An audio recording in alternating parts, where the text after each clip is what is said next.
History buffs, have you heard the legend of the ancient race of giants of Nevada? Yes, I'm talking about actual giants that allegedly lived thousands of years ago. Now I know what you're thinking. Giants, really?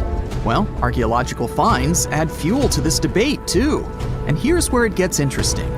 Lovelock Cave was indeed used as a burial site, and some of the remains found there are much larger than average human bones.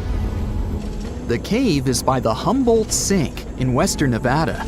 It was once part of an enormous lake, which eventually dried up, leaving a number of smaller ones, including the Humboldt Sink. The cave became the home of the Ka tribe. According to the legend, these red-haired giants were so big that they had to be buried in the cave itself. Indeed, later on, archaeologists discovered 8 to 10 foot tall skeletons. This legend started to unfold when a mining engineer named John T. Reed talked to the locals in 1886. Once Reed saw the cave, he knew he was onto something. The news spread soon, but the cave was attracting another type of attention too. The deposits of a fertilizer known as guano were discovered inside the cave. So a mining company began excavating the precious resource in 1911. And soon shipped more than 250 tons of the fertilizer to San Francisco. Unfortunately, some of the human remains and artifacts were neglected and lost in the mining process. This led to an official excavation in 1912 and 1924. After the top layer of guano had been mined, strange objects started to surface.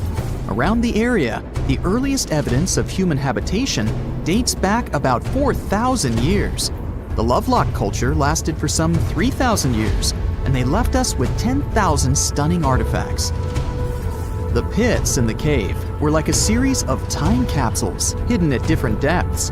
Archaeologists determined the age of each pit by its depth.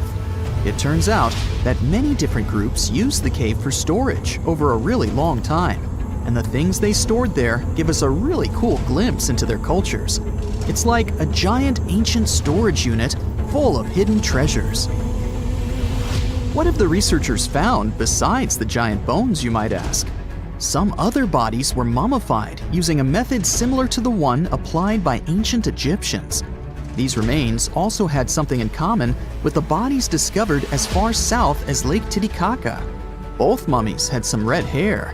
Yet, there are scientists who believe this reddish hue is the result of the interaction with the environment in which the bodies stayed. So, while the story of the red-haired giants may be a wild and intriguing tale, not everyone is convinced. Some experts believe that the bones found in Lovelock Cave are simply the remains of prehistoric animals, like mammoths or sloths. But others insist that there's something more to the story. Other relics, such as finely crafted baskets and exquisite duck decoys made from tule fibers, were also found there. In any case, this cave is worth the attention it gets. By the way, you can still visit this cave today and see the pits of different depths with your own eyes. But let me tell you one thing, it's in a hot, dry, and isolated place. Archaeologists have made another discovery that seems to be straight out of a legend. They think they found the palace of the one and only Odysseus, who was the legendary Greek king of Ithaca and the hero of Homer's epic poem. Move over, Indiana Jones. We've got some real-life adventure happening here from around 1300 BCE. Apparently, this is the only palace mentioned in Homer's epic poems that hasn't been found. The excavations have been made on the Ionian Islands, and the view from the ruins found on the island of Ithaca are exactly as described in the Odyssey, says the professor who led the excavation team. Known to the ancient Romans as Ulysses, the Greek hero took 10 years to return home to Ithaca after the fall of Troy. For many years, Homer's other epic, called the Iliad, which tells the story of the protracted siege of Troy by the Greeks, was regarded as a myth too. But then, in the 1870s, Troy was rediscovered in modern-day Turkey's Çanakkale city. So, if they found Troy, who's to say they couldn't find Odysseus's home? The researchers were following Homer's words as a roadmap. The excavation site has a building complex with 2 levels. It has important finds, such as storerooms and workshops, a complicated drainage system, and fragments of pottery. It also has a well from the 8th century BCE, which is around the time when Odysseus is believed to have been the king. Yet, not everyone is convinced that the team has actually discovered the home of Odysseus. A British researcher named Robert Biddlestone insists that Homer's description of ancient Ithaca isn't very similar to the island that now has its name, and that Odysseus's kingdom was actually on the Isle of Cephalonia. However, Italian archaeologist Adriano La Regina might have a more realistic approach to this debate. He says that whether this find has a connection to Ulysses or not, what's more important is the discovery of this royal palace. Once upon a time, in a land far away, the Klamath Indians spread a legend about the creation of Crater Lake. Okay, maybe this land is not that far away, and it still exists. You can find it in south-central Oregon, in the western United States. Anyway, the legend has it that this lake was formed in a vicious battle between 2 volcanoes, Mount Mazama and Mount Shasta. Then the spirits of Earth and the Sky, which are Lao, who ruled the below world, and Skell, the chief of the above world, joined the fight. It turned into a geological drama. During the battle, darkness veiled the land. The fight was over when Mount Mazama collapsed and sent Lao back into the underworld. Then the rain filled the pit and created a lake in the place where the mountain had once stood. Flash forward to our time. Scientists have discovered that Mount Mazama did erupt 7,700 years ago. Artifacts found in the area prove that the legend indeed contains some details about the explosion. The tale says that red-hot rocks were flying through the sky. This happened during the volcanic eruption that caused the mountain to collapse. This created the volcanic caldera, which later on got filled with water. What makes this legend came true story unusual is how long it has existed. According to researchers, these types of verbal stories lose their credibility within 600 to 700 years. That's why the legend about the creation of Crater Lake is so unique. So many generations, for hundreds of years, have been accurately passing down the information. This volcanic crater lake is now in a national park. It's famous for its deep blue color. The water in it is extremely clear. If you visit it today, the water you'll see won't be the same as for someone who will visit the place 250 years later. Because there are no rivers flowing into or out of the lake, the existing water evaporates and the lake gets filled again by rain and snowfall. Basically, every 250 years, the water is replaced. Plus, this lake is almost 2,000 feet deep, which makes it the deepest lake in the United States. Swimming is okay in the lake, but there's only one legal and safe trail to get to the shore. There are other activities, such as fishing and boat tours.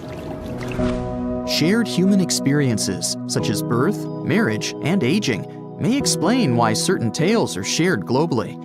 Similar struggles and obstacles faced by humans around the world generate similar themes in traditional stories about love, parenting, and mortality. So, do you have legends or tales you've heard of from your grandparents? Who knows? Maybe your ancestors, too, witnessed a cool historical event. It's nighttime, and you're about to walk inside Pharaoh Tutenkhamun's final resting place. You know, King Tut. You don't have a torch, but at least you came with a flashlight. You walk down several flights of stairs and observe how the walls are carved in hieroglyphics and what looks like a spell. Those who take anything from this place will be doomed for life, the spell says. Even if you don't really believe it, this scares you a little bit. You find a huge stone door. Is it a trap? You manage to open it, but oh no, it's only an empty chamber. You check your map. It seems like you're heading in the right direction. After what feels like hours, you realize you must be trapped inside a labyrinth. You try to retrace your steps, but you can't find the door where you came in from anymore. That's it, you think to yourself.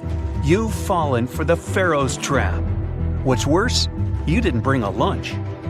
Okay, so we've all seen Hollywood movies where the main character is exploring ancient ruins and faces some seriously dangerous traps, right? We've been told Egyptian royalty protected their final resting places with venomous scorpions and snakes, sliding doors that will trap you for life, and giant rolling boulders that will crush anyone on their paths. The thing is, were these traps truly real? Well, I regret to be the one to break it to you, but this is all fiction. These elaborate traps were too technologically advanced for ancient civilizations to pull off. That is not to say, however, that there weren't any traps at all. Ancient civilizations, like the Egyptians and the Mayans, are known for their practice of building entire monuments dedicated to the ones who had passed away. These structures would often reflect the position of person occupied in society. So, for the really important people, the VIPs of their times, massive monuments were built to host their bodies long after they were gone. Some of these civilizations believed that a person's life would continue on the other side of the veil. For that reason, a person would be buried together with the belongings of their current life.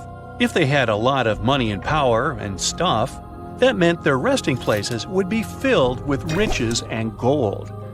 Now imagine if you lived in ancient Egypt and you knew exactly where all the pharaohs' tombs were located and had heard rumors of the amount of wealth kept in these places.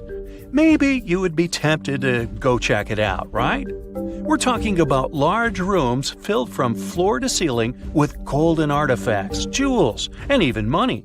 I mean, it does sound tempting. And since there weren't any security guards protecting the entrance of these places, Egyptians needed to get creative as to how they would protect these riches. These old civilizations found some traps to be useful. A recurring one was building empty rooms inside the monument to confuse a burglar. Now, let's take a look at Amenhotep III's final resting place as an example. It was built in the city of Luxor, in a spot also known as the Western Valley of the Kings. Two French engineers originally discovered the monument between 1905 and 1914 CE. The structure is huge and has more than 10 chambers, connected by long corridors and steep stairways. The King's Chamber is the most hidden one, and for an outsider to try and find it, they will probably enter a lot of empty rooms beforehand. Other pharaohs tried to protect their riches by commissioning monuments with false doors concealing pits that were up to 20 feet deep. This way, an unwarned and unwanted visitor would be surprised by the deep hole on their way to the king's resting chamber. Alongside false doors, pharaohs made sure to build labyrinth-style corridors and false walls. This way, robbers could take hours or days before they found the king's real chamber. As to pits with poisonous snakes on them, if there were any reptiles inside these monuments, they probably got inside on their own and would most likely not stay there for long. There is no way snakes would survive years and years without food inside these pits. So yes, another Hollywood-induced belief right there. If these traps seem boring to you, archaeologists did find an interesting deterrent in the final resting place of the Red Queen of Palenque in Mexico. Palenque was one of the most powerful Mayan cities in pre-Columbian Mexico, and the Red Queen was believed to be the grandmother of the last Mayan king, undoubtedly a person of immense importance to the empire. In her honor, a huge monument was built to keep her body after her passing. The discovery of the tomb itself was already thrilling.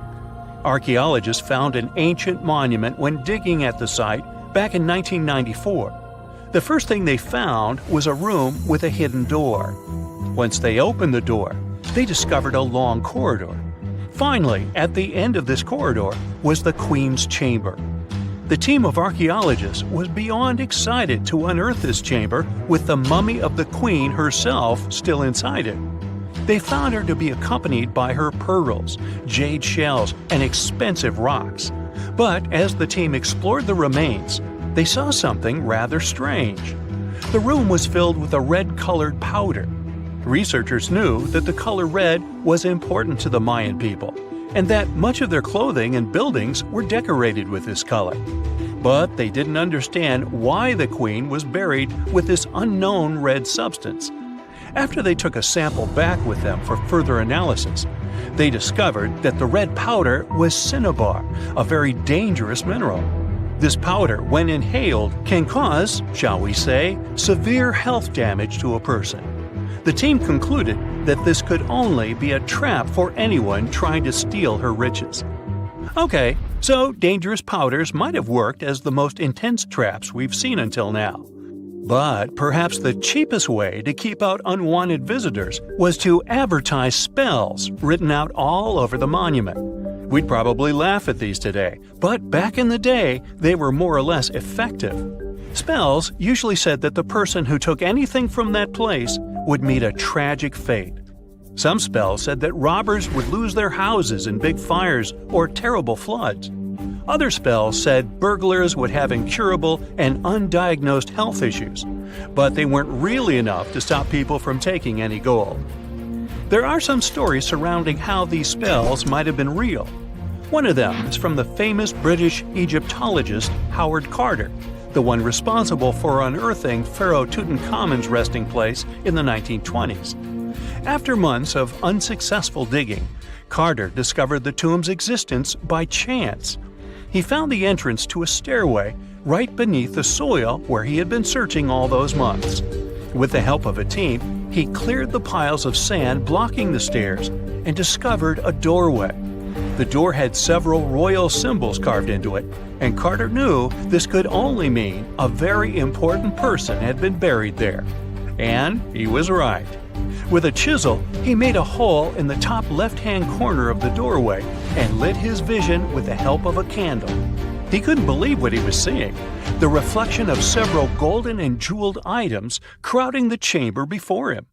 Lost for 3,000 years, Carter had just discovered the final resting place of King Tut. But the story didn't finish here.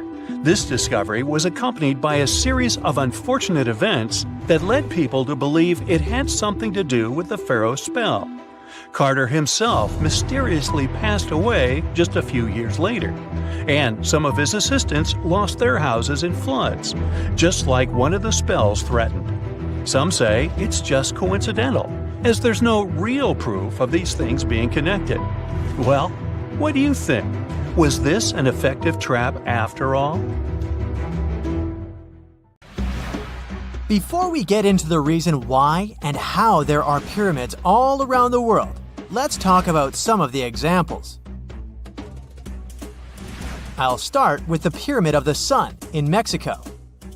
These folks really knew how to build a city. Their well-planned urban center spanned over 7 square miles and boasted several pyramids. But the Pyramid of the Sun is the most impressive. This giant pyramid was built way back in 100 CE and is one of the biggest structures of its kind in the whole Western Hemisphere.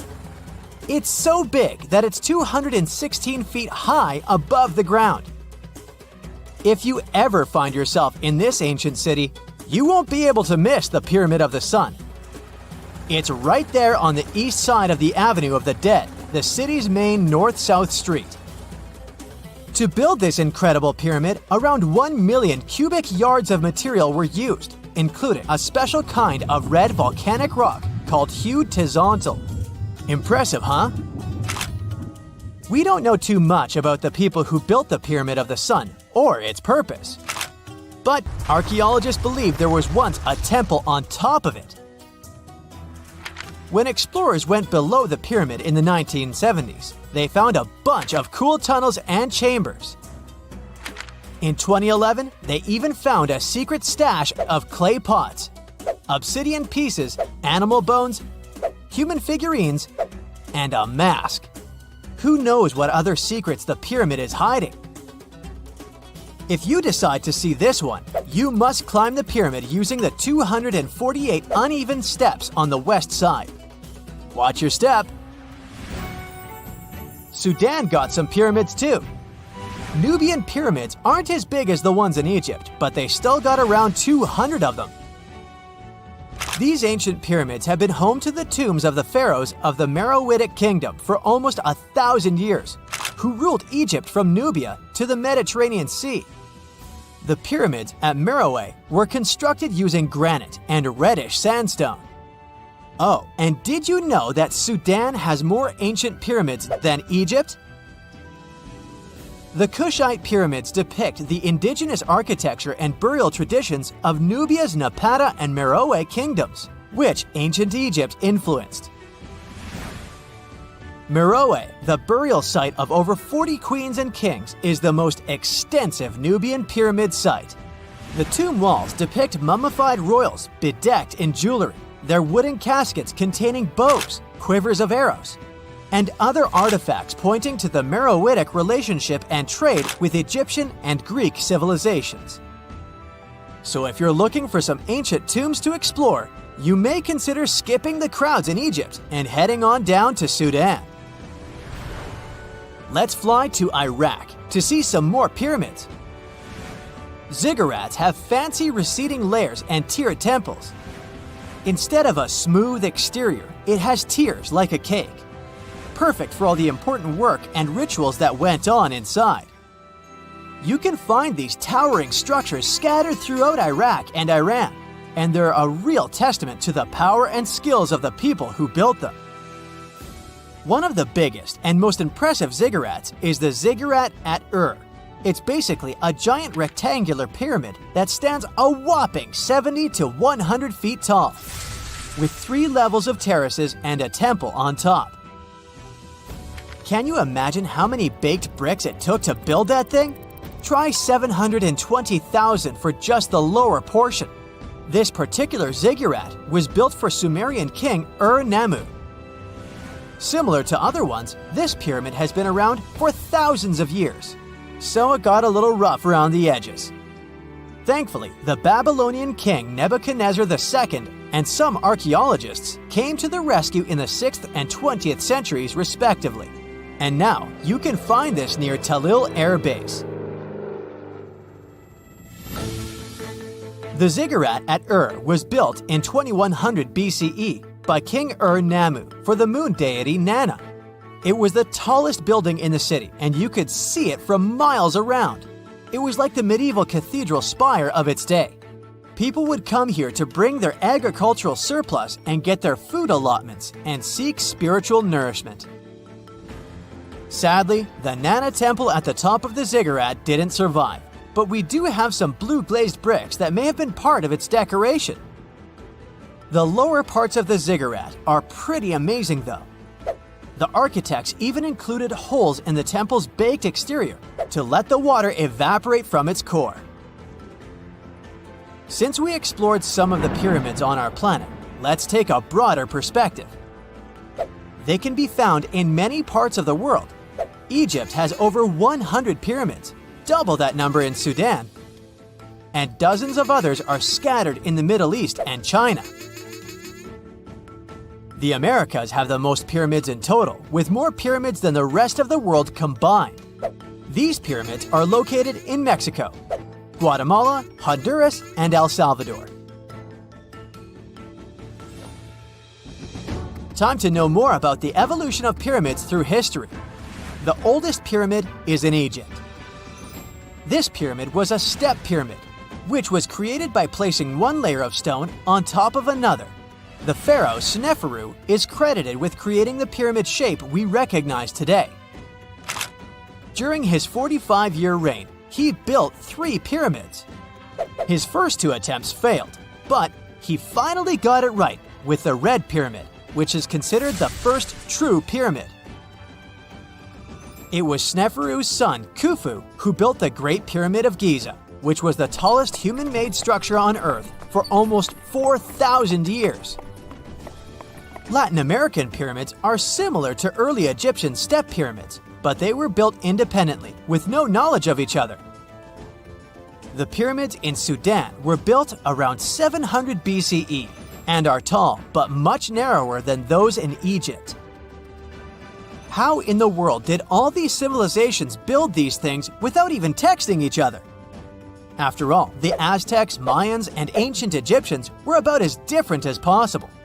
But despite their cultural differences, they all seem to agree on one thing.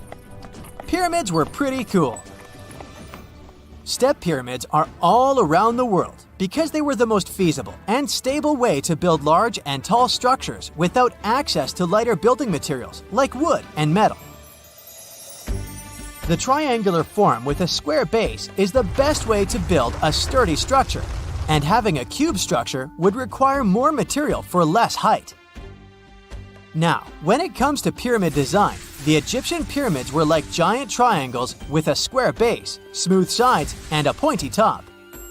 On the other hand, the Aztecs and Mayans went for a tiered cake look, with steps leading up to a flat platform on top. So, while all these pyramids share the same basic shape, they have their own unique flair.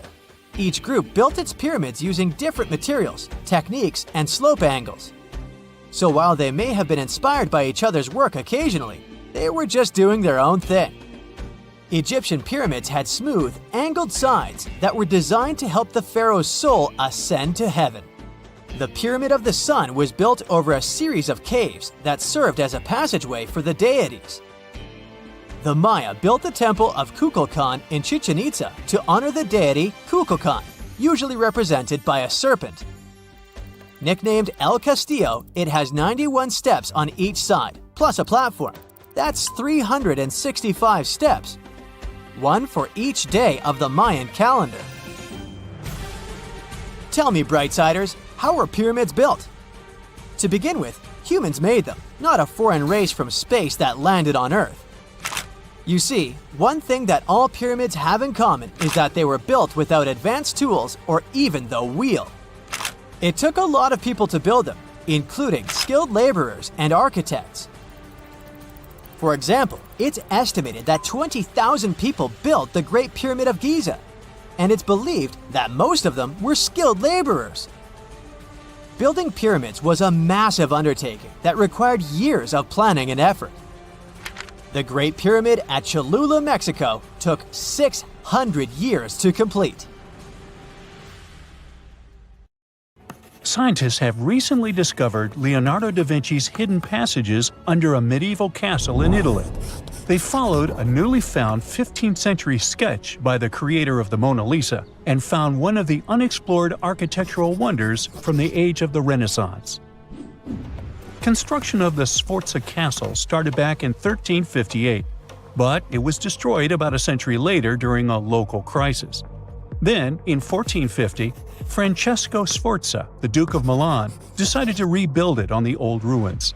After he passed away, his son Ludovico took over and kept improving the castle. He brought in some of the best artists of the time, including Leonardo da Vinci, to decorate its walls. We can still see Leonardo's frescoes today in the Room of Wooden Boards.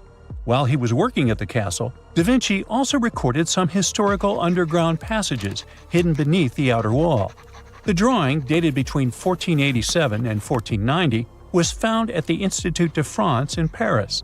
The sketch is highly precise, and it proves that Leonardo was really interested in fortification design and was great at documenting existing structures. Historical records show that Ludovico ordered the building of an underground passageway that led straight to a basilica, where his wife was buried. Ludovico married Beatrice in 1491, and they had a happy but tragically short marriage, as Beatrice passed away while giving birth in 1497. The Duke locked himself away for weeks, grew a beard, and wore only black clothes while he was mourning his beloved wife. The secret tunnel may have stretched over a half a mile and would let Ludovico visit her grave in private. It could have served as an escape route if the castle was ever under siege. The existence of the tunnels remained one of the mysteries of the Renaissance for years, as no one knew for sure they were there. But now, scientists finally uncovered the secret history. They used a combination of ground-penetrating radar and laser scanning to build up an accurate 3D model of all the structures under the castle. They found the tunnels da Vinci alluded to in his drawings, and it looks like they may have only been a small part of a whole system of historical underground passages. The goal is to create a complete digital twin of the castle that will not only show all the preserved constructions, but also the ancient ones that are no longer visible. They also plan to add augmented reality to the virtual paths to let visitors discover Leonardo da Vinci's hidden passages. Now, we don't know if the genius actually took part in constructing the hidden passages that scientists recently discovered, but we do know about some other Leonardo da Vinci inventions. He created the first satellite-like map in 1502, long before photography or satellites were even a concept. A famous figure in Italy, Cesare Borgia, invited Leonardo to a small town called Imola, near Bologna, to create a highly detailed map for him. Back then, maps were not very precise, as no one had figured out how to show exact distances on a smaller scale. Instead, people spent a lot of time decorating them with dragons, roses, fancy castles, mountain ranges, flowers, and other artistic details. These maps look more like beautiful paintings meant to be displayed, rather than practical tools for navigation. But Cesare Borgia wanted something truly functional, and Leonardo managed to create something revolutionary in the field of cartography. If you compare satellite images of Imola today with Leonardo's map, the similarities are striking. He captured every alley, curve of the streets, roadways, and even the exact sizes of the buildings. And he did it all by hand, using just a pencil, ruler, compass, and several of his own clever inventions. To gather all the necessary data, the genius walked through the streets for weeks using a large wheel that spun as he moved, recording the distance with a cable. Using the magnetic compass, he determined precise directions. He also developed a tool called the bussola, which measured angles inside a circle. With this, he could track the exact turns of each street and the size of the intersections. He figured out the distances between houses and major roads. Then, back at home, he used his notes and calculations to draw the map to scale with incredible precision. In his work, Da Vinci also used a technique developed by Florentine humanist Leon Battista Alberti. He created a mapping method where you could place an entire city inside a circle using polar coordinates. At the center of the city, 8 straight lines met, representing the main directions of a compass. Leonardo used this system to divide the town into 8 sections. He didn't overlook even the smallest buildings, which made his map one of the most advanced of its time. The Italian genius had a big dream to build a machine that could let people fly. He studied how birds, bats, and kites moved through the air and designed a special flying machine. He believed that if he could copy their movements, humans might be able to soar like them. Da Vinci's design looked a lot like a bat, with 2 large pointed wings that stretched over 33 feet wide. He planned to build the frame from lightweight pine wood and cover it with raw silk to make it strong but not too heavy. The person flying it would lie on their stomach on a wooden board in the center. To make the wings flap, the pilot had to pedal a crank with their feet, which was connected to a system of rods and pulleys. There was also a hand crank for extra power and even a headpiece to help steer. As the person moved their hands and feet, the wings would flap and twist, just like a bird's. But there was one big problem. Humans aren't strong enough to make the machine lift off the ground. Even though it might have worked once in the air, there was no way for a person to get it flying on their own. Leonardo probably realized this, but his amazing idea still inspired flying machines that came centuries later. Da Vinci was way ahead of his time with many of his inventions, but his idea for a humanoid robot was especially futuristic. He was working under the patronage of the Sforza family, the one that had those ancient tunnels of Italy built. The genius designed a mechanical knight that could move its arms, turn its neck, and even open and close its mouth. Da Vinci had good knowledge of anatomy and the mechanics of body movements that helped him. His unusual creation used an external system of cables. A hand crank set it in motion, and there was also an internal gear-driven mechanism. About 450 years later, Da Vinci's detailed sketches of the robotic knight were rediscovered in the 1950s. Several researchers tried to recreate the robot from those sketches. In 2002, a roboticist who developed systems for NASA and Lockheed Martin took inspiration from the old notes and built a functioning model of Da Vinci's robotic knight. Another design Leonardo created for Duke Sforza was a special kind of bridge that could be taken apart and carried easily. It was made for defense forces who needed to cross rivers or moats while traveling. This bridge would swing across the water and land on the other side. It had wheels and used a rope and pulley system, so it could be set up quickly and packed away just as fast. To keep it steady, it even had a special weight to help balance it. Leonardo wrote in his notes that the bridge was light yet strong, and he designed several bridges like this for the Duke. One of his other designs was a bridge that could be built very quickly, and the defense forces would move across multiple rivers. As scientists continue to study Leonardo da Vinci's hidden passages, they reveal new chapters in human history. Who knows what other unexplored architectural structures they will find? Whenever you hear about ancient ruins, you almost never picture them being suspended somewhere, or just randomly hanging on the branch of a tree, right? In fact, for most of the ancient artifacts we have exposed in museums all over the world, archaeologists did quite an impressive amount of digging. You see, buildings have this funny way of fading away over time if not properly taken care of. Sometimes we need to reuse some building materials, so an older construction may be sacrificed in the process. Other times houses are abandoned, and once they are exposed to the elements on the surface, like rain or sunlight, they don't really stand a chance. Some just simply crumble away due to good old erosion. So the only way a piece of architecture can survive the test of time is if it's somehow gotten buried deep down. Now, how did they end up buried in the first place? Well, it's quite the comedy of errors. Ancient cities had a habit of gradually raising their ground level like a kid adding toppings to their ice cream sundae. You see, these settlements were always busy collecting food and building materials to keep up with their ever-growing population. But hey, who has time to deal with waste and rubbish? It wasn't exactly high on their to-do list back in the day. So when it came to building new houses, ancient civilizations found it much easier to save their sweat and tears by piling up the rubble and constructing right on top. But that's not all. Rivers would also occasionally flood and deposit a layer of sediment on the city floors, further encapsulating those ancient constructions. And in those dry regions like the desert, where the wind likes to show off its sand and dust dance moves, you can bet it was a constant struggle to keep the establishments clean. One hilarious example is the Sphinx, which had its head buried in sand until a group of archaeologists unearthed it in 1817. Some ancient towns eventually got covered up because they were completely abandoned. With less human activity to control their expansion, plant seeds couldn't resist the opportunity and sprouted all over the place. They gobbled up carbon dioxide from the air and grew, adding more and more bulk to the ground. Those cheeky roots even decided to stabilize the soil made from decaying plant matter, creating layers upon layers of earthy goodness. It's like the ultimate DIY project Mother Nature embarked on, with plants as her loyal helpers. The act of digging into the secrets of ancient civilizations is not just about unearthing a lost world. It's also an epic quest to reveal the hidden treasures beneath layers of history. But how do archaeologists know where to dig in the first place?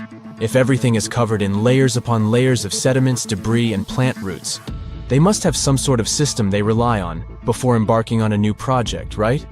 For starters, they're not always the ones suggesting an archaeological dig in a certain location. Let me explain. Let's say you're a contractor and you want to build a new fancy apartment complex in your city. Some local legislations have certain requirements before your project can start, though. For instance, before anyone starts building on a piece of land, they might need to bring in specialists to check the soil. These clever folks can be archaeologists, geologists, or paleontologists, and they need to keep an eye on things during development. If any artifacts or ecofacts, fancy word for organic remnants, are discovered, these experts swoop in to excavate and study them. But what about sites that have nothing to do with bulldozers and yellow hats?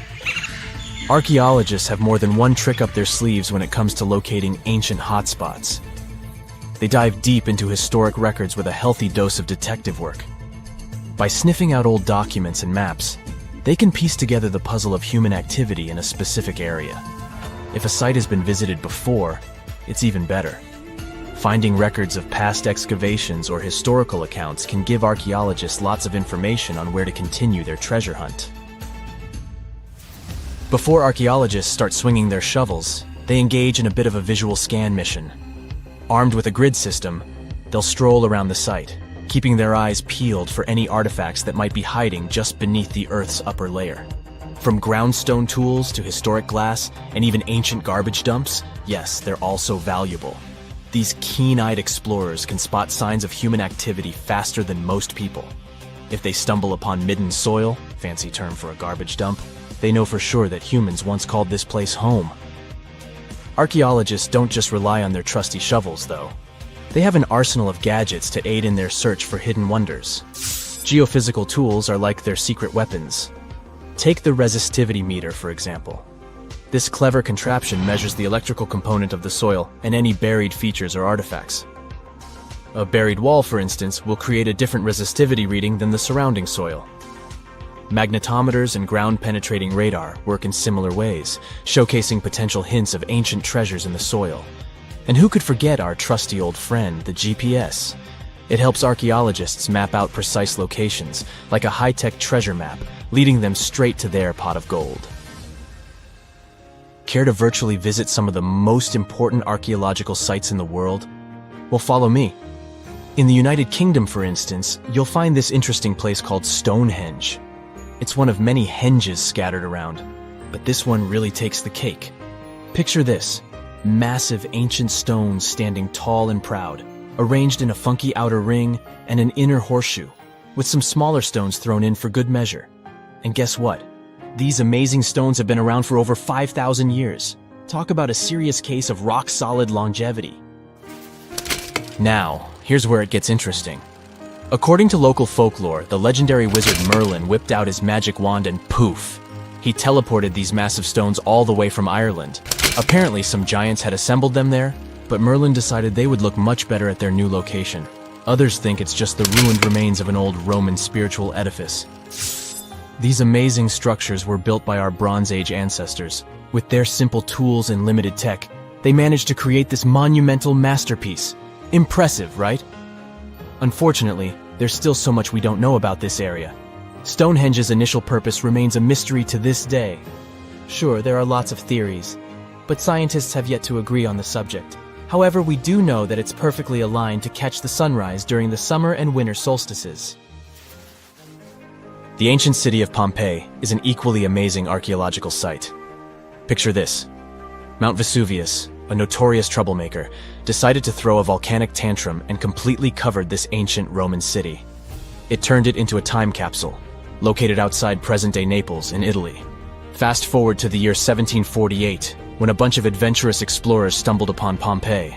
Lo and behold, they discovered a treasure trove of well-preserved goodies: streets, houses, food. Probably a bit stale by then. Blingy jewelry, fancy sculptures, colorful frescoes, everyday household items, and even animal and human remains. It was like an epic archaeological party. From the looks of it, Pompeii had it all.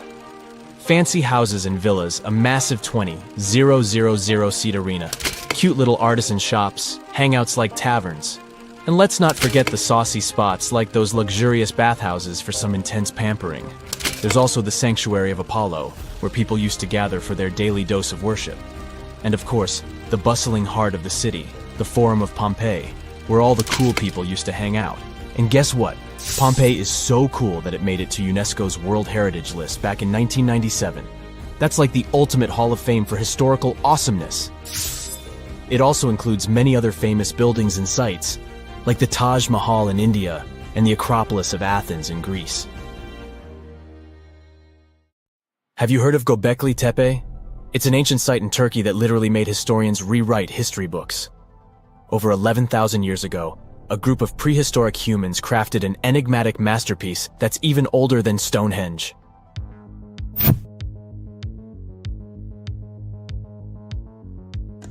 Before its discovery, archaeologists believed that people didn't know about iron and weren't good at making pottery. They were sure that settled life only emerged with the need for agriculture. But Göbekli Tepe changed this belief.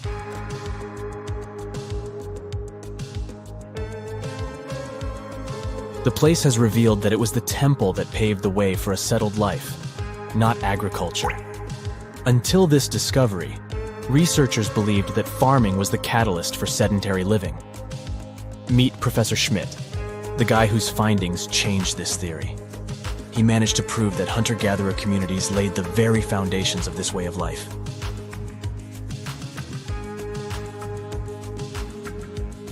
Back in the 1960s, other archaeologists visited the area, but they totally missed the mark. While surveying the region, they stumbled upon a hill with scattered limestone slabs and concluded it was just an old burial ground from medieval times. Little did they know that there was so much more to uncover.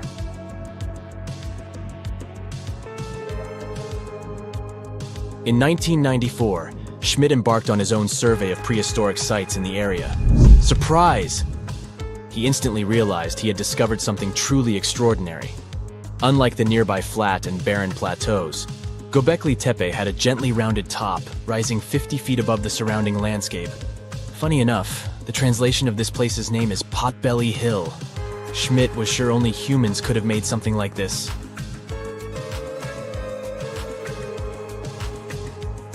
Those broken limestone pieces that were mistaken for gravestones turned out to be way more exciting. It was like stumbling upon a hidden treasure. The pieces took on a whole new meaning, and Schmidt with his team was about to dive into the secrets waiting beneath the surface. To their surprise, they found no traces of a settlement. No hearths for cooking, no houses, and none of those adorable clay figurines commonly found in nearby sites of similar age. However, they uncovered that those ancient people used tools like stone hammers. So, Schmidt and his team put their heads together and took a wild guess at the age of Göbekli Tepe's stone structures. Their estimation got backed up by some limited carbon dating done right at the site. The ancient vibes of this place were finally starting to make sense. It was like a puzzle slowly coming together.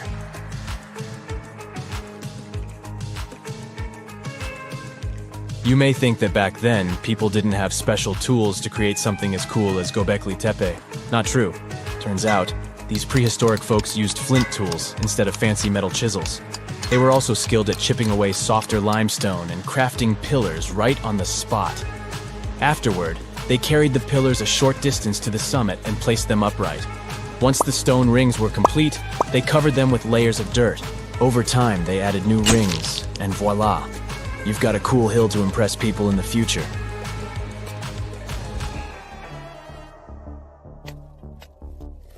During their first year of excavation, the team went through 15,000 pieces of animal bones from wild creatures. These people didn't have pet animals or grow their own food. They hunted wild animals for their meals. But things were about to change, because the place had everything they needed to start farming. Scientists say they had wild sheep and wild grains that could be domesticated. And guess what? Just 20 miles away, geneticists found evidence of the world's oldest domesticated strains of wheat at a prehistoric village.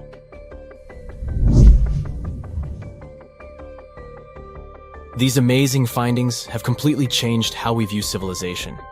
In the past, experts believed that people needed to learn how to farm and settle in one place before they could build temples and develop complex societies. But guess what? Schmidt's research flips that idea on its head.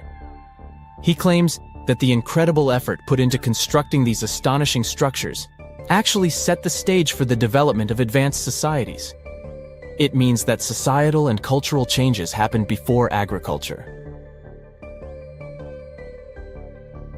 Schmidt has this fascinating hypothesis about Göbekli Tepe. He thinks it could have been a special burial site where people left their loved ones. And here's the twist. The burial site was adorned with fancy statues and symbols representing deities from the spiritual realm. The idea that Göbekli Tepe could have served as a sacred place adds another layer of complexity to the whole story. While the site's true purpose may remain elusive, Schmidt's insights invite us to consider the profound interplay between life and the afterlife, and the deep reverence ancient hunter-gatherer societies may have had for their departed ancestors. Now let's talk about the stars of the show, the mesmerizing T-shaped columns that dominate Göbekli Tepe. These mysterious structures range from 10 to 20 feet tall and most likely represent stylized human figures.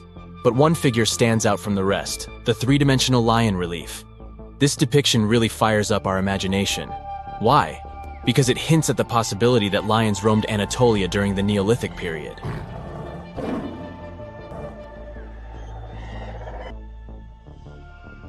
These standing stones are arranged in circles and placed in rectangular pits. Each circle has a similar setup. Two big T-shaped pillars in the center, surrounded by slightly smaller ones facing inward. Talk about a stylish arrangement. These towering pillars reach a whopping 16 feet and weigh between 7 and 10 tons. Some pillars are plain and simple, while others are like works of art with intricate carvings.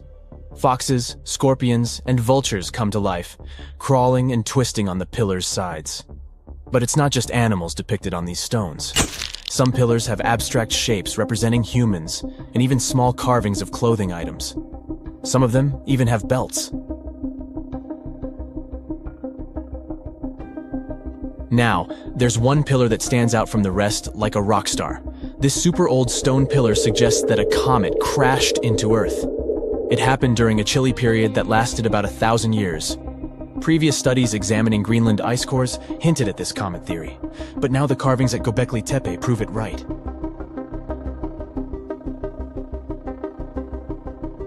The carvings on the pillars are like a historical comic strip. They even show a headless human figure. Researchers fed the images into a computer and discovered their connections to constellations, indicating that this temple might have been an ancient observatory. It's like our ancestors were trying to document this cataclysmic event in their own unique way.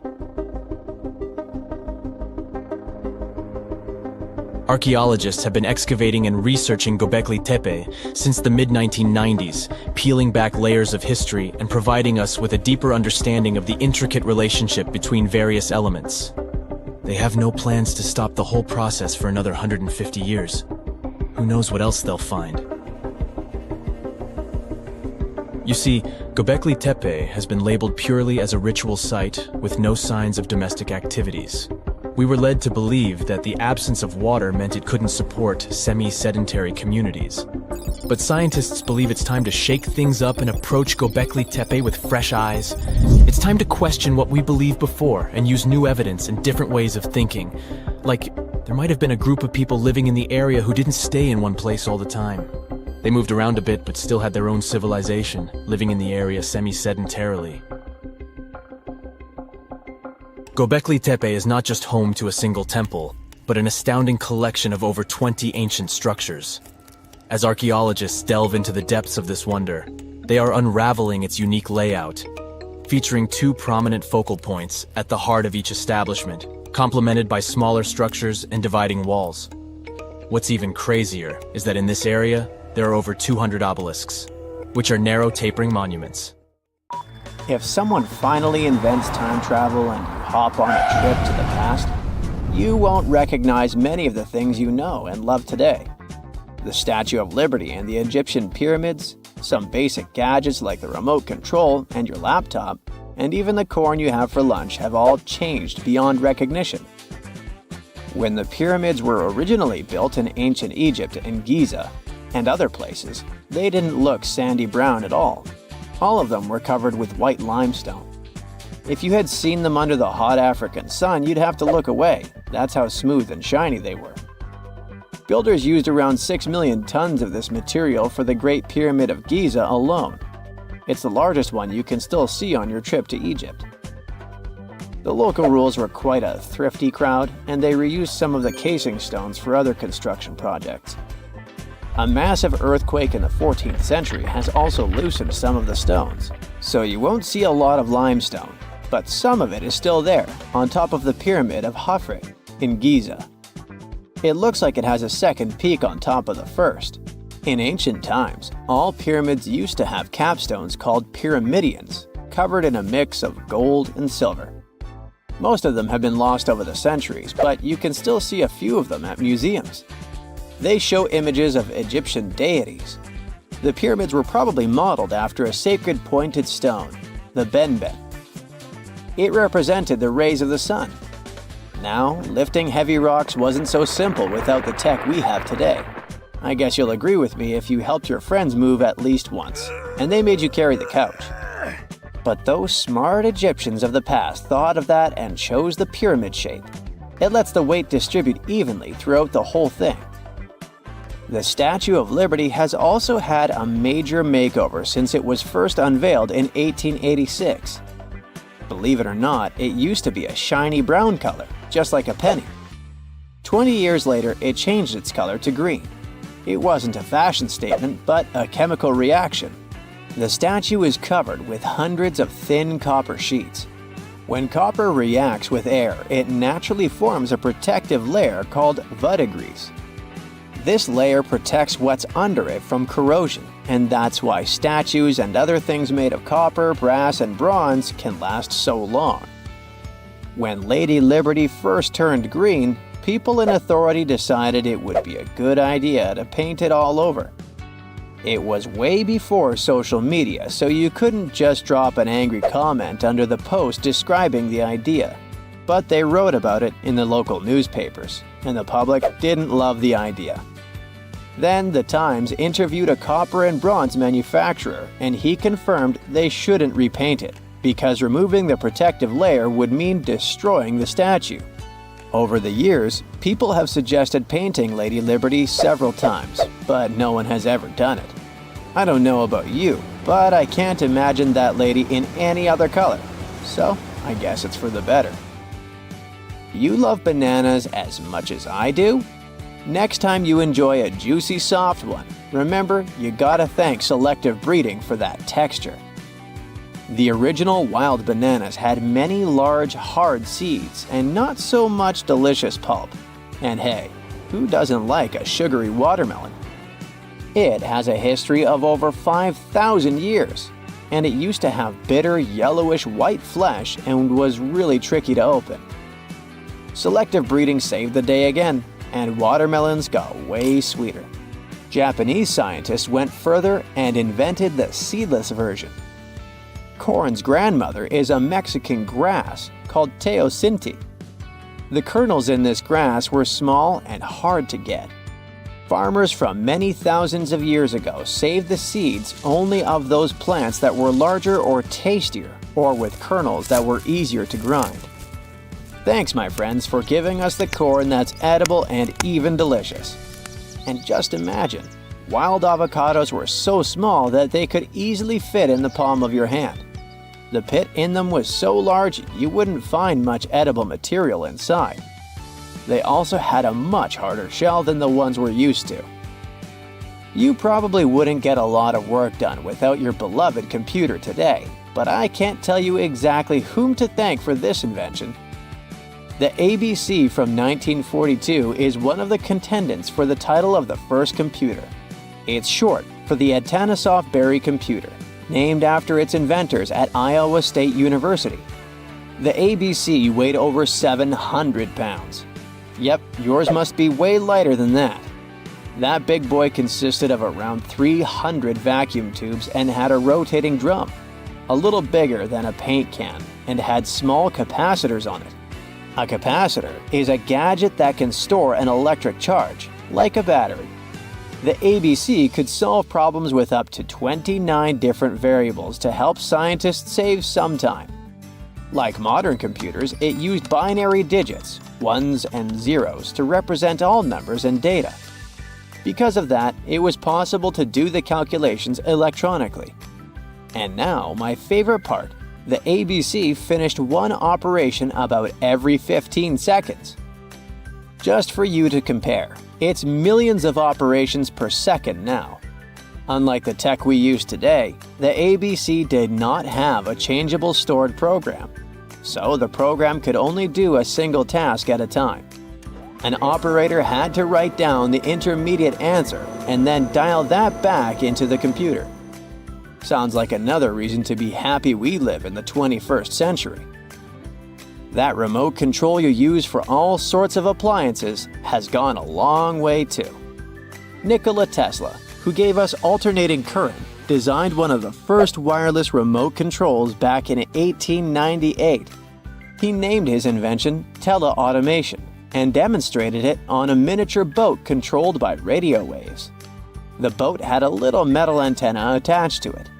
Tesla sent signals to the boat using a box with a lever and a telegraph key, which was his version of a remote control. Those signals set electrical contacts on the boat into motion and moved the rudder and the propeller, and Tesla was controlling the boat. The concept of the remote control soon spread to other gadgets. The first television remote control followed in 1950. It was designed by the Zenith Radio Corporation called lazy bone. Don't take it personally, please. This lazy bone had a massive cable that was attached to the TV set, and those who tried it didn't fall in love with the invention because they tripped over that cord. I feel your pain, my friends. If you live or work on one of the top floors, you gotta love this one. Meet the first passenger elevator. It traveled at the speed of 40 feet per minute. Not the fastest, I know, compared to today's record, which is 40 feet per second. But hey, it was built back in 1857 in New York and was more of a tourist attraction than a necessity. The elevator had a steam engine hidden in the basement of a 5-story building. 3 years later, they shut it down because the public didn't appreciate it. Otis Tufts filed the first patent for a vertical railway around the same time. His invention included an actual car with a bench inside for people to sit on. Sounds like a great spot to hang out with friends to me. What do you say? Then they started adding elevators to luxurious hotels around the world. They were entire rooms with a rich design, upholstered seats and mirrors on the walls, and sometimes even a small chandelier. There was an obligatory operator who'd close the door and the car would start its super slow ascent. It was still more about style than about speed, so I guess I'd choose the stairs. The story goes that two Mayan twin boys loved to play ball. Sure, they were really good at it, but they also made a lot of noise when playing. The lords of the underworld soon became bothered by the sound and summoned the two boys to the underworld, a place the Mayans called Xibalba. As soon as the boys reached their gloomy destination, the lords of the underworld began putting them through a series of tests. Soon enough, the inexperienced twin boys failed the tests and lost their lives. But this was not in vain. This sad event resulted in the appearance of a beautiful fruit tree. Soon enough, a young woman saw a beautiful fruit on this tree and reached up to pick it. Legend has it that soon after that, she gave birth to another set of twin boys named Hunahpu and Xibalbaqui. Just like their ancestors, these twins were great ball players, but they were equally as loud, and the lords of the underworld became annoyed again.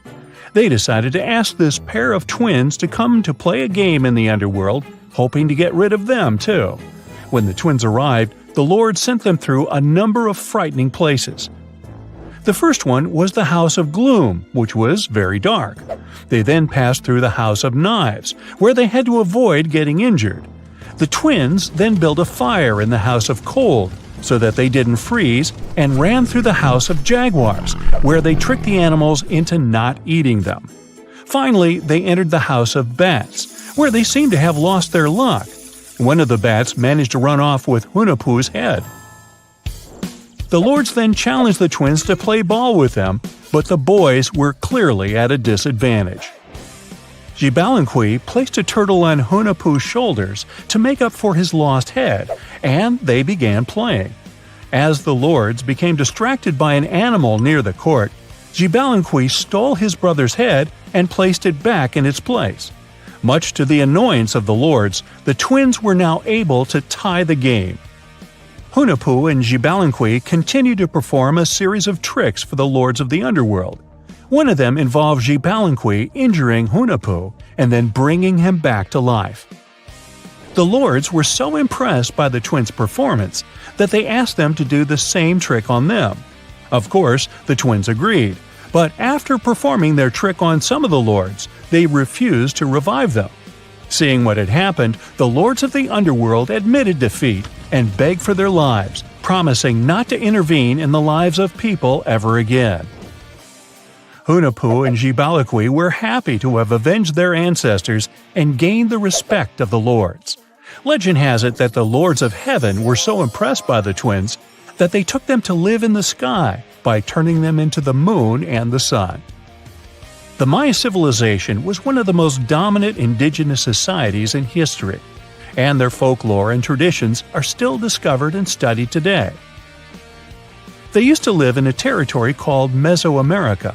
It was made up of modern-day Mexico and parts of Central America like Guatemala, Belize, Honduras, Yucatan Peninsula, and El Salvador. They lived from 1800 to 900 BCE and up to 900 to 1500 CE. Apart from their impressive legends, the Maya were very skilled inventors. They're known for their calendars, writing systems, farming methods, and sports. Their writing, for example, was found preserved on buildings and stone monuments, as well as in rare books and pottery. It's a system made out of more than 800 hieroglyphics in various combinations.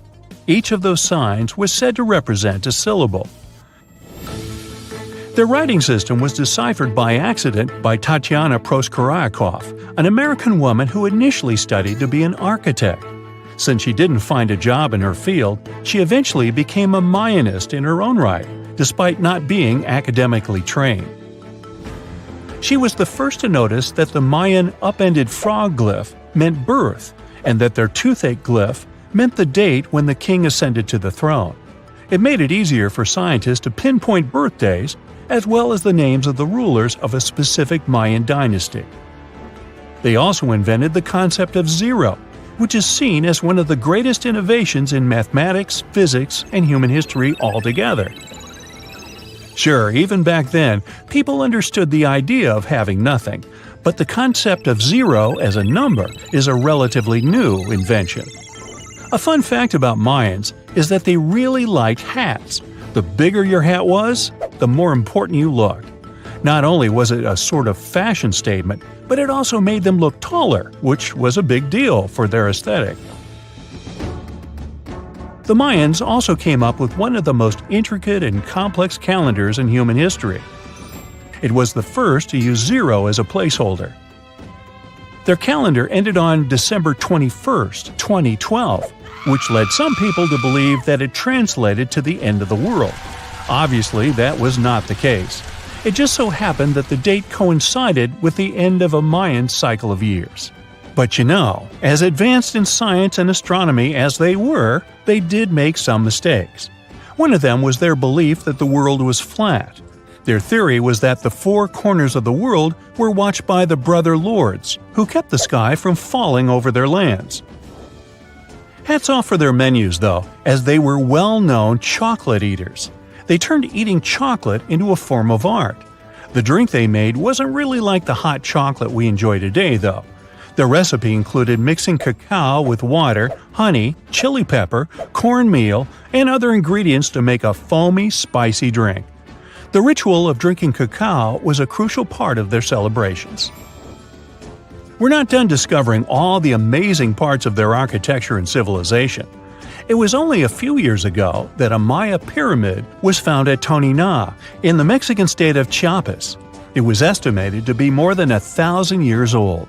The reason why it escaped archaeologists for so long was that it lay hidden under what was believed to be a natural hill. The ruins of two Mayan cities have been recently discovered in the Mexican state of Campeche. Why didn't we find them until now? Well, they were concealed by really thick vegetation, which made it difficult for archaeologists to reach them. The Mayans didn't just disappear. Their descendants are still around today, many of them choosing to live in their ancestral homelands. You can find them in Guatemala, for example, where the Maya people make up the majority of the population. Overall, the Maya ethnic group contains people that speak different Mayan languages, such as Yucatec, Quiche, Quechua, or Mopan. They had no idea what a spa day was, but the Mayans really enjoyed a nice sweat once in a while. Sweat lodges were discovered around ancient Mayan sites. They were built out of stone or adobe. These rooms were an essential part of their cleansing and healthcare rituals. One of the earliest sweat lodges was found in Quello in northern Belize and appeared to date back 3,000 years. One of the most important parts of the Mayan culture was a ball game which they named Pix. It had both political and spiritual significance. We can see ball courts at important parts of Mayan archaeological sites. The main goal of the game was to pass a rubber ball through a very high stone hoop without using your hands. Basically, it was a combination of soccer and basketball. However, it could have serious consequences. The loser could, at times, even lose his own life. Ooh, high stakes indeed. Because of this game and the need for bouncy balls, the Mayan people were some of the first cultures to use rubber. They made it using natural latex. There were different kinds of rubber depending on what natural substances the latex was mixed with. And that, my friend, is the way the ball bounces. Sorry, but you know me, I just couldn't resist. A comfortable abode with a gorgeous view of the Mediterranean Sea will serve as a perfect rain shelter. Well, this is what a real estate advertisement might have looked like for Neanderthals 100,000 years ago. Welcome to the weird and wonderful caves you could live in, or not. Of course, back then, neither real estate and advertising had been invented yet. Never mind the fact that Neanderthals couldn't build houses and often lived in caves. Yet, one of those caves looks an awful lot like a residential building. It's situated inside a high limestone cape called the Rock of Gibraltar. If the Neanderthals had had an economy, the caves inside this rock would have cost a bundle. Navigators discovered it in 1907. They just spotted a big hole inside the fortified rock. For many years, scientists have studied this place and found some traces of Neanderthals. They discovered ancient tools in the cave and bones of old animals. But the coolest thing was, they found 4 caves inside the rock. It was like a residential complex. Neanderthals lived alongside neighbors and helped each other hunt and fish. They created feather decorations and painted abstract drawings on the walls. Imagine our ancient predecessors hanging out in these caves 100,000 years ago. And now, scientists hang out there and study the primeval past of Neanderthals in detail. At the end of 2021, archaeologists uncovered a gap inside one of the caves leading to an unknown tunnel. They crawled through this hole and opened a new space under the cave roof. This place has been closed off from the outside world for over 40,000 years. And it seems it was one of the most prestigious apartments in the entire mountain complex. It has high ceilings with ancient stalactites. The ruined stone curtains divided the apartment into several rooms. Scientists also found the remains of ancient animals and scratches on the walls. It seems that Neanderthals had never lived here, but they used to visit this place. Archaeologists found the shell of a sea snail called dog whelk. One of the Neanderthals brought it here for some reason, but the primary owners of this place were hyenas. These caves show that Neanderthals were closer to humans than to monkeys. They had a way of life and even some customs. There's still a lot of work ahead, and scientists hope to find new rooms inside this rock. Meanwhile, in 2003, archaeologists discovered another early dwelling on the Isle of Flores in Indonesia. Among the green jungle, they found a cave with ancient tools. At first, everyone thought the human ancestors lived here, but then scientists discovered an unusual skeleton of an adult. A thorough analysis showed the skeleton belonged to a 30-year-old woman, 3.5 feet tall, just above the waist of an average adult. The woman's weight was equal to the weight of an adult shepherd. The skeleton didn't belong to Neanderthals or Australopithecines. It was a new unknown species, which scientists called Homo floresiensis, or simply the Hobbit. Also, there were remains of unusual ancient animals in the cave. It was an elephant the size of a cow, some large storks, and giant rats. Archaeologists have found out that hobbits were not the owners of this place. The main inhabitants were the rats the size of a cat. Maybe they were fighting the hobbits. Some analysis shows that Homo floresiensis wasn't our direct ancestor. They were in a separate branch of evolution. The hobbit skeleton looks more like that of a monkey than of modern humans. In 2009, in the dense jungle of Vietnam, archaeologists discovered Son Don, the largest cave in the world. If you go inside the cave and shout, you'll hear your echo a long time. In some places, the height of this cave reaches half the height of the Empire State Building, and the total area is larger than one central block of New York. Son Don is one of the 3 caves in the Vietnamese jungle. Many intricate mazes connect these caves. Inside, you can find unique plants and trees that live separately from the outside world. It's a real underground jungle. In some places, you can find collapsed ceilings that let the sunlight in. Besides unusual trees and plants, ancient stalactites hang there. Some limestone deposits are more than 450 million years old. They were here even before dinosaurs appeared. There are also many rivers in the cave. Rainwater coming down from holes in the ceiling has formed them. Fast streams resemble slides in a water park. They lead to unknown underground labyrinths. Scientists have studied only a small part of all these caves. The next unusual cave is in New Zealand. Hundreds of thousands of fireflies live inside. Each of them glows with a blue light. Together, they light up the cave. It may seem to you that you're on another planet, but you can't stay there for a long time. Special air measuring devices are everywhere. Scientists monitor the level of carbon dioxide necessary for the normal existence of fireflies. These insects are sensitive to the environment. If there are many people in the cave, or they stay there too long, the park staff will ask them to leave the place. It's like you're literally stealing oxygen from the fireflies. We've seen some pretty amazing caves so far, but how about a scary one? We're going to the desert of Yemen's Al-Mara province. What we're looking for is not a cave, it's just a black hole in the ground, right in the middle of the desert. It's big, the size of a basketball court. It's not its size that could scare you, but what's inside. Scientists are still not sure what it is. From the depths of this black abyss, a disgusting smell of rotten eggs constantly comes out, and sometimes you can hear some strange, frightening sounds. The blackness of the giant hole in Yemen absorbs all the sun's rays, so you won't see what's there even with a powerful flashlight. People flew over this place by helicopter. They filmed using drones and the most powerful lenses, but they didn't catch anything except darkness. It looks like a big ink spot in the middle of golden sand. The locals are afraid to approach this place. They believe the cave leads to another dimension where evil creatures live. At the moment, the giant hole in Yemen is one of the most poorly studied and mysterious phenomenon of nature. How did it appear? How old is it? Where does it lead? Scientists are trying to find the answers to these questions. There are theories that the hole appeared because of construction work. Geologists drilled the soil nearby in search of minerals.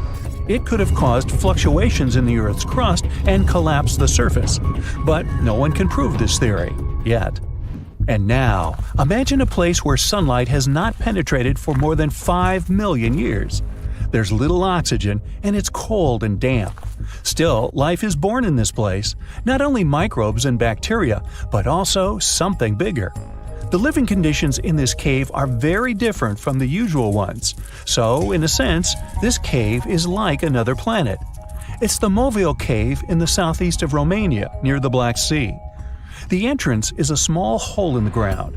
Inside, a tunnel leads deep below the surface. The levels of hydrogen sulfide and carbon dioxide are above normal inside the cave. The air here is half as much oxygen as on the surface. People can't be here without an oxygen mask, but other creatures living here can. The cave is home to 48 species of living organisms. 33 of them are unknown. Here you can meet some unusual insects, white snails and white spiders, millipedes with huge whiskers, transparent shrimp, and unique species of leeches. They all live here thanks to the little bacteria autotrophs. They absorb carbon dioxide and release food particles. Bacteria feed on it. Other larger organisms feed on these bacteria, and some bigger organisms eat those little ones. In the end, everyone gets food. In this cave, evolution has created a biological system separate from the rest of the world. The conditions on this mysterious island might teach us how we can live on Mars one day. Devon Island is, to this day, the largest uninhabited island on our planet.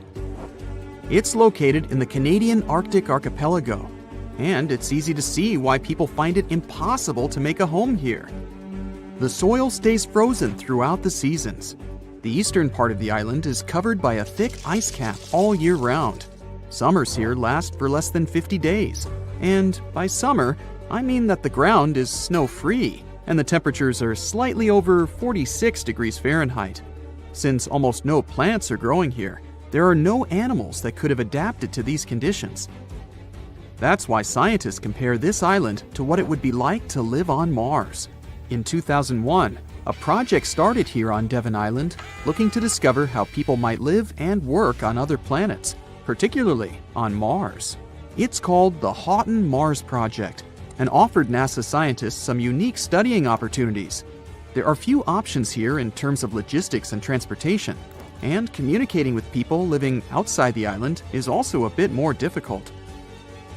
Specialists believe that if we can find solutions to live here, we might be able to do it on Mars too. Think of it as a home-based outer space boot camp. The Pitcairn Islands can be found in the middle of the Pacific Ocean. If you're a fan of adventures and remote places, this is the place to be. But you'll need to buckle up for quite the ride, since no plane has ever reached this place. The only way to reach the Pitcairn Islands is to take a 32-hour yacht ride. No wonder only 50 people are known to live here. Its history is really interesting too. A group of people settled here in the 18th century after a failed marine mission. To this day, all the residents of the island are descending from that initial group. Life's not easy here though. If they need to see a doctor, for example, they need to travel either to the island of Fiji or to New Zealand. Now let's head over to Mexico, where recent technology has allowed scientists to explore some fascinating cenotes, which were previously unknown. Cenotes are also called sinkholes and allow us to see subterranean water bodies. A team of archaeologists, cave divers, underwater photographers, and biologists came together to explore and document the extensive network of sinkholes located in the Yucatan Peninsula. One of the hotspots is located under the main pyramid at the Chichen Itza archaeological site. In total, scientists are looking to explore about 6,000 cenotes stretched across this whole region. The whole project is important not only because of the geological discoveries, but also because of its connection to the Mayan people and their culture. These recent discoveries revealed that for the Mayans, these cenotes weren't simple water sources. They dictated the way they built their constructions and had a huge impact on their spiritual lives too. The tallest mountain in the world is Mount Everest, sure, but it's been explored by scientists and tourists alike and doesn't hold many secrets. The mysterious Ganghar Puensum, on the other hand, is the tallest unclimbed mountain on our planet. The reason behind this unusual situation is not because of its remoteness or harsh conditions. Rather, because it's against local legislation to climb it. It's located in the South Asian territory of Bhutan, and the name of the mountain translates to the White Peak of the Three Spiritual Brothers. Local tradition dictates that mountain peaks shouldn't be available to humans and need to be left to the higher spirits. Mountains in this region can only be climbed up to 3.7 miles, but Ganghar Puensum tops 4.7 miles. For this reason, there's no official record of any human reaching the peak. Almost all of the previous expeditions have been inexplicably stopped at the midpoint. The next unusual spot should be on any travel enthusiast's bucket list, the island of Madagascar. For starters, it's estimated that about 90% of the species of plants and animals that are found here can't be seen anywhere in the world. But there's one small portion of the island that has baffled both tourists and scientists, the Stone Forest. It belongs to the Tsingy de Bemaraha National Park and features some unique limestone formations. They look like thousands of spiky towers that stretch hundreds of feet into the air. The distance between these formations can be anywhere from a few inches to the length of a city street. As beautiful as it is, it's really hard to get here. It'll take you a few days to get there from the nearest city. Once you get to the park, it becomes really difficult to explore too. It can take a whole day to go across as little as half a mile. The word Tsingys itself translates to where one cannot walk barefoot. To visit the remotest village in the whole world, you'll need to prepare yourself for quite the journey. From the United States, for example, the easiest route involves a 15-hour flight to Cape Town, South Africa, followed by a 6-day boat ride to reach Tristan da Cunha. Or you could take a month-long cruise through the South Atlantic Ocean, whatever works better. Planning in advance is a must, since only 9 boat visits are made to the island yearly. It's just 7 miles long and right in the middle of the South Atlantic Ocean, stretching a mere 37.8 square miles. There are slightly over 200 residents, and they all farm for a living. They do have internet service, but it's really slow. The people living here speak a dialect of English that is used by the fewest number of people in the world. The town of Coober Pedy in Australia is partially underground. It all began back in 1915, when opal deposits were found in the area. To this day, the town is still the biggest opal mine in the world. People living here figured out that it would be more comfortable for them to stick to the underground, as temperatures above ground can reach 125 degrees Fahrenheit. So, the establishment now has underground stores and galleries. Coober Pedy is also home to the world's first 4-star underground hotel. North Sentinel Island, located near India, is another pretty remote place.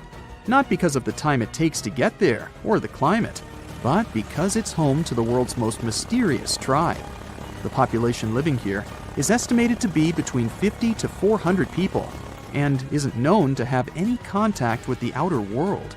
This is mostly because locals don't really enjoy visitors and tend to scare them away, even harming tourists. So, to protect them and their obvious wishes, the island is monitored by the local Indian authorities. It's believed the tribe's people don't have any immunity from modern diseases, so being in contact with foreign people might actually be fatal for the locals. On these French islands, there are no native inhabitants. The Kerguelen Islands are part of the Antarctic lands and are home to just scientists that visit on rotation. At any given time of the year, there are no more than 100 people here, and they're mostly engineers and researchers. There's no plane to get you to these islands, and few tourists are known to have visited them. The island is covered in glaciers, and the soil here isn't friendly to plants or animals. But if you're curious about what this place looks like, you'll need both the money and the time to complete the trip. You can only reach the island by ship, which reaches the shores of Kerguelen only 4 times a year. It isn't cheap to stay in these islands, and you definitely won't find 5-star hotels here. The trip departs from Réunion, and it takes about 28 days to reach the first island. Half of the time will be spent at sea, so be prepared to cover over 5,600 miles of the Indian Ocean.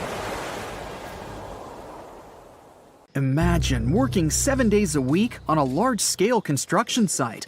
You, along with thousands of others, carry millions of stone blocks and put them on top of each other according to a complex system. You work without modern construction equipment. You have no air conditioning or constant access to water. It's so hot outside that you can fry eggs on the road. You've been building the pyramid for decades, and now, when it's finally done, you enjoy the result of the colossal work of thousands of people. You're looking at a giant cultural monument of global value that will freeze in time and amaze people for tens of thousands of years. A few thousand years have passed. People in the 21st century see the pyramids and are like, wow, I can't believe humans have built this. Yeah, the people who built the pyramids wouldn't have appreciated such a theory. But actually, there are reasons to believe that people built it using some fantastic technology. From the outside, it seems the Great Pyramids are just big triangles of stone. People just put some heavy blocks on top of each other, and that's it. In fact, the design seems too perfect to be true. The pyramid consists of more than 2 million blocks. They lay so close to each other and are so even that you couldn't squeeze even a thin sheet of paper between them. Scientists still can't figure out the exact technology for building the Egyptian pyramids. One of the biggest and most famous is the Great Pyramid of Giza. This huge construction, well known all over the world, has one big secret. There should be a capstone on top of the pyramid. It's a triangular-shaped stone block, a small pyramid on top of a huge one. It's also called a pyramidion. The builders of ancient Egypt made it out of granite and limestone and covered it with gold. No records or old drawings prove that there was a pyramidion at the top of the Great Pyramid of Giza. But there's another ancient Egyptian structure with such a triangle, the Red Pyramid. It was built before the Great One, and its capstone has survived to this day. Archaeologists have found and reconstructed it. But where could the capstone of the Great Pyramid be? It's a mystery that still has no answer. Some are sure that some thieves have stolen it from the top. Maybe they just climbed up and pushed the pyramidion down. It makes perfect sense. The capstone was probably the most valuable element of the pyramid. Many scientists and archaeologists still don't know its exact purpose. Some believe that this peak covered with gold glorified the pharaohs. The capstone reflected moonlight at night and illuminated the entire space around it. During the day, the capstone reflected sunlight with its shiny surface. You could have noticed it from afar. The top of the pyramid was a kind of guiding star for lost travelers. All other stone blocks of the pyramid consist of limestone. People polished them to make them look shiny. In the past, they were even glowing and reflected light. You could see glowing pyramids from space, although they looked like tiny lights. Over thousands of years, winds, sandstorms, and rains have changed the pyramid's appearance. If people had taken care of them all this time, they would have looked like something out of science fiction movies, or the pyramids from Las Vegas. But unfortunately, we will never see their original appearance. Some archaeologists and scientists believe that the capstone could absorb the sun's energy and distribute it evenly throughout the pyramid. No one knows precisely why the Egyptians needed this technology. There's a theory the pyramids are ancient energy systems. The pharaohs applied this energy to use some unique technologies that were more advanced than all the achievements of the 21st century. And the triangular shape of the pyramids was ideal for boosting this electromagnetic energy. In theory, solar radiation, or electromagnetic forces, accumulated at the top of the pyramid, filled the inner rooms, and then went down the walls to the base. Any surface distortion could prevent the flow from spreading, so they had to create a perfectly smooth surface. That's why they installed the blocks so that nobody could squeeze a needle or razor blade between them. Many people believe in this theory because they built the pyramids from limestone. This material can hold energy inside itself. In the inner part, they created granite deposits to cause air ionization, that is, to create an electric charge. They also dug channels under the pyramid for water to transmit electricity. And at the top, they put a gold capstone, the best conductor of electricity. So, this is how you get a great power generator. Different cultures used similar technologies to create electricity all over the world. But these are all theories. If it had been working, humanity would have used these technologies today. There are mentions of the metal industry, chemistry, engineering, physics, mathematics, and astronomy in some ancient records. Most scientists don't believe in all these things. We know the detailed stages of the technology's development in different cultures. In the 21st century, scientists, historians, and anthropologists can track the evolution of all modern devices. If people had created some technological inventions in ancient times, the history of the world would have looked different. Perhaps all the achievements of antiquity could have been wiped off the face of the earth by global cataclysms. And it can happen to us. Just imagine how people would dig up a laptop in 5,000 years. Perhaps they wouldn't understand what kind of device it is. Another Egyptian wonder surrounded by mystery is the statue of the Sphinx. The Egyptians carved it out of a single massive piece of limestone about 4.5 thousand years ago. But scientists still don't know the exact date of its construction or who built it. People painted the Sphinx in different colors, so it looked much brighter and more vivid in the distant past. It was shining just like the Great Pyramids. Anyway, Time hasn't only changed its appearance, but its name too. Initially, the Egyptians called it Hor-Mekhet. The Greeks renamed it the Sphinx about a few hundred years after it had been built. The Sphinx emphasized the greatness of the rulers of Egypt. It also performed a symbolic function of a watchdog guarding the tomb of the pharaoh and the paths leading to it. This version sounds realistic, since archaeologists have discovered many secret entrances at the foot of the Sphinx. Perhaps these rooms and intricate tunnels lead to underground halls with treasures.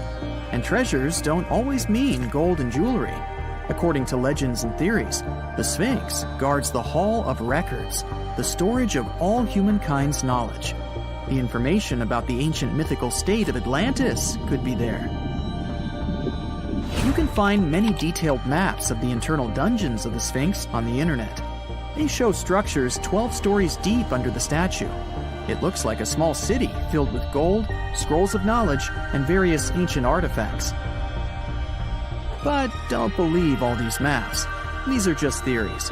Several thousand years have passed, but people have very little information about it. Archaeologists know that there are still many strange and exciting things about the Sphinx that are still undiscovered. Some locals are afraid to research because they believe they can awaken something terrible from the underground depths. Therefore, it's mostly scientists from other countries who conduct the excavations. In 1998, scientists discovered strange tunnels leading to empty rooms under the Sphinx. They realized that some people tried to get there through tunnels in the past, and maybe those people took all the treasures that were there. One of the legends says that some powerful artifact lays beneath the Sphinx. Its technology can change the whole world, but the locals are hiding it because it can damage the planet. Some believe that you can find evidence of unknown technologies painted on the granite walls in the pharaoh's tombs. But most likely, these paintings and signs tell us the myths and legends of ancient Egypt. But what if Egyptian symbols and drawings are detailed instructions for using ancient technologies? What if the locals that lived at that time thought, people in the future won't be able to get energy themselves. Let's leave some detailed instructions for them. Anyway, there are many riddles and theories. In reality, the search for answers is a dangerous undertaking, since it's not easy to get into the underground halls. Excavations can ruin the structure of the entire Sphinx. Any person inside the tunnels may get lost and never be able to find their way back. Besides, it costs a lot of money. Now, what would be awesome is if people could invent some device that could scan underground areas and show their detailed models. Everyone loves a good landmark. The Roman Colosseum, the ancient city of Machu Picchu, the Giza pyramids. But have you ever wondered how it once looked? Way back in the days when they were built? Or even in the time they were covered in ivy and forgotten by humanity? Buckle up, because we're heading on a time travel adventure to the world's greatest archaeological sites. Our voyage begins in South America, deep inside the Peruvian mountains. Behold, the city of Machu Picchu. Machu Picchu is a monument to the ingenuity and power of the Inca civilization. During its prime, the Inca civilization stretched 2,500 miles along South America's coastline from modern-day Ecuador all the way down to Chile. And Machu Picchu was located at the heart and center of it. The historic site was constructed at around 7,000 feet above sea level, more or less around 1450 BCE. The gated city consisted of around 150 buildings made of stone. The Incas managed to build temples, houses, and even a complex aqueduct system to irrigate the entire town. And yes, they did all that without the help of wheels or any instrument made of iron. The housing model is somewhat similar to stone houses we see nowadays, with the difference that the Incas didn't use any cement to stick together the blocks of stone. Yet, they fit seamlessly on top of each other. Not only that, the Incas must have developed a rudimentary yet effective anti-earthquake technology, since in the event of a quake, the rocks would shake without falling out of place. If Machu Picchu had been built today, it would have cost over $70 million to finish the entire thing. The purpose of the site is still a mystery to many historians. Theories suggest that it could have been built as a ceremonial site, a safety base for the Inca people, or even a retreat for royalty. What we know for a fact is that in the 16th century, 100 years after Machu Picchu was built, its population abandoned it, with tree roots taking over the majority of the site and keeping it hidden from humankind for over 4 centuries. It wasn't until the 20th century that the world was reintroduced to Machu Picchu when a Peruvian farmer led Yale University professor Hiram Bingham III to visit the site. Since then, Bingham and many other explorers dedicated their lives and research to studying the archaeological wonder of Machu Picchu. Now, for the next stop on our time-traveling vehicle, the city of Pompeii in Italy. Pompeii has crowded our collective imagination for many years. The eruption of the Mount Vesuvius volcano in 79 AD and the destruction of an entire city is hopefully not something that will happen again. But I bet you're wondering, what did Pompeii look like on its last day? It took 18 hours for Pompeii's streets, markets, houses, and forums to be buried under millions of tons of volcanic ash. Thanks to some clever scientists, we discovered that the lava and ashes that covered Pompeii on its very last day actually helped to freeze the city in time. Different from ice, the cloud of ashes did not preserve the city intact, but as the items disintegrated over 2,000 years, they left voids under the earth. Archaeologists found that if they filled these voids with plaster, the shape of the buried city would soon reveal itself. And that's exactly what happened. Of course, it was nothing like the bustling city of 12,000 people that had existed for many years before the fateful eruption. Pompeii was a vibrant and rich municipality. The site's ruins revealed that many areas of Pompeii boasted impressive houses, some with balconies, which was a sign of great wealth at the time. And, believe it or not, even some artwork survived the eruption. Archaeologists found well-preserved frescoes and murals of mythological creatures, all indicating that members of the high society lived there. Ruins show the city even had thermal baths and showers made with luxurious materials. Oh, and apparently, the people of Pompeii had amazing teeth. Yes, archaeologists could see even that tiny level of detail from the plaster molds they recovered from underground. Still in the Italian territory, we find one of the world's biggest tourist attractions, the Roman Colosseum. It was built as an amphitheater during the reign of Emperor Vespasian, around 70 AD. It wasn't until 80 AD that Vespasian's son, Emperor Titus, inaugurated the Colosseum. The monument was something to behold, with 157-foot-tall walls, over 80 entrances, and the capacity to host 87,000 people. All social classes and groups were welcome at the Colosseum, and this partly explains why it flourished for so many centuries. During the decline of the Roman Empire, around the 6th century AD, the Colosseum started being neglected and abandoned. The monument was looted, and some of its columns and stones were used to build infrastructure elsewhere. Only 1/3 of the original Colosseum still remains, and if it's big now, imagine what it once was. Greece was home to one of the world's largest empires. At the height of this empire, literally and historically speaking, more or less 2,400 years ago, the Greeks built a citadel known as the Acropolis. The Acropolis, which is composed of historical buildings, is considered to be one of the biggest landmarks of Western civilization to date. Tourists that visit the capital city of Athens today may be faced with yellowish and broken pillars of the Parthenon standing way up high in one of the city's hills. But way back when it was built, between 447 and 432 BCE, the imposing and majestic Parthenon was purely white, as the entire monument was built with gleaming white marble. The statues inside were made of gold. The Parthenon is a 23,000 square foot temple held up by 69 marble columns. The largest blocks of marble are massive, weighing around 10 tons each. And the most surprising fact is that the marble didn't come from Athens, but from a nearby site that stood 10 miles from the Acropolis, known as Mount Pentelicon. Historians intrigued by where the primary material for building the Acropolis came from found tiny and big blocks of marble all scattered around the floor of Mount Pentelicon. There was also a paved road that the Greeks had built to carry the rocks around.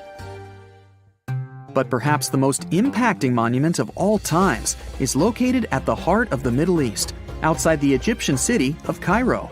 The pyramids are considered one of the 7 wonders of the ancient world. The Giza pyramid complex was built as a tomb for the pharaoh Khufu around 4,500 years ago.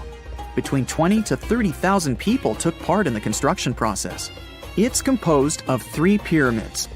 The massive monument is made out of approximately 8,000 tons of granite and over 550,000 tons of mortar, which gives it the appearance it has today. Would you believe me if I told you that the pyramids didn't always look like this? Far from it. They were shiny white with a golden triangular tip at the top. This is because the Egyptians used over 6 million tons of limestone to cover the entire rocky, step-like structure, all so that they could gleam white under the unforgiving sunlight of Egyptian skies. The Pyramid of Khufu remained the tallest structure on Earth made by humans for over 3,800 years. It was the only 8-sided pyramid in Egypt and was believed to align with Orion's belt. It's considered to be the most aligned construction facing north. In 1979, it was inscribed on the UNESCO World Heritage List. Let's head on down to the Indian city of Agra to quickly visit the Taj Mahal. You may know it as the Taj, but it can also be called by its more endearing name, a teardrop in the cheek of time. The Taj took over 22 years to build and was commissioned in 1632 by Mughal Emperor Shah Jahan as a declaration of love for his third and favorite wife, Mumtaz Mahal. It was made with ivory white marble, and amazingly, due to tight conservation, it still remains very similar to what it was when it was built. I think all this talk of landmarks got me thirsty for some traveling. What about you? Tell us in the comments below if you've ever visited some of these sites, or which interesting landmarks you'd add to this video. It's the first day of your long-awaited trip to the Amazon forest. You flew all the way to South America. More specifically, you landed in the city of Manaus. It's the heart of the Brazilian Amazon. So far, you've traveled by air, car, and now water. You are on a tiny boat, moving through the dark waters of the Amazon River. Yes, the river is also called the Amazon. And just FYI, it's the second longest river in the world. It loses only to the Nile River in Egypt. The Amazon sprawls for an impressive 2,700 square miles, beginning in Peru and ending only when it meets the Atlantic Ocean off the coast of Brazil. To get a closer look at the forest, you decide to start by exploring it by boat. First up, you watch some piranha fishing. You can even try to catch one yourself if you like. As you may know, piranhas are carnivorous fish that inhabit the Amazon River, so it might not be your best option to go swimming in these waters. One of the most emblematic species of alligators present in the Amazon River basin is the broad-snouted caiman. It looks pretty much like a regular alligator, except for the fact that it has a yellow chin. Your guide leaves the boat and searches the water to show you a caiman up close. He also tells you of another legendary creature that lives in the dark waters of the river, the pink dolphin. Lucky you get to witness a family of pink dolphins showing their fins near your boat. They look magical from the place where you're sitting. You've probably never known dolphins can be pink, huh? After a few mesmerizing moments, you discover that the dolphin's pink color is nothing but an illusion. The animals are originally pinkish-gray, but due to the brown colors of the Amazon River, they look vivid pink when you stare at them from above. Your guide tells you that the pink dolphin is a central character of Brazilian folklore. Locals believe that the pink dolphins can turn into humans and wander off into towns at night. You get off your boat near one of the entrances to the forest. Now you're going to continue your trip on foot. Your guide says that you are venturing into very dangerous terrain. The Amazon is home to some of the creepiest species of wildlife on the globe, but don't worry, we'll get to see a lot of them today. You've come prepared, of course. Bug spray, a raincoat, and your sharp eyes. Inside the jungle, you need to be alert at all times. You may have heard legends of the anaconda, a snake that can swallow animals as big as a cow in one go. Sorry to break it to you, but those are not just legends. Reptiles like these do actually exist. They live deep in the jungle. It right there, moving between the trees. Is it a spider? The so-called Goliath bird-eater is a monster spider. Its legs can grow up to a foot in length, and the spider itself can weigh around 6 ounces. It's also known as the king of tarantulas. You shouldn't get too close, of course. It's not venomous to humans, but its bite can surely sting. As its name suggests, the Goliath bird-eater can even eat birds, as long as they are smaller than it is. Up next, you run into another species of spider that draws your attention. This one is so tiny that you almost don't see it. It's known by the popular name of the decoy spider. You see one of its creations, a gigantic spider built by the tiny Cyclops spider in order to scare off large predators. This is as amazing as it is creepy.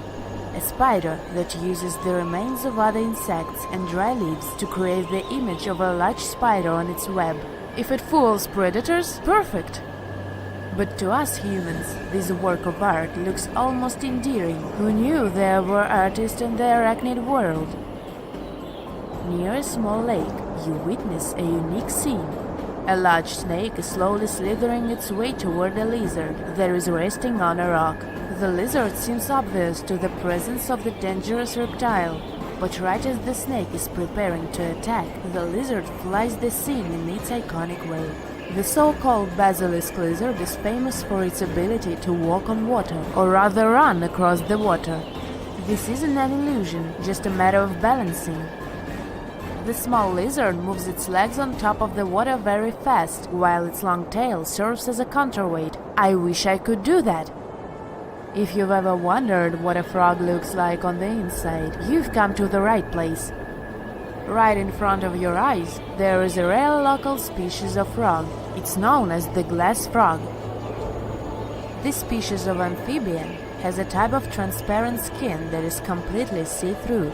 In other words, you can see the frog's interior with astounding clarity. It's as if you had X-ray vision. Moving on with your journey, soon you come across a pond. Floating on its water is probably the biggest water lily you've ever seen in your life.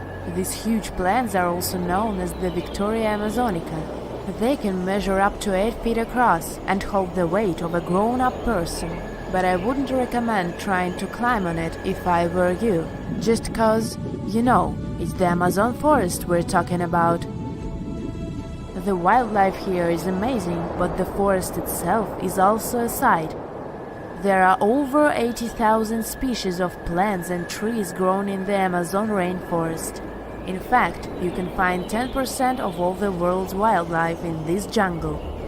An estimated 400 billion trees grow on the gigantic area the forest occupies.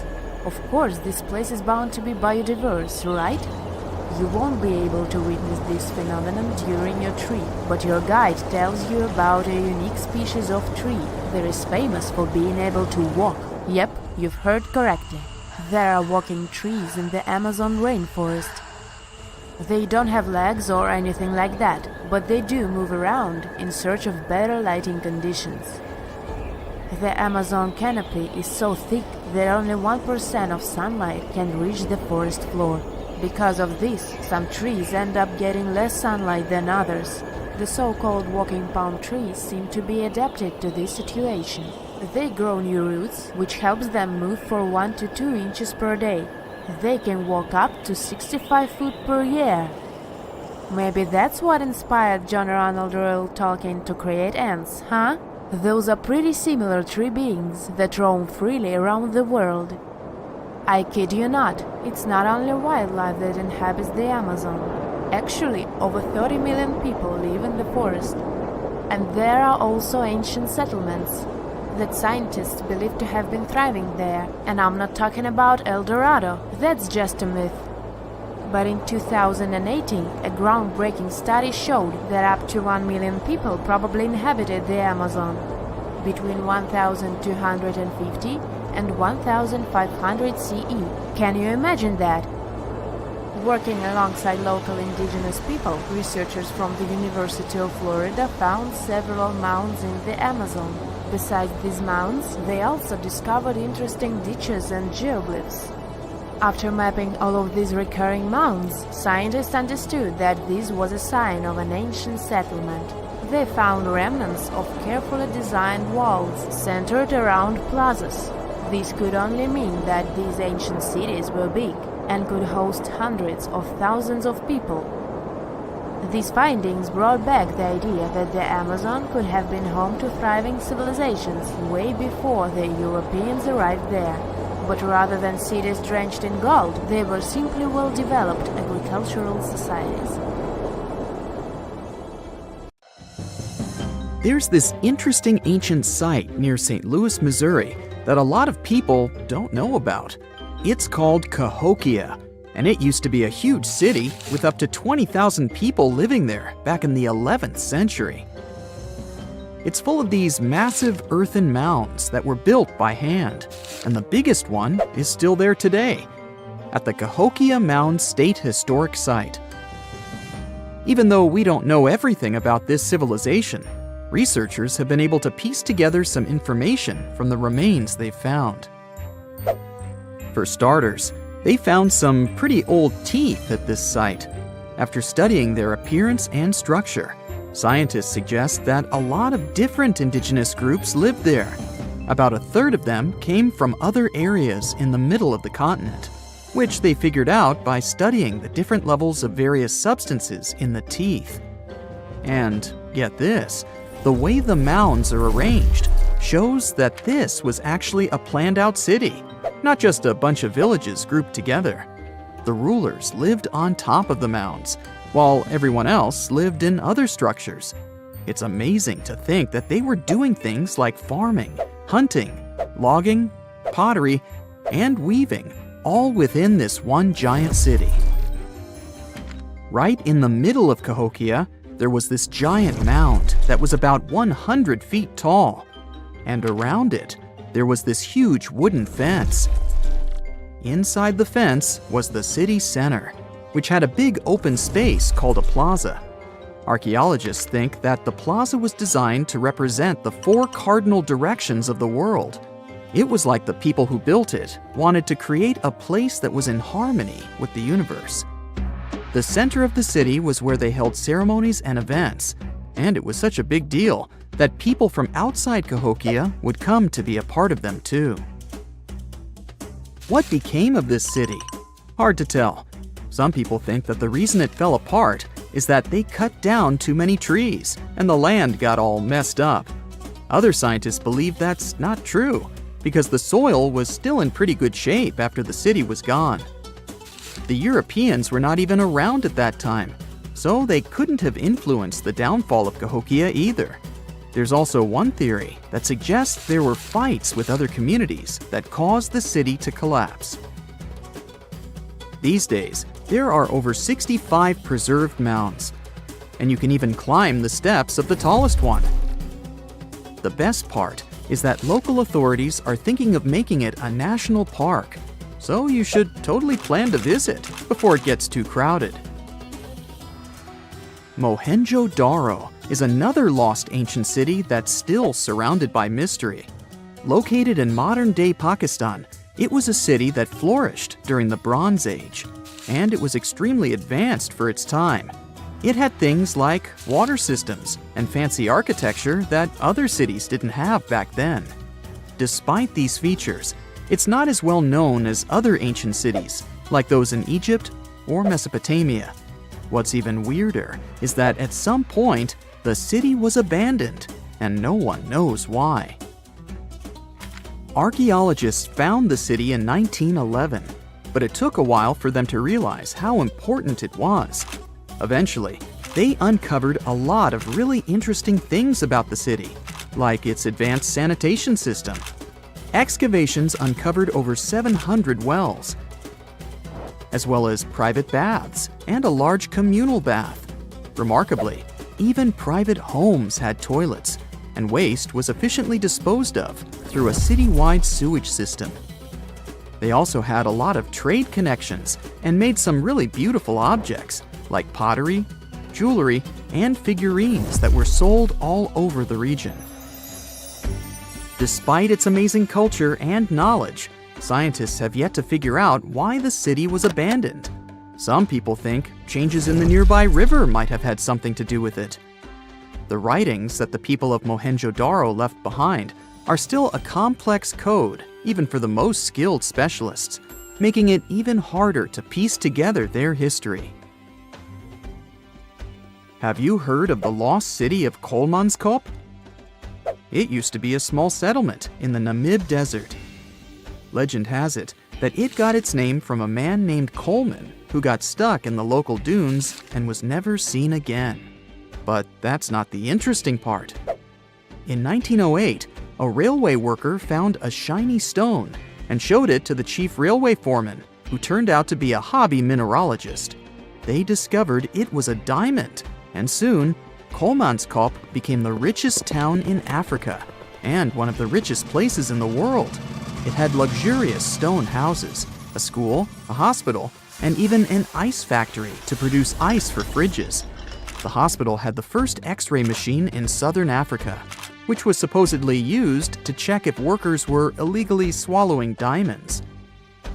Its popularity began to decline in the late 1920s when another diamond-rich location was discovered nearby. Most of the inhabitants soon began to flee the city in search of a better life, leaving the buildings abandoned. In 1938, all machinery was taken south and the town was left to the desert.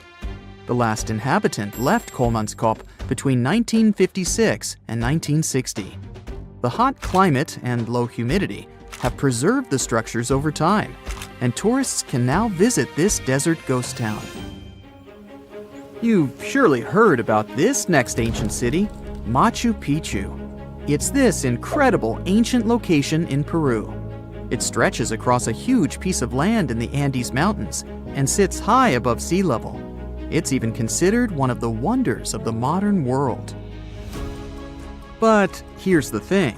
Scientists aren't exactly sure what it was used for. It could have supported up to 750 people, but there aren't a lot of human clues left behind.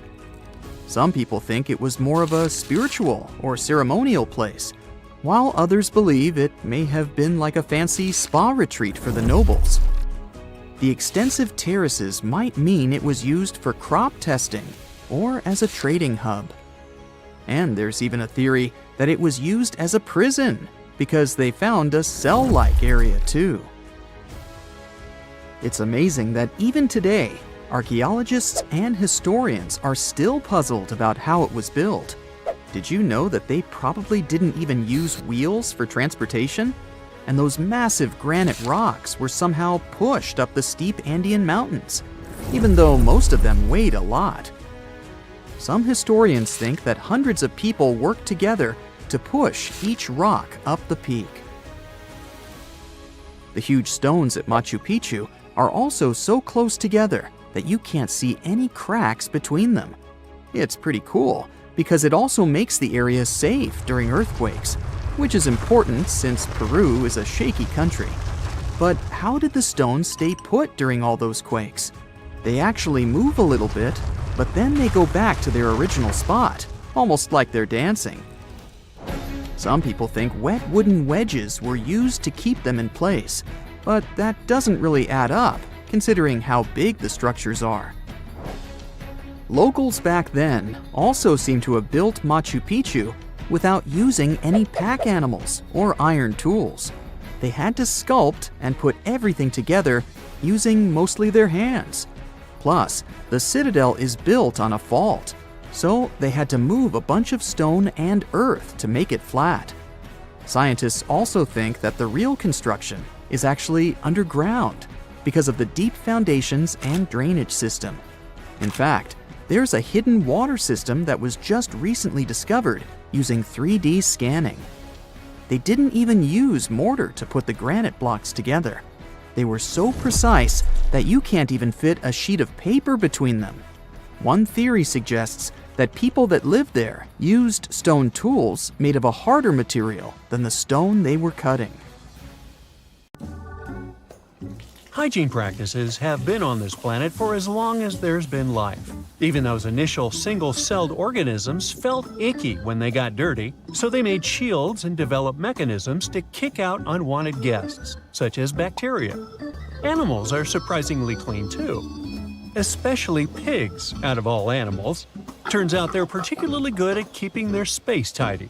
Domestic pigs, for instance, pick a spot for their toilet business that's a good distance from where they eat or sleep. Humans have a long, and at times icky, history with hygiene too, which can be traced as far back as our ancient cousins, the Neanderthals. There's evidence that even over 60,000 years ago, they seemed keen on keeping their pearly whites in good shape. 2 fossilized Neanderthal teeth tell this story through some weird grooves, which were obviously made by something pointy, like a toothpick of sorts. Then there's Venus of Willendorf, this tiny ancient statue, around 25,000 years old, discovered in Austria. Its whole purpose remains a mystery. Scientists don't even know if it was an art piece or if it had some spiritual significance. But it does give us some indications on ancient hygienic practices. Now, there's no way to confirm, but those bumps and grooves on the statue's head might represent braids. Scientists have no idea how often people washed their hair back then, or if they used any specific cleaning products. But the fact that they put some time into a hairdo shows an extra bit of care that other species might not have. Now, in all fairness, the likely culprit for prehistoric hygienic practices might have been lice, unfortunately. Even further back in time, we meet the Egyptians, who surely take the crown for ancient self-care practices. In fact, according to the Greek historian Herodotus, around the 5th century BCE, the ancient Egyptians were the cleanest and healthiest bunch around. Why so? Because they made sure to bathe twice a day to steer clear of health problems. Spiritual leaders, in particular, took cleanliness seriously, shaving their entire bodies every 3 days and having 2 baths during the day and 2 at night. Wow! Know what should also be taken seriously? Liking this video and subscribing to this channel, which doesn't take nearly as long as an ancient Egyptian bath. Meanwhile, ancient Egyptians also didn't just rely on water. They used perfumes to stay fresh. They also had these natron soaps that were scented and had properties like fighting bacteria and fungi. These natron, which is a mineral salt, was used in mouthwash solutions too. These people chewed on parsley and similar herbs to keep their breath fresh. Egyptians back then went even as far as developing one of the first deodorants. Ancient texts suggest putting a scented bread concoction under the arms post-bathing. People also mixed an ostrich egg with pulverized tortoiseshell and used it as an ointment to ward off unpleasant odors. Women, especially the wealthier ones, shaved their heads with flint or metal razors, choosing wigs made from human hair to shield their skin from the sun and avoid lice. Those who kept their hair natural often used hair extensions or wigs secured with beeswax and resin. There were even women who wore perfume wax cones on their heads that would slowly release a delightful scent during the day. Woo, coneheads! Let's now move towards the north a bit and check out the ancient practices of the good old Romans. Sure, the Babylonians and Assyrians were the first to sort of invent the toilet. That's because they crafted areas with 2 short walls and a little gap for the business. And then they just let the debris flow into the canals along with their bathwater. But it wasn't until the ancient Romans that these toilets became a common, widespread device. The less well-off households went for a barrel as their toilet, just dumping the stuff from their chamber pots into it. Public toilets were popular too, at times even big enough for over 50 people. Imagine having a chat about commerce and marketing with other professionals while, doing your thing. You wouldn't be wrong. In fact, that's what the Romans did. And that's where the phrase, to do one's business, comes from. Now, did the ancient Romans use toilet paper? No, they didn't. but they did supposedly use a sponge on a stick called a tersorium to tidy up after completing their potty time. There's evidence you'd often find these devices in public bathrooms, but how exactly they were used is still a bit of a mystery. It's not like we sell toilet paper with detailed instructions these days either. However, the hefty sponge might have been a reusable contraption. Some say it was dipped in a little water and vinegar, did its job cleaning, and then got rinsed or dunked back into a bucket of salt water or vinegar for the next person to use. I think I'd rather be first in line, or wait for a new sponge. Probably one of the most important ancient inventions when it comes to hygiene were the Roman aqueducts. These sophisticated engineering marvels were designed to transport fresh water from distant mountain sources to cities. This meant ancient Romans always had a reliable supply of clean water. Now, the medieval times have this reputation of being some of the smelliest in human history. But if we look at the data, it wasn't that bad. People were advised to keep it smooth, getting rid of unwanted hair by either shaving or plucking. Another technique was to put together a mix of crushed needle seeds and vinegar and slather it on the skin. Think of it as an ancient body scrub. As for hair, doctors suggested washing it, but not too often, just once every 3 weeks. The preferred method? A good scrub with water and herbal blends. Daily hair care involved combing, sometimes with powders made from sweet-smelling flowers like rose petals. For laundry duty, our medieval ancestors tossed clothes and linen into a tub, river, or stream. To really amp up the cleanliness, some added wood ash to the water. Women often took laundry to rivers, where they would stomp on clothes or beat them with a wooden bat until they were done. In fact, the washing enthusiasm got so intense that it led to some serious public health issues. One story goes that in the 1400s, an English city put a ban on washing clothes at town conduits because it became such a mess. When it comes to laundry, though, people that lived through the Victorian era really overdid it. For starters, it was a multiple-day project. Manuals then suggested letting clothes soak overnight as the first step. The next day, it was a complete process of soaping, boiling, rinsing, drying, starching, and ironing. Sometimes they even had to repeat these steps. To keep whites looking brand new, women had various stain removal options. For instance, sour milk was said to work wonders in removing iron rust. Every wash also involved a bluing stage. White clothes were boiled or scalded with water that had a touch of blue dye. This made yellowing clothes look whiter. Interestingly, you can still find bluing products for laundry today. Another manual gave tips on bleaching clothes. Cotton could be bleached by soaking in buttermilk or adding turpentine to the first wash. Muslin fabric needed a chemical mix after the initial soap boil, followed by sun drying.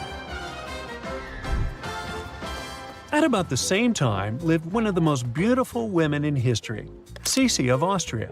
She became renowned for her personal hygiene and self-care routines. Her most recognizable attribute was this thick chestnut hair with an incredible length, down to her feet. It took her 3 hours per day just to manage it. Every morning she'd have a cold bath, a massage, and then she'd sit down in a chair for hours, letting her hairdresser do her job. Sisi's skincare regimen was equally as outrageous. Obsessed with keeping wrinkles at bay, Sisi put crushed strawberries to her hands, neck, and face. She also slept with a custom mask on, lined inside with pieces of raw veal. The woman also spent time in warm olive oil baths to keep her skin soft, and for everyday bathing, she used distilled water. Sisi also made it a habit to sleep without any pillows, because she believed it would benefit her skin. Kind of obsessive, wouldn't you say?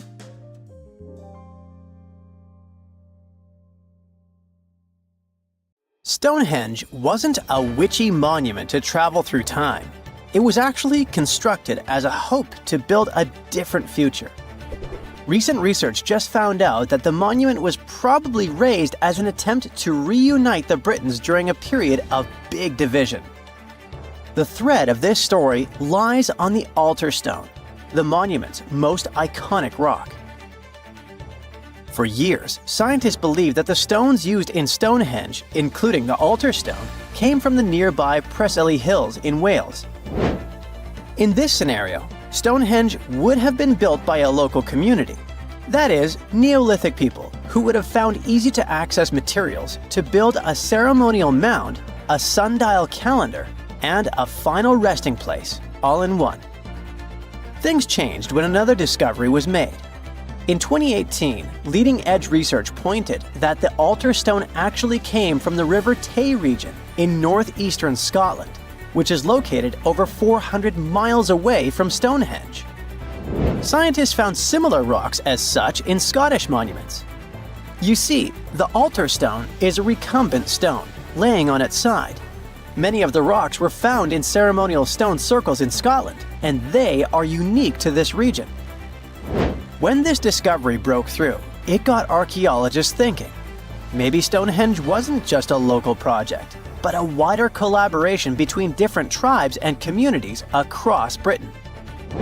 To understand this, we need to rewind to around 3000 BCE.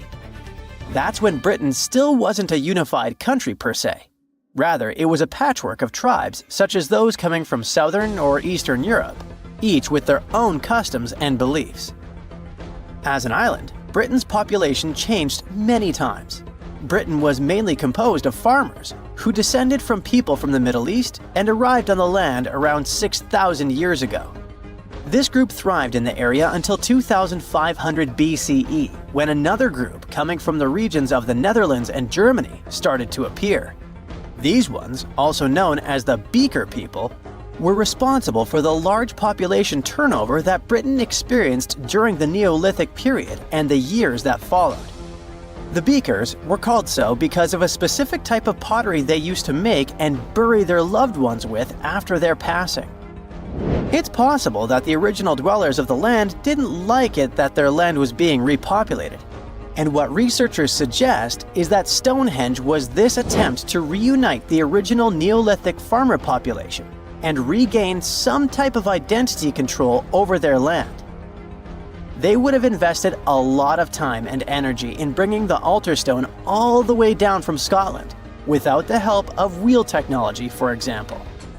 You see, the wheel had already been invented in Lower Mesopotamia, but since there was no Wi-Fi at the time, the Brits weren't aware of this technology until much later on. This whole territorial crisis could have driven locals to use their resources to move the altar stone to Salisbury Plain in England, in order to reunify the land. You see, Stonehenge wasn't built in one go. Its history dates to around 3000 BCE. That's when the monument was just a circular ditch and bank, known as a henge. Inside, they placed wooden posts and possibly totem-like carvings. This version of Stonehenge wasn't about rocks yet. It was more of a ritualistic place and possibly a final resting place. They found several cremation pits from this period, making it the oldest resting place in all of Britain. It was only around 2600 BCE that the blue stones came around. The naming might be a bit misleading since they're not literally blue rocks. They have a bluish tinge to them when they're freshly broken, hence the name. These smaller rocks probably came from the Preseli Hills in southwest Wales, which is about 150 miles away from Stonehenge. Some researchers say that the ancient ones believed that blue stones had healing qualities. So we can maybe guess why they went through all of the trouble to move them from Wales to Salisbury Plains, huh? A little bit later than that, circa 2500, that's when we start having the Stonehenge we know and love today. That's when the Sarsen stones started to arrive. The Sarsens are Stonehenge's huge stones. I mean, each Sarsen can weigh around 25 tons. That's as much as 3 African elephants stacked together. The Sarsens make that iconic outer ring circle. Supposedly, that's also when the altar stone was moved from Scotland directly to the heart of Stonehenge. The altar stone is the largest of the blue stones used to build Stonehenge. Today, the altar stone lies recumbent at the foot of the largest trilithon of the monument. In case you don't know, the trilithons are the horizontal stones used to form those famous arches we see today. And here's where the story takes a twist. For nearly a century, scientists believe that the altar stone came from the same area as the blue stones, the Preseli Hills in Wales. It made sense back then. If you're already hauling stones from Wales, why not grab a special one to be the so-called altar? Except that theory started crumbling in 2018 when a team of researchers decided to dig deeper. They used advanced geochemical analysis to pinpoint where the altar stone's sandstone actually came from, and it turns out it wasn't Wales. Instead, the results pointed north, specifically to the Orcadian Basin in northeastern Scotland, 400 miles from Stonehenge. This revelation changed the whole script of Stonehenge's story. How would they move the rocks, you may ask? Well, there's an old theory known as the ice road that suggests that the rocks were moved by natural icy pathways that formed during the winter. This way, they could slide the rocks down all the way to Stonehenge. But hey, if we're talking about a distance of over 100 miles, that's not too realistic. Anyways, this theory was debunked because it was warmer back then than it is today. There's also the river theory that suggests that the rocks were floating along the river from the quarry to the site. But if we're talking about sarsen rocks, they're too heavy to float. So there goes this theory. What we're saying is, no one knows how the rocks were moved. Another interesting info came from all the research done in Stonehenge. A recent laser survey of the stones revealed the different stone working methods used and has shown that some parts of the monument were more carefully finished than others. In particular, the northeast side and the inner faces of the central trilithons were finely dressed. FYI, a trilithon is one of Stonehenge's most famous shapes. It's when two huge monoliths receive a third one on top of them, connecting the two together. This fancy word is just Greek for having three stones. But anyway, the bigger question, and maybe why Stonehenge is so famous, is why it was built in the first place. You see, Stonehenge's entire layout seems to have been carefully planned to align with the movements of the sun. The monument's architecture is particularly attuned to the solstices, the shortest and longest days of the year. During the summer solstice, the sun rises perfectly in line with the heel stone, casting light straight into the heart of the stone circle. A spectacular, almost magical sight that surely wowed its ancient audience. But it's the midwinter solstice that seems to hold a special connection to the altar stone. As the sun sets on that day, its light aligns with the altar stone at the center of Stonehenge. To the builders of Stonehenge, this alignment may have symbolized more than just celestial precision. It likely carried profound ancestral and spiritual significance. The altar stone, illuminated by the setting sun, could have been seen as a bridge between worlds, connecting the living with their ancestors, the earth with the cosmos, and the present with the eternal. In a world without calendars, clocks, or weather apps, the solstices were everything. They marked the rhythm of life, guiding agricultural cycles and spiritual rituals alike.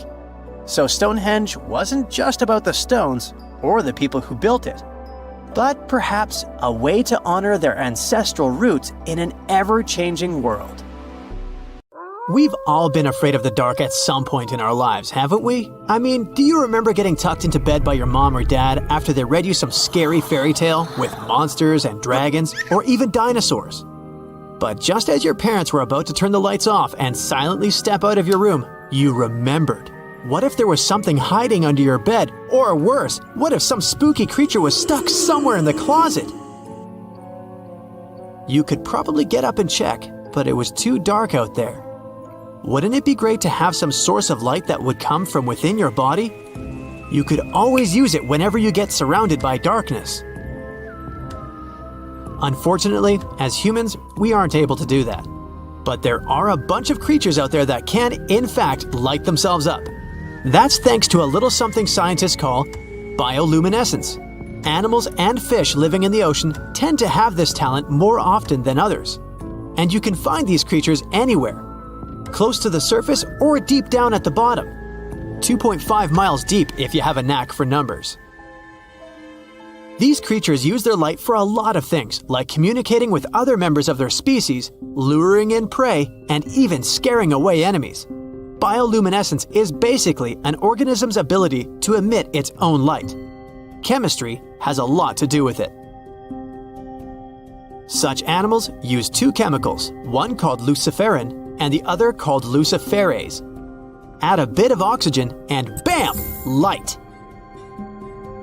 Should you ever wonder if you actually observe bioluminescence or if someone just dropped a glow stick in the ocean, be on the lookout for neon blue, green, or even red sparkles in the sea.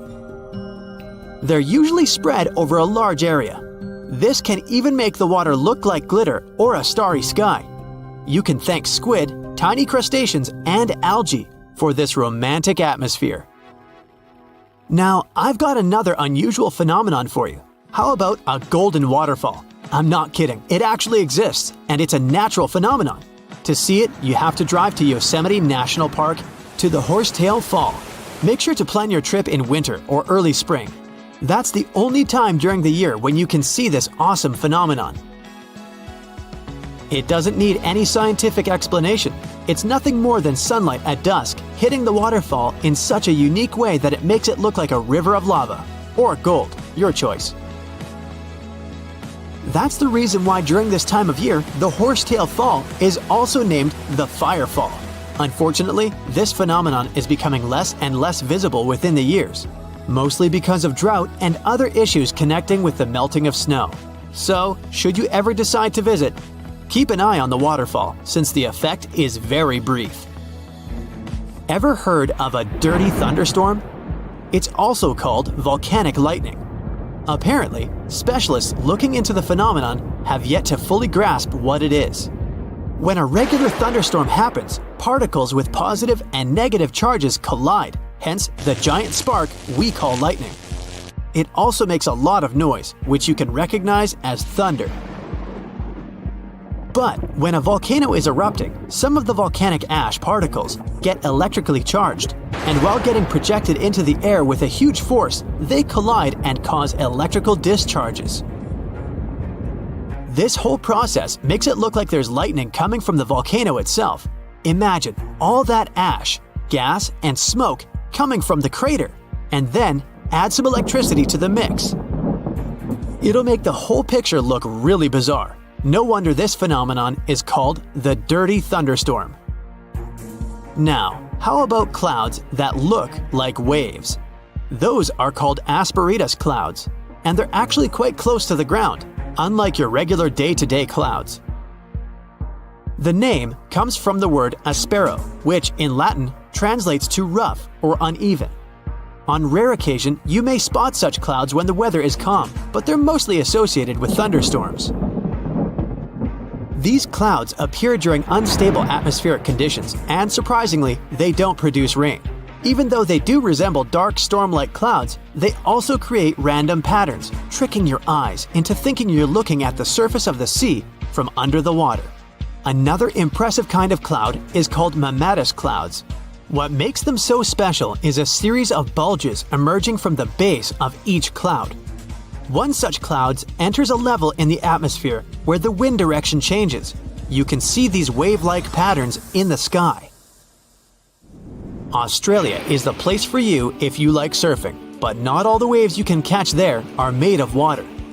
Near a town called Hayden, there's a mysterious wave made out of rocks. This granite formation supposedly dates back to 2.63 billion years ago. That's way before dinosaurs started hanging around the planet. Standing at 49 feet high and 360 feet long, the wave was formed as a result of two processes: weathering and erosion. There's softer sediment at the base of the wave rock, which was chemically weathered by groundwater. Winds and rain did the rest of the job, causing the erosion of the rest of the formation. Its red, yellow, and gray stripes are made of iron hydroxide, carbonates, and other chemical compounds that were washed down by the rain. You've made it to Australia, so stick around a bit more. There's one more location here that seems unreal. You'll need to fly over this one, however, if you want the best picture. In the western part of the country, surrounded by green woodlands, there's a series of lakes. They're all a staggering shade of bright pink. Out of them all, the most famous is Lake Hillier, a 2,000-foot-long reservoir. It's surrounded by both sand and a forest of eucalyptus trees. This makes the cartoon-like hue of the lake stand out even more. One of the many theories explaining the color of these mysterious lakes is connected with algae. These algae appear to gather high levels of a substance called beta-carotene, which has a red-orange pigment in it. Another explanation involves haloarchaea. Those are microorganisms that sometimes look red. Even if you don't enjoy flying, the lakes are great for taking a swim. They're not toxic, even though they have loads of salt in them. This means you'll be able to stay afloat easily, and the water won't damage your swimsuit. During winter up north in Canada, a bizarre phenomenon happens at Lake Abraham in Alberta. Underneath the frozen surface, you can spot some weird objects that look like frozen jellyfish. It's definitely not the case, as these creepy formations are just frozen methane bubbles. Those are pockets of gas that were trapped underwater and got stuck there after the lake had frozen. They appear when leaves and grass fall into the water and bacteria digest them. This process transforms them into methane. This phenomenon is as beautiful and strange as it is dangerous. The pockets of methane can easily become highly flammable. When the temperatures rise during the spring, the ice melts and these bubbles start popping and fizzing. It's a spectacular sight to observe. Picture a lake filled with soda. Remember not to bring any source of fire. It can be very dangerous for visitors. You can check out these types of lakes all across Canada's Banff National Park.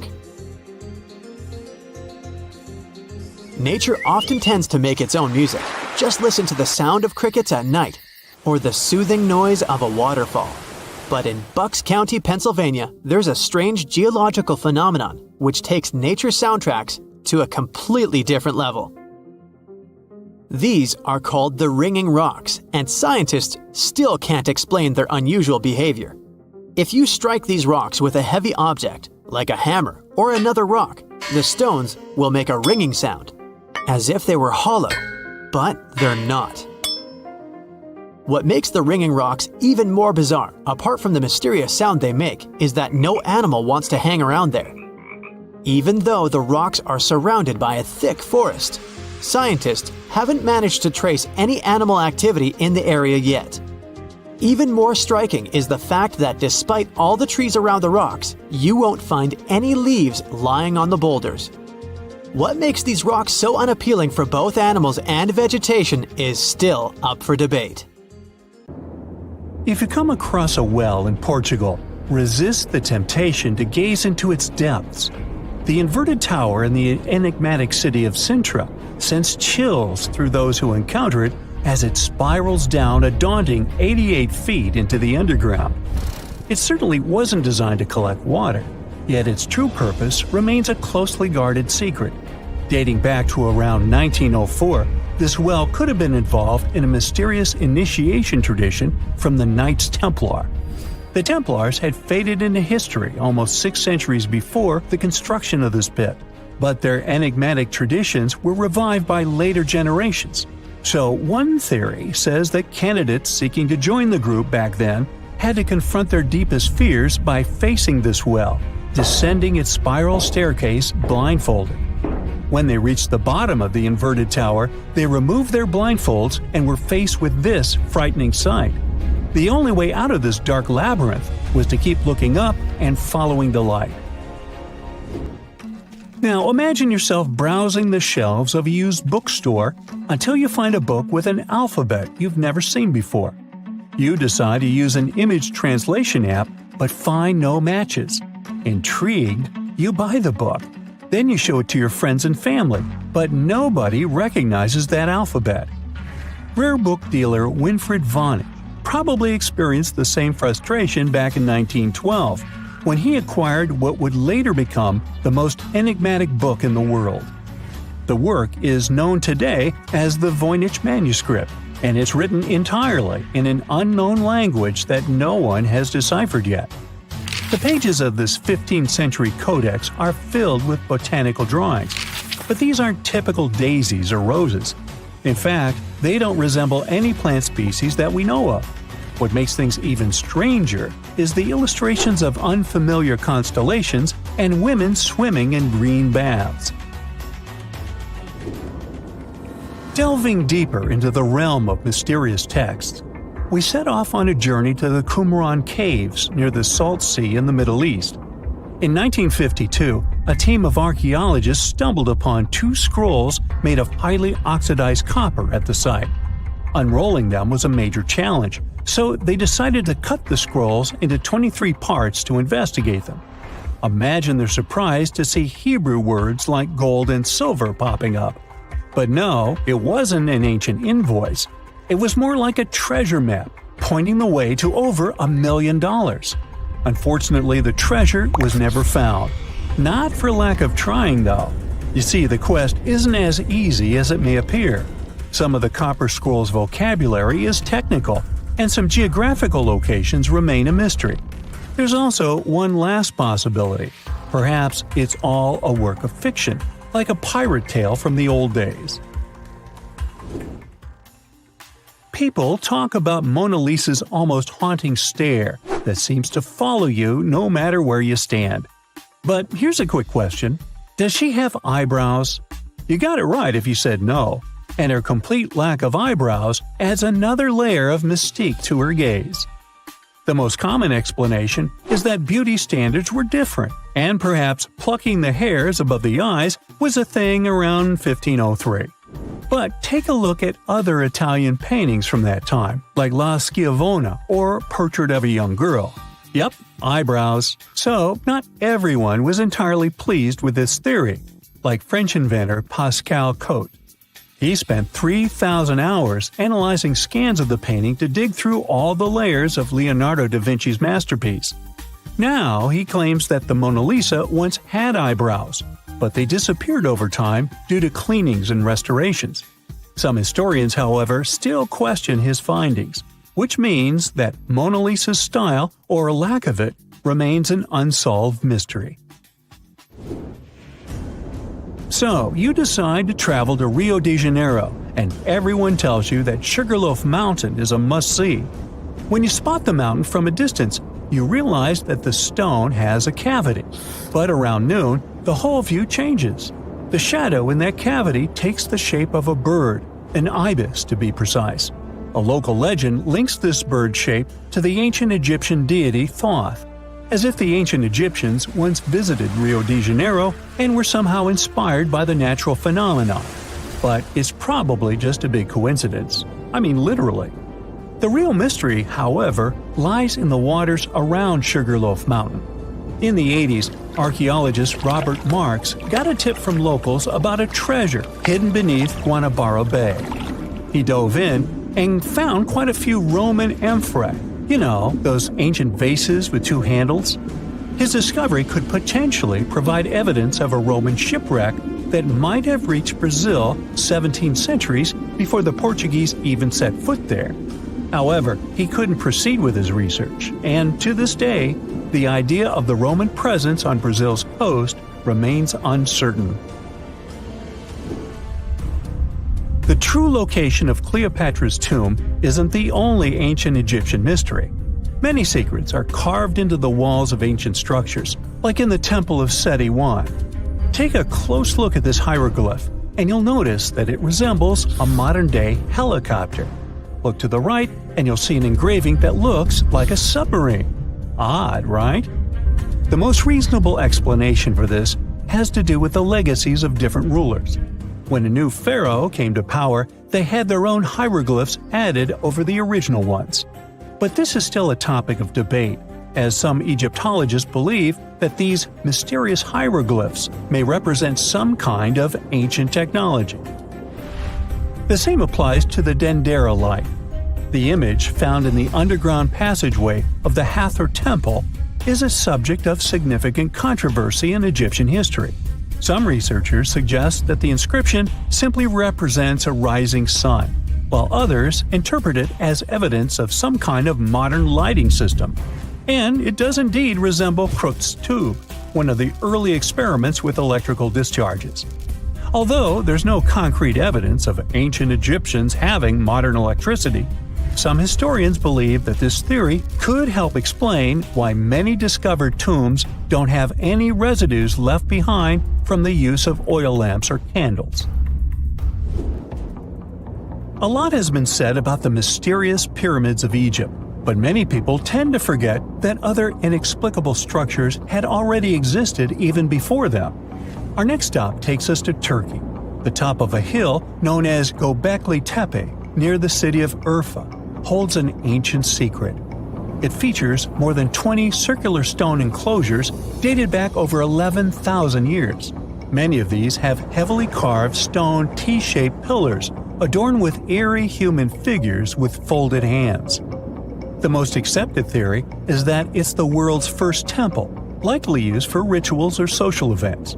But the greatest mystery lies in how it was built, as this site existed before the domestication of animals or the use of metal tools. So the construction must have been very difficult, challenging our understanding of the historical timeline. Now, I hope you're not afraid of heights, because we're about to take a flight over the Nazca Lines. You've probably already heard about these massive, mysterious drawings etched into an arid region of Peru.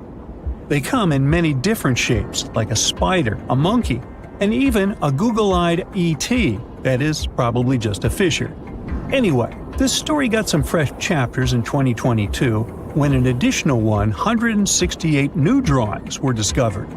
The original ones could only be seen from the air, but these new ones are much smaller and can be observed from the ground. However, one thing they have in common is that their purpose remains totally unclear. Some might call them the largest-scale calendar in the world. Others suggest that they served as a tool for agricultural purposes. Of course, many theories have emerged in an attempt to give the Nazca Lines a meaning, but the truth is that they remain some of the most important unsolved mysteries in history. You are lost deep within the jungle in the Yucatan Peninsula in Mexico. There are strange noises all around you, and to make it worse, the sun is setting. Soon, you'll be alone in the middle of an unknown rainforest. Guess it was a pretty bad idea to come looking for El Dorado on your own, wasn't it? You keep walking as fast as you can, when suddenly, wait! What's this you're seeing? It looks like large stairways made out of stone. This definitely doesn't look natural, so you take a picture. Maybe you didn't strike gold, but you might have just found something relevant.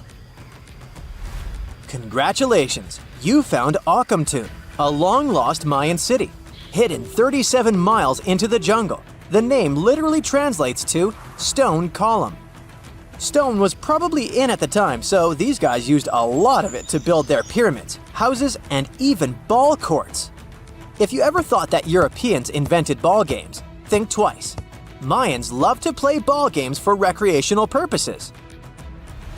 Akhumtun is part of a series of other long-lost Mayan cities that are being discovered with the help of new technology nowadays. We'll talk more about the other ones in a jiffy. Perhaps the biggest surprise of this one is that it was surrounded by wetlands, which is why the city was built on high ground. The city was monumental, covering an area of over 120 acres. That would be as big as 90 football fields right next to each other. Scientists have found proof that Akhumtun had pyramids of up to 49 feet high, and that it was likely an important social hub between 250 and 1000 CE. This is definitely a game changer. But lost Mayan cities began to be unearthed in the 19th century. Modern technologies, such as LiDAR imaging, help archaeologists see through dense canopies of the forests. This means that people don't really have to risk getting lost in the tropical jungle like you did at the beginning of this video. LiDAR works sort of like an X-ray. It sends out laser beams that can detect any signs of ruins or ancient constructions. According to space archaeologist Sarah Parchak, satellite imagery has been a key player in discovering ancient cities in South America, Egypt, and other places. Sarah herself spends most of her days scouring images for any signs of where there could have been cities long ago. She says that more often than not, what happens is that ruins are covered by vegetation, soil, or sand, which makes them super tricky to find. But thanks to these awesome tools, scientists also made the huge discovery of ancient Mayan causeways, which spread throughout old Mayan territories. I mean, take a look at these roadways. You'd expect to see ruins like this in places such as Portugal, England, or the United States. I'm talking about 130 feet wide roads painted white to help travelers journey through the nighttime. Scientists recently unearthed a 110-mile network of roads such as these, and they think this dates back to before the first registered Mayan highways we've known so far. These roadways, which sometimes ran over the swampy ground and were even elevated at times, are being called the world's first superhighways. Even if there is no registry of animal-powered vehicles, it's believed that the Maya used them to travel around a network of possible 964 settlements. They were built like a huge spiderweb, and from what archaeologists have gathered, this huge system of roads worked to connect a big system of economic and social interactions between Mayan cities. This completely debunks the traditional idea that the Mayan pre-classic period, which dates back to 2000 BCE, was made of small, tribal settlements. Imagine the manpower and engineering ability you need to muster to build something close to these white highways. Scientists believe that these causeways were built pretty much the same way as the Mayans built their pyramids, with a mixture of mud and quarry stone. Oh, and using several layers of limestone to make them white. That's pretty cool, right? But let's take a few steps back for a moment to get some context. The Mayans were one of the biggest pre-Columbian civilizations living in the Americas. Until now, experts believe that at its apex, the Mayan civilization consisted of over 40 cities with a population of millions of people. That's a lot of folks. Their civilization spanned Mexico's Yucatan Peninsula, Guatemala, and Belize. And they survived mainly on agriculture. The thing is, the Yucatan Peninsula was an extremely difficult place to grow crops. So the Mayans had to develop a complex irrigation system in most of their cities. They built a series of ceremonial buildings, pyramids, and plazas. The Mayans might have been keen pyramid builders, but they also developed an advanced astronomical system. With whatever ancient technology they had, they were able to predict the exact location of planets such as Venus and Mars, as well as the exact dates of eclipses. If you've ever seen examples of ancient Mayan cities, this is Tikal. Located at the heart of the Guatemalan jungle, Tikal is believed to have been the capital of the ancient Mayan conquest state. At its height, it was comparable in importance to cities such as London or New York in today's world. It's composed of a series of complex monuments. The North Acropolis is one of Tikal's most ancient complexes of monuments. Built solely by human hands around 350 BCE, it served as the resting place of kings and chiefs. Its monuments are up to 200 feet high. Back in the day, the step pyramid temples were painted a beautiful red. Mayans loved that color. Today, of course, you'll only see the limestone. Then there's Chichen Itza. It's got one of the best preserved pyramids on Earth to date. Located in Mexico's Yucatan state, this Mayan city is well over 1,500 years old. At its peak, it was home to 35,000 people. The site covers 4 square miles of land. The highlight is El Castillo, a tremendous step-like temple standing 80 feet above ground. Its most peculiar feature is that it has 91 steps up each of its 4 sides, including the upper platform, which makes for 365 steps, the same number of days as the solar year.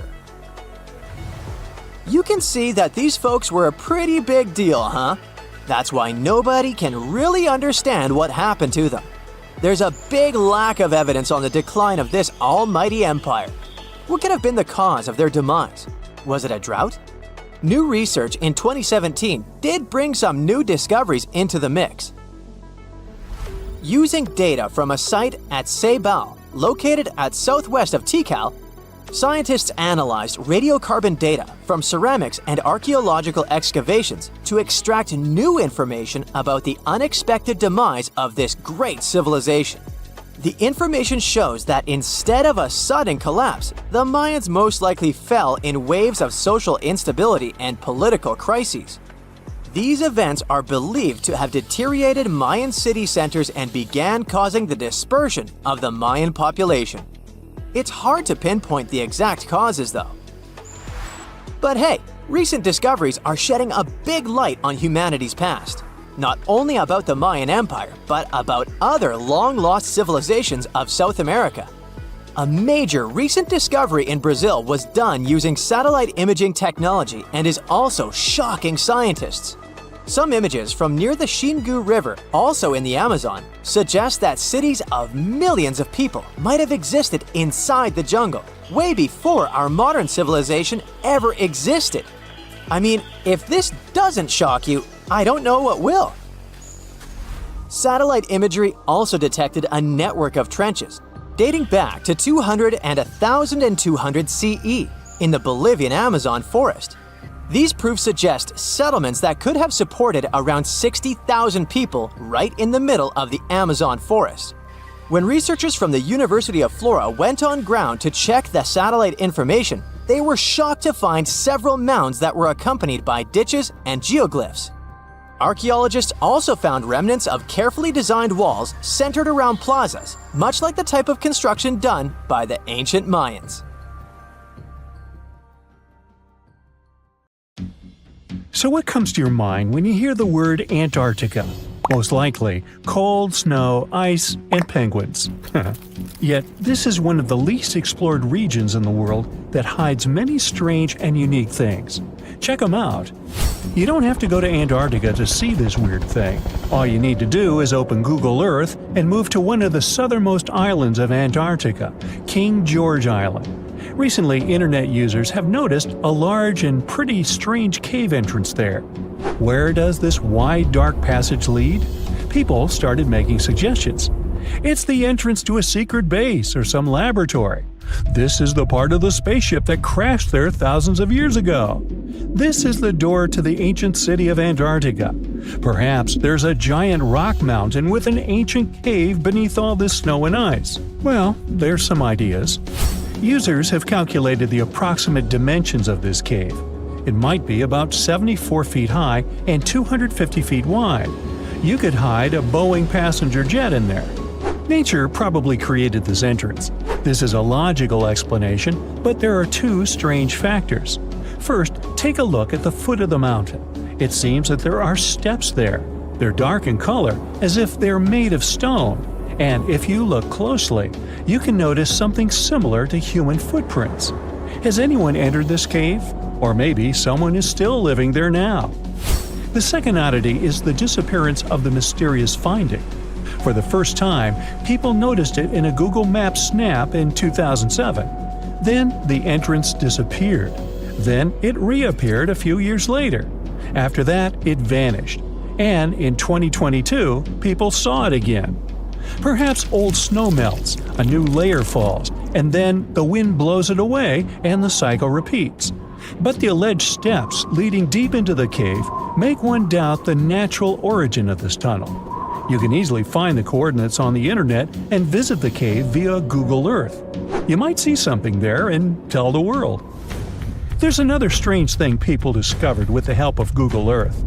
In 2020, one user found a strange object that looked like a giant ship 100 miles off the coast of Antarctica.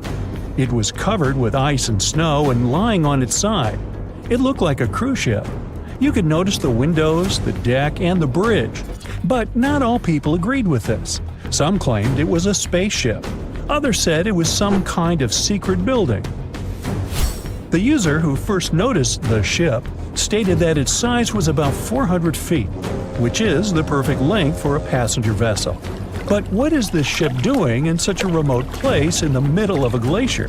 How did it get here? Who was its captain? No one has found the answers to these questions yet.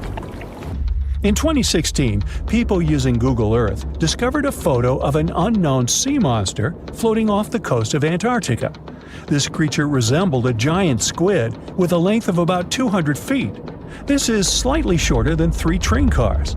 Just imagine this kraken swimming in Antarctica's dark, icy waters and dragging to the bottom everything it meets on its way. Maybe it's the great and terrible Chulu, or one of its offspring. You will quickly notice this blood-red waterfall among Antarctica's endless, dazzling white landscapes. Don't worry, it's not blood. For many centuries, the waterfall has been painting snow in a bright red color. The stream flows straight out of a white iceberg. Let's look inside and find out what's happening there. Millions of years ago, there was a small crystal-clear pond, but then a glacier formed around it. A thick layer of ice and snow blocked sunlight, heat, and oxygen access. For millennia, the reservoir remained in this cold vacuum. But at one point, the water made a hole in the icy wall and broke out. When this salty water comes into contact with oxygen, it immediately turns scarlet or rusty. Antarctica is the only place where you can find such a unique natural phenomenon. One of the driest places on Earth is located in Antarctica. It's one of the most lifeless deserts in the world, the McMurdo Dry Valleys. In this desert, you won't see the scorching sun, hot sand, and cacti. A desert means a place with a lack of precipitation and life. The McMurdo Dry Valleys meet these parameters. But this place is also unique for Antarctica, since you won't find glaciers there. Despite the frost, ice can't form in the desert because it hasn't rained for millions of years there. It also never snows. A strong wind coming from the mountains reaches speeds up to 200 miles per hour.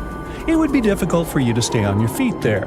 The wind is filled with moisture. It heats up and evaporates all the liquid and snow in the desert because of its high speed. Only dry air reaches the ground.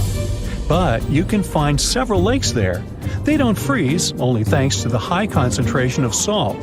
The water is so salty that large life forms can't develop there. But scientists have found microscopic organisms near the lakes. 20 million years ago, Antarctica was filled with swamps, trees, and swarming with insects and animals. But now, it resembles the surface of Mars, literally. Scientists and astronauts are exploring such regions as the McMurdo Dry Valleys, since the natural conditions there are similar to those on the Red Planet. So, before you go to Mars, you can practice living in similar places on Earth. Also, scientists discovered an underwater world in the Antarctic filled with hundreds of amphipods, crustacean animals similar to shrimp. Wait a minute, it happened in the Antarctic? But the McMurdo Dry Valleys are located in Antarctica. Well, the words are very similar, but what is the difference? Oh, and don't forget the Arctic. The Antarctic is the region in the southernmost part of Earth that houses the continent of Antarctica, and the Arctic is another land altogether. They have the same natural conditions, frost, ice, and snow, but they're located in different parts of the planet. The Arctic is at the North Pole, Antarctica is at the South Pole. Now, back to the discovery. Scientists put forward theories that the ice of the Antarctic hides a vast network of freshwater rivers and lakes. And in 2022, they found a new ecosystem. Researchers explored the Antarctic Ross Ice Shelf and its underwater rivers. This is a massive piece of ice floating in the ocean. A team from New Zealand used a special drilling rig equipped with a hot water supply to drill a hole 1,640 feet deep. That's more than the height of the Empire State Building.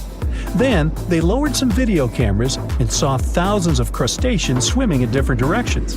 So it seems they're very unorganized. In the waters of the Antarctic, you can also meet some of the scariest creatures on the planet.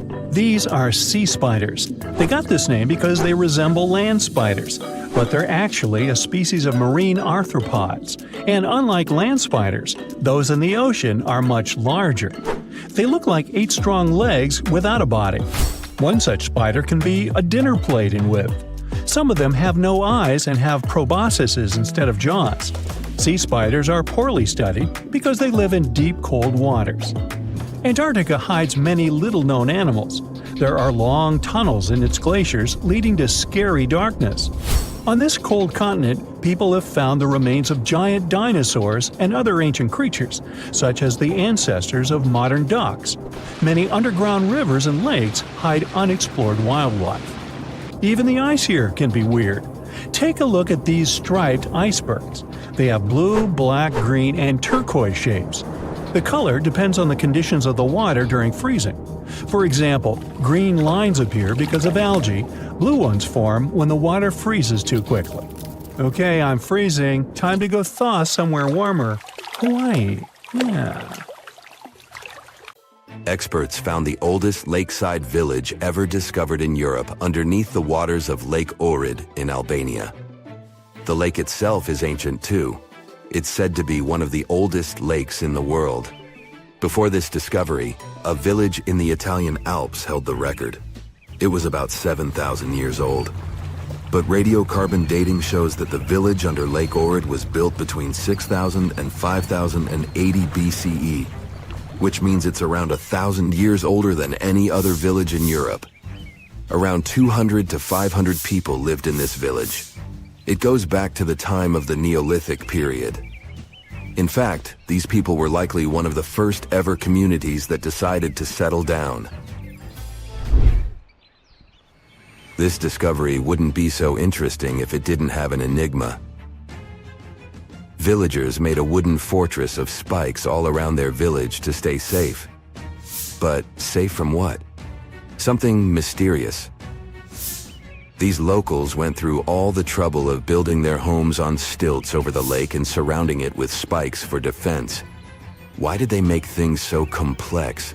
That's what archaeologists are trying to figure out. Are there any other unusual settlements? Sure thing. For example, Göbekli Tepe. This place takes us back to the very beginning of permanent settlements. It also makes us question everything we thought we knew about how organized societies started. It seems like the fellas who lived there were into something pretty special, like rituals or hanging out together as a community. Around 11,000 years ago, ancient humans carved huge blocks of limestone and somehow managed to drag them to the other side of the mound. These blocks were like canvases painted with images of animals and people. They were placed in circles. Underneath these stones, you'll find the same massive pillars as the ones from the other side of the mound.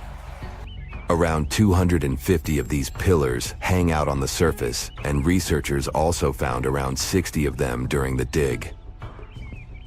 These are like messages from the past, telling us about people who once lived here and the stuff they were up to. These findings challenge traditional timelines and interpretations of early human society. While Göbekli Tepe has gained popularity among tourists, there's another site nearby, Karahan Tepe. It remains lesser known, but equally significant. Both sites challenge the belief that animal farming led to settled life.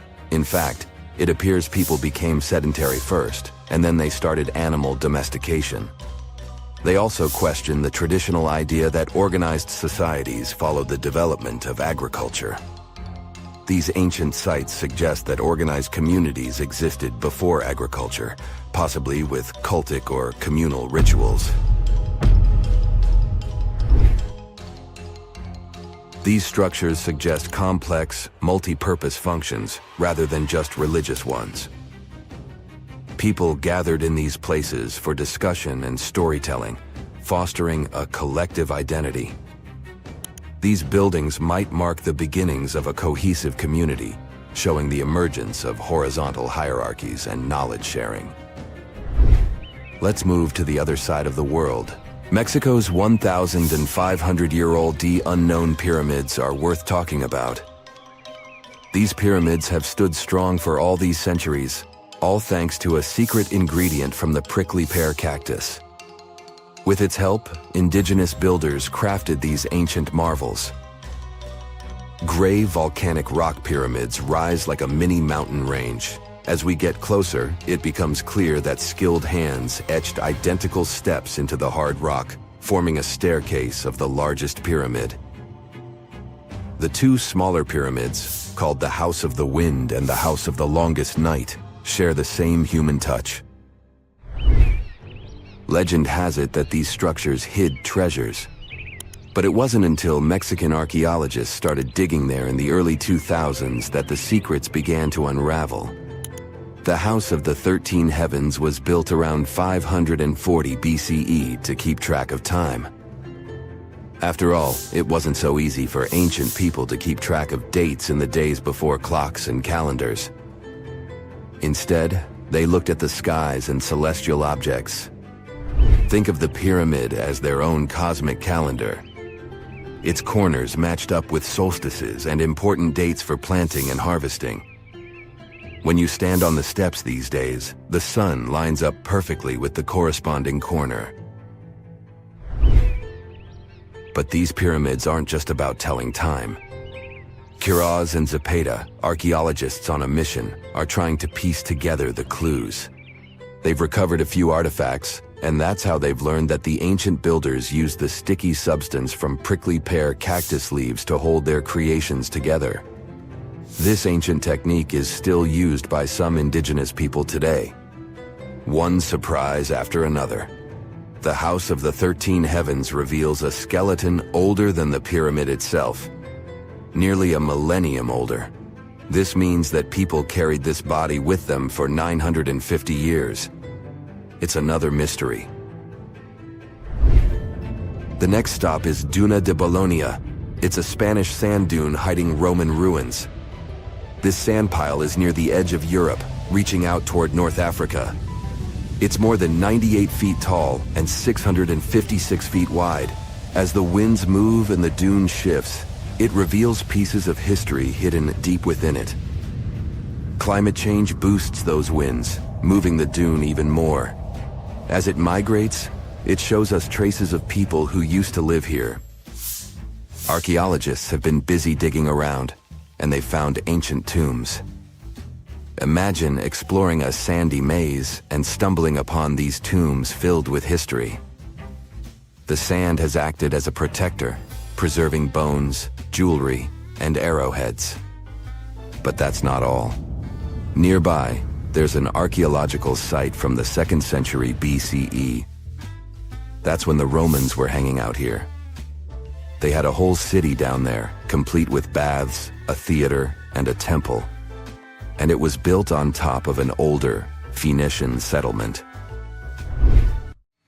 An earthquake shook things up a long time ago, and people left the city. For centuries, it lay hidden under the sand.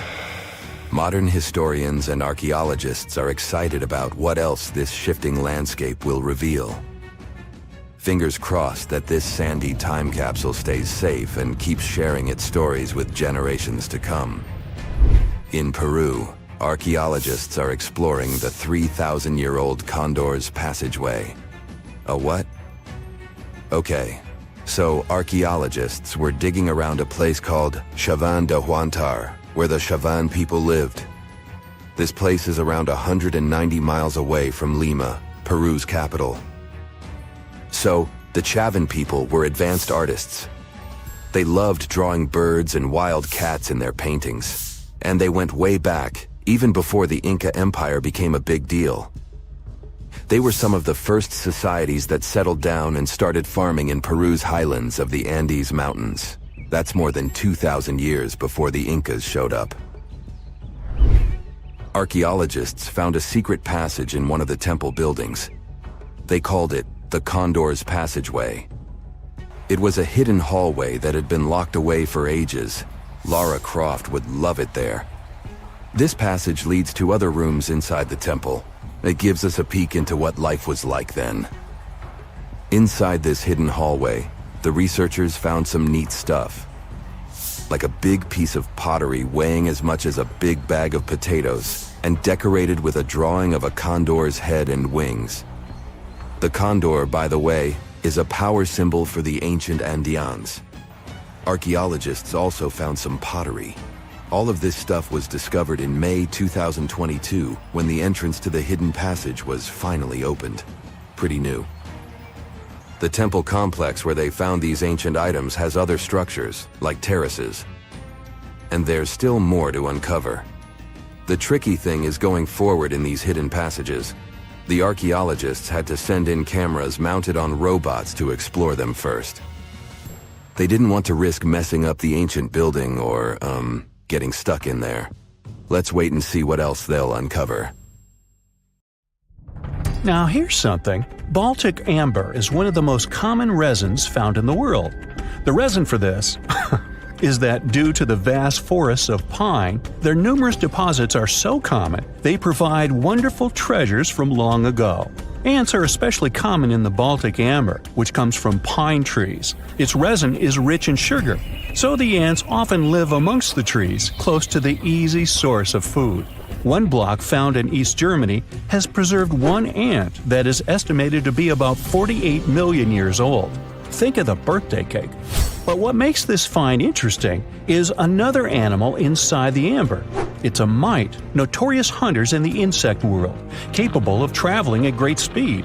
These guys quickly latch onto their hosts, sucking them dry. They're also capable of destroying entire hives in one go.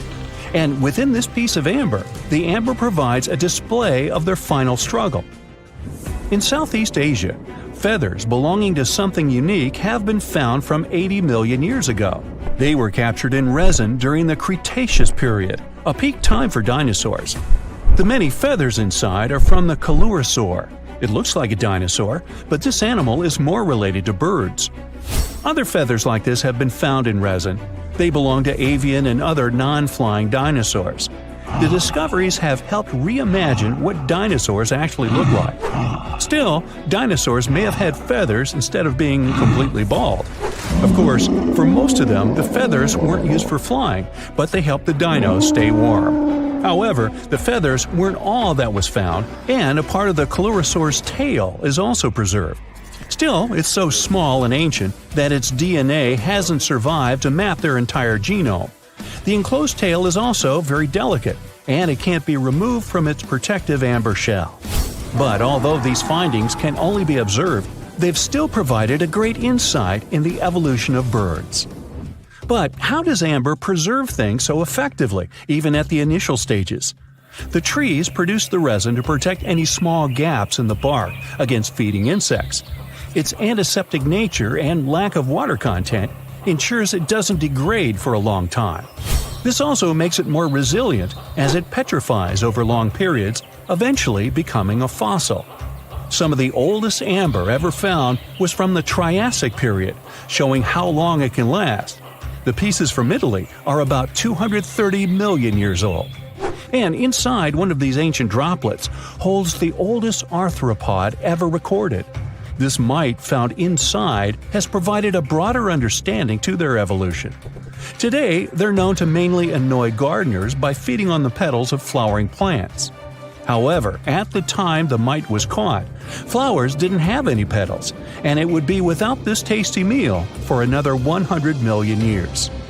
Now, 100 million years ago, Myanmar was part of Gondwana, the great supercontinent. At that time, Myanmar wasn't part of Asia yet. But it was still lush with a great forest, which contained many species of lizards that lived amongst the undergrowth, hiding away from dinosaurs. Many of them have been stored within amber. This fact helped discover ancestors of geckos and chameleons. By using CT scans, scientists have analyzed them, providing a glimpse into the formation of their scales, teeth, feet, and claws. It also provided an understanding of how these archaic creatures once appeared. Although mostly pieces of lizards, by using modern technology, the scientists have been able to create 3D images of the lizard. These images can reveal how those guys appeared in their full form.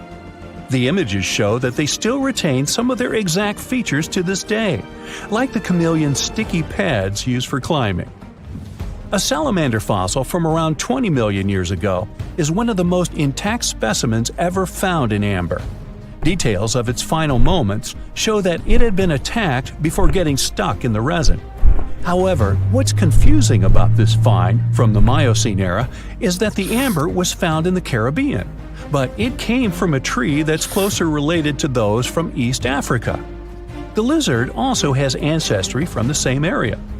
Finds like this have opened a whole new understanding about how these small lizards migrated. It's expected that they would have ridden fallen logs, which took them across the seas to new homelands, not only to the Caribbean, but to all continents except for Antarctica. Nobody goes there, it's too cold. In the Dominican Republic, you can find some of the rarest of all ambers. This Dominican amber came from neotropical forests from around 20 million years ago. Many of the trees that made the resin are now extinct.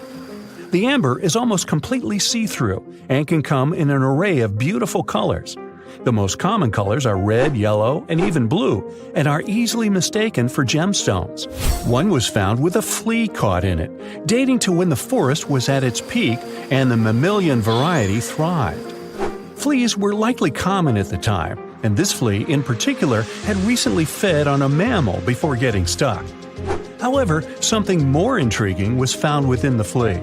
While scientists checked what mammal DNA was within the flea, they found that it was carrying an ancient bacterial blight. These blights have been constant throughout Earth's history, dramatically decreasing populations of animals and plants. This now extinct blight in the amber helped scientists determine how much the bacteria have evolved and how it spread. Now, most remnants of insects inside amber aren't much more than the exoskeleton bodies. But with some found in Myanmar, they were so well preserved that even the color of the insects is still intact. Colors in nature appear in three different ways. The first is bioluminescence, that's produced by a chemical reaction within a living organism. The second is about pigments, where the color appears in an animal or plant tissue. The third is called structural coloration, and the production of colors here is explained by microscopic surfaces fine enough to react with the light. The rare insects in amber were found in the form of structural coloration, but only at specific wavelengths. It all explains the very intense colors rarely found. 99 million years later, these bugs can still show their vibrant colors – blue, purple, and green. Some of them appear so different in color and shape that they almost look like they're from another world. Which of course they are, a very old one.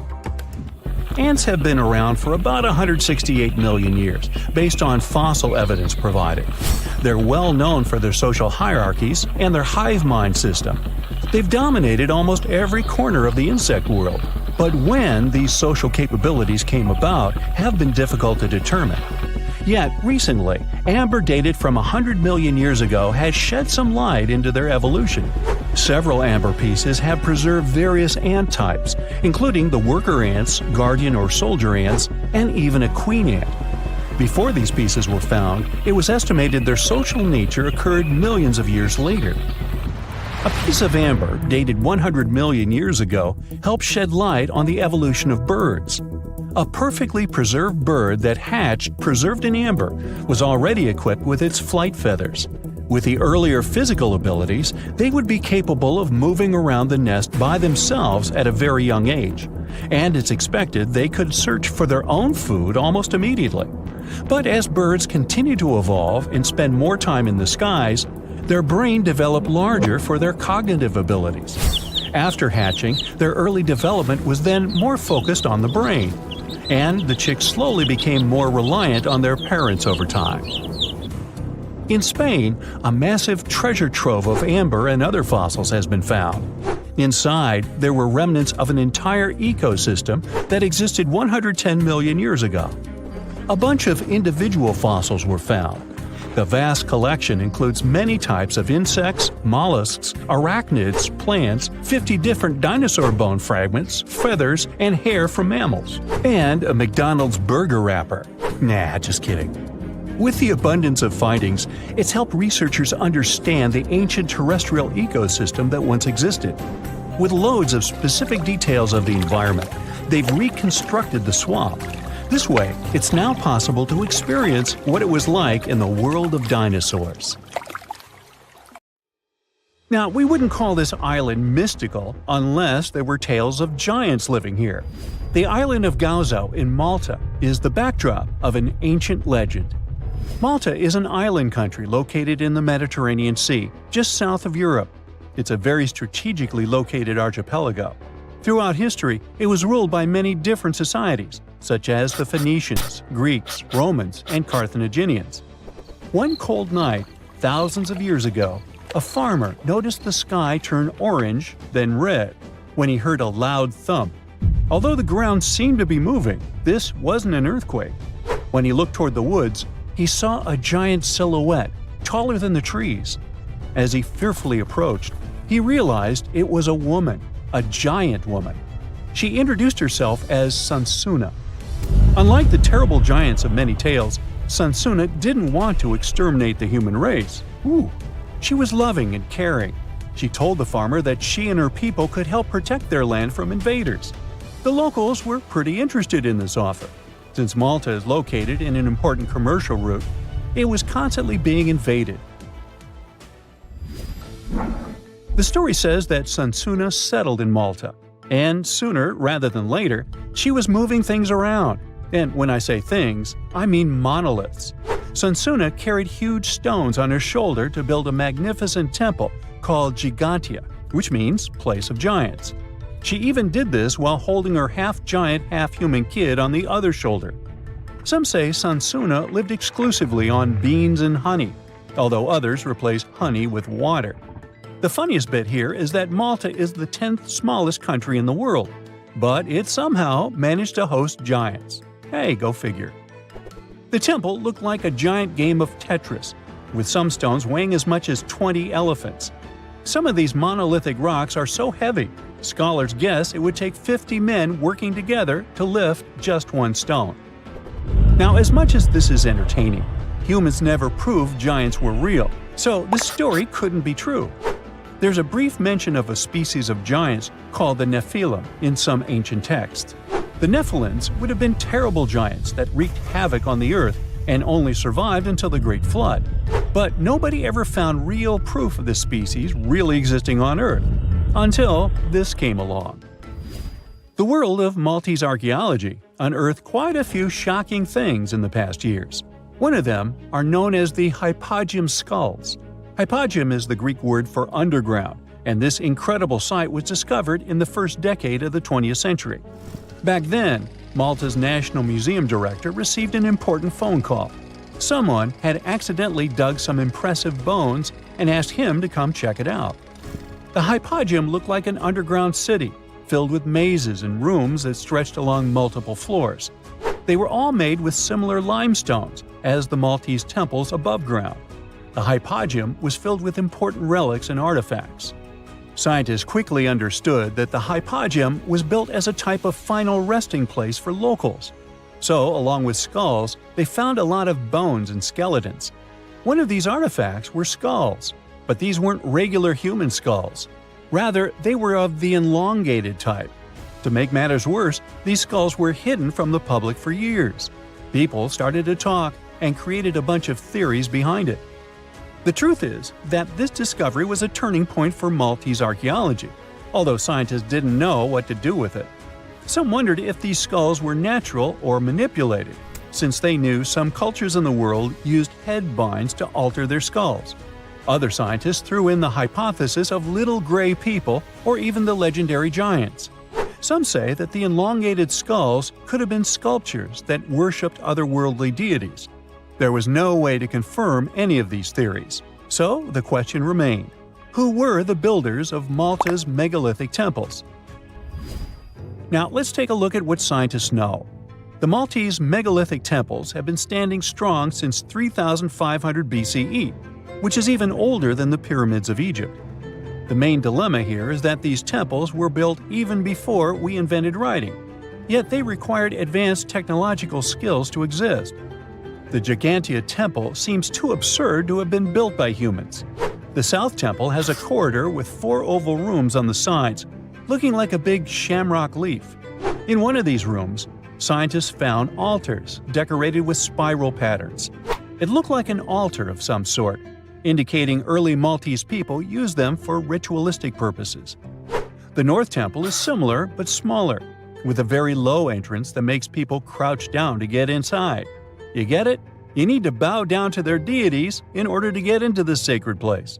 I mean, one can't help but wonder about the secret reasons these ancient builders had to build such a huge temple. I'm thinking they probably cast one of Daenerys' dragons to move the monoliths around. Yeah, I'm joking here. But hey, remember the entrance to King's Landing? Yup, the series used the Medina Gates in Malta as the exterior of King's Landing during Episode 3 of Season 1. Anyways, back to the giants. The ritualistic theory of the whole thing won a few points when archaeologists uncovered these mysterious figures. They're popularly known as fat ladies. These tiny statues have round bodies and faces that show how much they enjoyed life. They kind of look like a miniature Sunzana, the giantess we talked about. Scientists believe these were statues that celebrated well-being and prosperity. It does prove that the people of the time had advanced craftsmanship skills, and they were pretty intentional with their constructions and art manifestations. One of these statues is known as the Sleeping Lady. This Neolithic piece of art depicts the figure of a large woman lying on her side sleeping. After studying it deeper, scientists guessed this statue was meant to represent the Great Reaper. It was found in the hypogeum, which we now know was a huge resting place. This specific statue is different from all the other fat ladies, starting with the hair and the embroidered skirt. Then there's this statue. This is supposed to represent an 8-foot-tall woman and the rim of her skirt. She was discovered in the most unusual of ways. A farmer was trying to plow his field, but he kept hitting large blocks of stone. All the way back in 1915, the farmer called Malta's National Museum director and asked him to come check it out. Some think this is all the proof you need to confirm that Sunsana was real. Others aren't all that sure. But that's not all. The place where this giant statue was buried revealed one of Malta's most impressive archaeological sites, the Tarsian temples. The temples were made from limestone blocks. Some are 20 feet tall and weigh around 20 tons. Zamet, the museum director, kept digging and discovered multiple sites made of megalithic stones. All of them supposedly built by Stone Age farmers, all stranded on a remote island in the Mediterranean Sea thousands of years ago. It just doesn't make sense. I mean, look at these temples in Manidra. This is probably the world's earliest calendar. On the equinoxes, the sun passes directly through the main doorway, straight down the central axis. On the solstices, there are two superb variations. During the summer solstice, the rays fall on the edge of the megalith to the left of the doorway, and during the winter, the rays fall to the right side of the doorway. It's astronomical precision at its finest. And what about the structures in the Hall Tarsian that we've already talked about? This complex is the oldest one in all of Malta. It was built with the purpose of doing animal offerings to deities. Scientists confirmed this by unearthing numerous animal bones buried in the soil. They also found a great collection of spirals, indicating that the locals also used this temple for ritualistic purposes. Overall, there are 7 megalithic temples in Malta, each more impressive than the other. Scholars keep on digging to see if they can uncover the truth, much like researchers do with the pyramids of Egypt, the lost Mayan cities in the Americas, and other sites. The Azores are 9 islands in the Atlantic Ocean, sitting about a third of the way from Europe to North America. A history textbook will tell you that the Portuguese explorers discovered this beautiful archipelago in the 15th century. Until then, they were uninhabited. The islands still belong to Portugal, so there seems to be no controversy or mystery here, except for the fact that some researchers think the Azores were home to an ancient civilization from thousands of years ago. Others support the idea that the famous Atlantis itself was here. In 2010, archaeologists announced that they found some structures on the islands which looked like they were from the Stone Age. If that's true, it would mean that there was a civilization back then which was advanced enough to travel this far and settle on the remote islands. A special scientific commission studied the matter and concluded that those structures were natural rock formations or had a more modern origin. So the first settlers were supposed to have been the Portuguese. It didn't stop some enthusiastic scientists from further research. They analyzed the DNA of mice from the Azores and found that it had the same genetic characteristics as house mice from Northern Europe. The little rodents couldn't have sailed this far without humans, so it looks like the first people had arrived at the Azores before the Portuguese, and the plot thickens. Dr. Felix Rodriguez, who works at the University of the Azores, is determined to find out exactly when it happened. He's studying the megalithic structures found in the Azores. Similar structures found in Western Europe and the Mediterranean date back to the Neolithic age. According to Dr. Rodriguez, the oldest findings are from 4,200 years ago. It's not clear when civilizations left them. The professor identified 7 megalithic structures in one complex as dolmens for the deceased. The cavities are all cylindrical in shape and definitely don't look like a natural formation. The material from the cavities turned out to be at least 2,500 years old. There are also some pieces of ceramics that seem to be even older. It looks like the rocks in the area had been lifted. You can see it by the small waves left by lava. It's thick and sticky, so it can't leave vertical marks. Someone must have moved the rock from its horizontal position. Another interesting finding is some stone anchors with holes found by the sea. Similar ones were used in the Mediterranean and on the Atlantic coast of Europe, dating back to 1000 and 2000 BCE. The 15th century Portuguese were advanced sailors and never used stone anchors, only metal ones. The scientists also managed to find a structure built right in the volcanic tuff. It looks somewhat similar to the ones built in the Mediterranean that are at least 2,000 years old. These structures are called columbariums and were used to store the ashes of the deceased.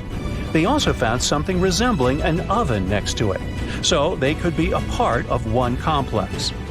There's also a basin in the middle, and it's not the only one on the island.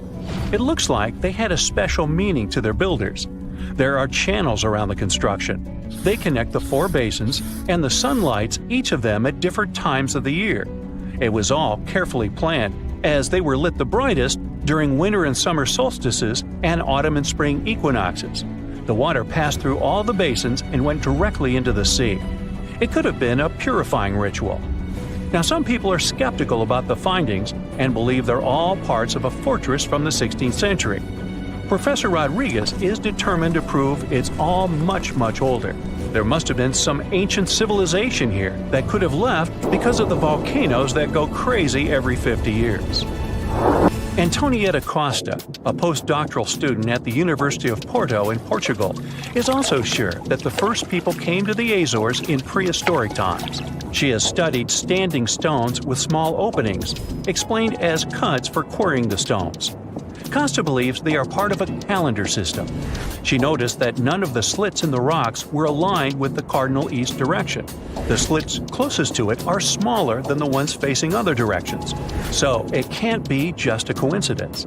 It also looks like the slits are aligned with the solstices, and that's what makes Costa think it could be a calendar. She also thinks the inscriptions left on slabs of bedrock on the islands are much like those maps that were left on the rocks during the Stone Age in mainland Europe. Another interesting theory about the Azores is that it could have been the location of the famous Atlantis, which was lost under the sea. Since the Azores archipelago is in the middle of an ocean, it could technically be a perfect place for that. A 20th century scholar quoted Plato to prove this theory was right. The Greek philosopher suggested that Atlantis was in between the continents. The coins and sculptures supposedly found in the Azores when the Portuguese just arrived also point that there was someone else present there. And way more recently, in 2013, a sailor found a huge structure looking like a pyramid off the Azores coast. It was most likely a large submarine volcano, but it's much cooler to think it was some big deal in Atlantis, right? Peru has its own mystery. Amid the desert, you can find some eerie marks called the Nazca Lines. They're known as geoglyphs and were created more than 2,000 years ago by the people of the Nazca culture. Thanks to a dry climate and strong winds in the desert, most of the Nazca Lines have reached our day. To create them, Nazca people removed the top layer of the pebbles and revealed the soil beneath the ground. The color of the soil changes from reddish-brown to yellowish-gray, so the lines always look different. Most of the geoglyphs depict plants and animals. You can clearly see a monkey, a whale, a condor, a hummingbird, a spider, various flowers, trees, and other plants. There are also some geometric shapes, such as triangles, trapezoids, and spirals. Since they were discovered in the 1920s, scientists have offered different explanations for the lines. Some say that in Nazca culture, people ascribe special significance to these motifs, so they probably created these shapes for deities in the sky to see. Others believe they were a sort of astronomical calendar, and animal sketches were modeled after groups of stars. This theory was proved wrong, so the purpose of the lines remains a mystery. Another place that leaves many questions is Nimrut Mountain in Turkey. This mountain has a complex of monuments with temples and tombs. It was built by the Kingdom of Commagene, which ruled here around the 1st century BCE. There are statues of King Antiochus, 2 lions, 2 eagles, Zeus, Hercules, and Apollo. Archaeologists found the ruins of this complex at the end of the 19th century. They thought it had been built by the Assyrians. Then, some of the most famous scientists of the time came here and found an inscription in Greek. It had details about the sculptures and the names of important members of the Commagene royal family. It looked like it had been put there for future visitors. The scientists established that the statues used to be full-size figures. Changes in temperature, strong winds, snow, and the bright sun didn't leave them a chance to last in all their original glory. Plus, the complex is in an earthquake zone, so all you can see now is mostly the heads of the statues. They look incredibly complex and large for their time. The biggest question is, how did the people who lived thousands of years ago manage to create such huge sculptures on top of the mountain? It's obvious that they worked on shaping the limestone blocks up there and not on the ground. So, stay tuned. We'll keep an eye on this. So hi! How about exploring some cool and unusual artifacts from the past? Let's go! Have you ever heard of Chinese magic mirrors? These mirrors were made of solid bronze. They had 2 sides. The front was a shiny polished surface, similar to our typical mirrors. It was the back that did the magic. When bright light fell on the mirror, it looked as if it was transparent, and the pattern on the back of the mirror got projected onto the wall. The backside could have different designs on it, depending on what its creator wanted to depict. Since the mirror was made out of bronze, no one expected this optical illusion to occur. These ancient artifacts date back to 2900 to 2000 BCE. They became popular in China and were produced in large numbers at the time. Eventually, their fame faded away. For centuries, the magic of these mirrors baffled both people and scientists. In the 11th century, Chinese scientist Shen Ku decided to study the mirrors. He conveniently had 3 of them. He was surprised by the ability of the metal to act as if it were transparent. He believed that some tempering techniques created surface wrinkles on the mirror to make it translucent. Yet these wrinkles were imperceptible to the human eye. It turns out he was right. Many scientists tried to decipher the open mirrors over the centuries, but remained clueless. Finally, in 1932, William Bragg discovered that Shen Ku had been right about imperceptible surface wrinkles all along. Every once in a while, people open multiple tabs in a browser and come to a point where there's no room for a new tab. Apparently, this had also been happening long before computers and the internet were invented. Meet the 16th century browser. This is a full-size book wheel. It's kind of a custom-made rotating bookshelf. Gregory Hayworth, a specialist in textual science, says that this tool has a system of epicyclic gears. That means that the book wheel has a working principle like a planetary system. One gear rotates around another. The shelves of the device maintain a constant 45-degree incline that holds the book securely as the giant wheel turns. Back then, people used the tool while writing encyclopedias and editions of classical works. In this kind of work, a person has to have many books open simultaneously so that the information from multiple sources can be gathered easily. Italian engineer Agostino Romelli is the inventor of this piece of early modern machinery. What if I tell you that sponge divers in Greece accidentally found an ancient computer? They pulled out this artifact from a shipwreck near Antikythera Island in 1901. Scientists called it the Antikythera mechanism and labeled it as the first mechanical computer. The machine looks like a hunk of bronze, but it has some kind of mechanism composed of gears and wheels. So, experts first assumed that it was an astronomer's tool. After an X-ray scan, though, they found out that the instrument was far more complex than they thought. The artifact was meant to calculate astronomical positions, track the 4-year cycle of athletic games, and so on. It contained a box with dials on the outside and had an assembly of gear wheels attached. It's still unknown who built an instrument with this level of artistry 2,000 years ago and why this technology was lost. After seeing how sophisticated the device was, scientists accepted that their perception of ancient Greek engineering wasn't really accurate. Professor Michael Edmonds of Cardiff University admits that based on the knowledge they have, this mechanism shouldn't even exist. Edmonds says the machine is one of a kind, and its astronomical calculations are precise. For him, the Antikythera mechanism is more valuable than the Mona Lisa. In 1929, scholars working in Topkapi Palace Museum in Turkey discovered a map.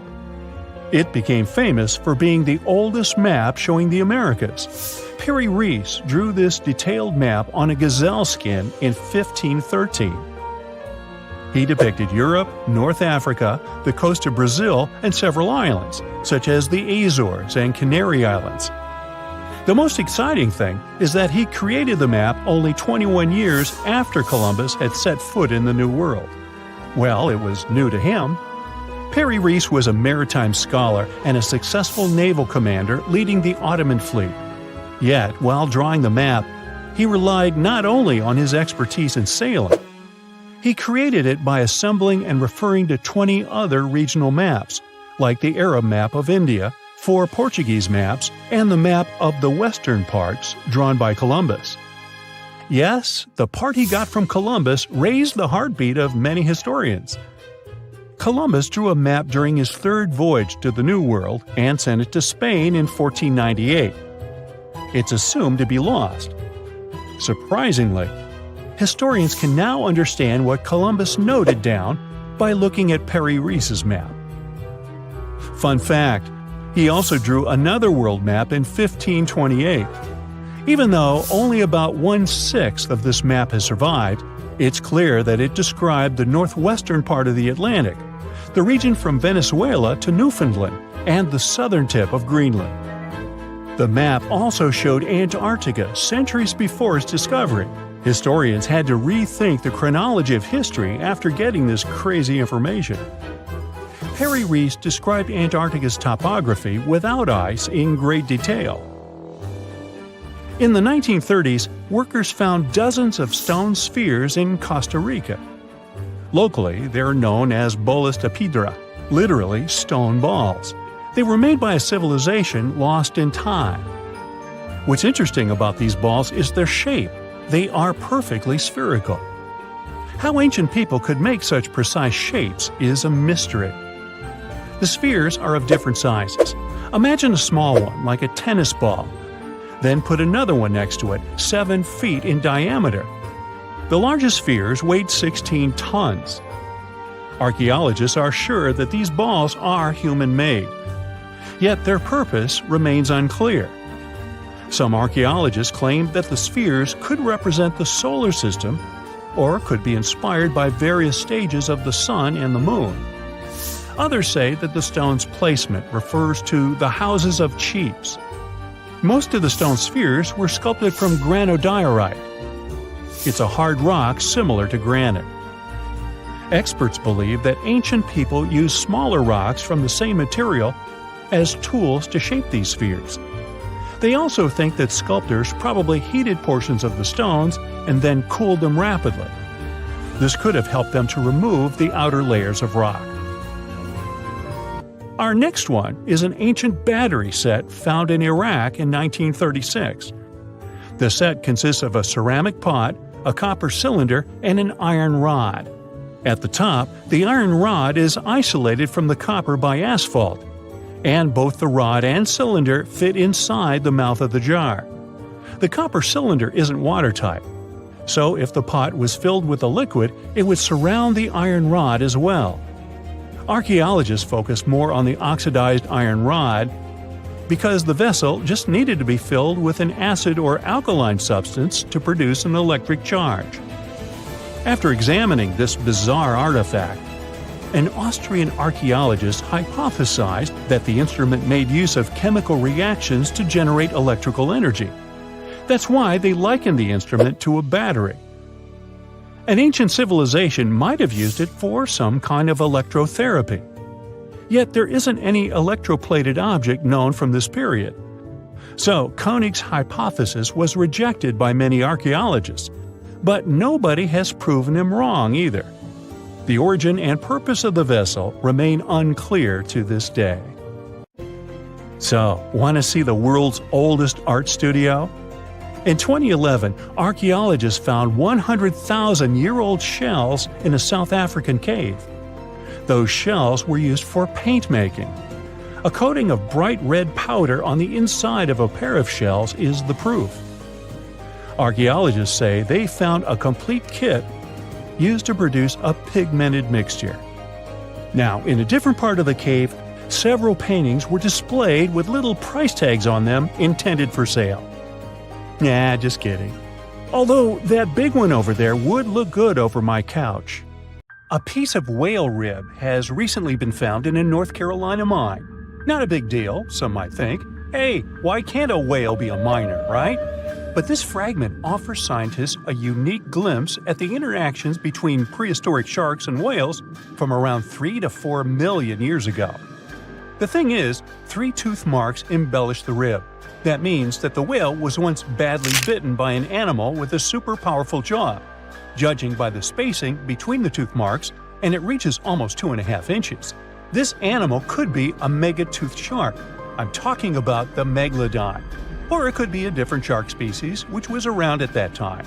The curvature of the shark's jaw shows that the animal was relatively small, between 13 and 20 feet long. Yeah, small. As for the whale, it seems to be the ancestor of a great blue or humpback whale. Researchers are amazed. You don't usually expect to find evidence of animal interaction and behavior preserved in the fossil record. After examining the sample carefully, they concluded that the shark must have gone away with a mouthful, but the whale had survived because most of the fossil fragment is covered with what is known as woven bone. It quickly forms in response to localized infection.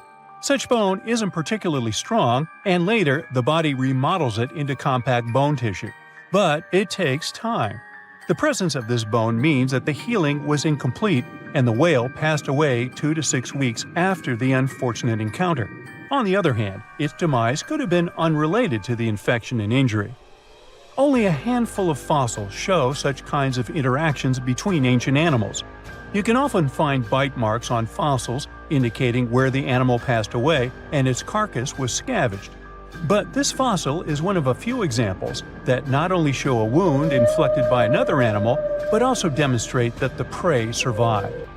All fossils are exciting for paleontologists. Yes, they need to get out more. But some might look terrifying to regular people. For example, look at this picture of tentacle arms and octagonal-shaped heads. When it first appeared in mass media, internet users claimed that it was some ancient organism that had come from space. Others thought the story was fake. But in fact, both the picture and the fossil are real. The fossil is known as a mortality plate, a fossilized representation of a mass extinction event of one or several species. The fossil actually contains more than a dozen specimens of a type of marine organism called a crinoid. Despite their looks, crinoids were not plants but marine animals. This particular species lived deep underwater on the seafloor. Crinoids were related to starfish, sea urchins, and brittle stars. These creatures could attach themselves to the seafloor with stalks made up of flexible porous discs connected by soft tissue. The stalks were hollow, and that's where the animal's nervous system was located.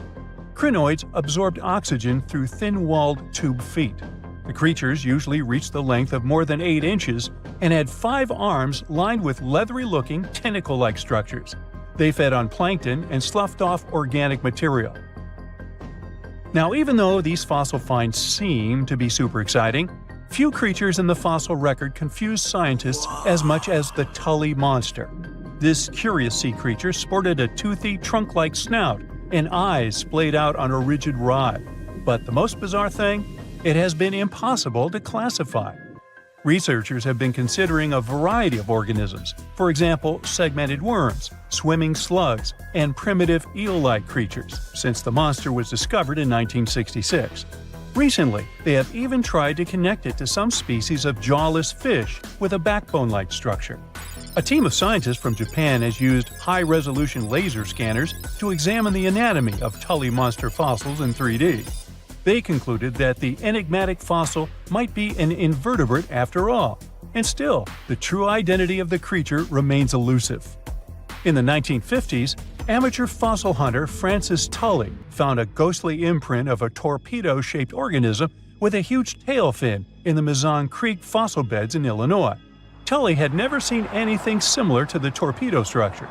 He took his find to Chicago's Field Museum of Natural History. Paleontologists working there were baffled as well. Since then, scientists haven't been able to determine where the creature fits on the phylogenetic family tree, or where they should spend Thanksgiving. In 1741, an explorer and captain named Vitus Johansen Bering led an expedition to map the coast of Alaska. The ship he was on got shipwrecked on what later became known as Bering Island, and they got hungry. Half the crew survived thanks to the discovery of an extremely large sea cow. With the meat of these animals nourishing them, the sailors managed to build a small ship from the wreckage and return home.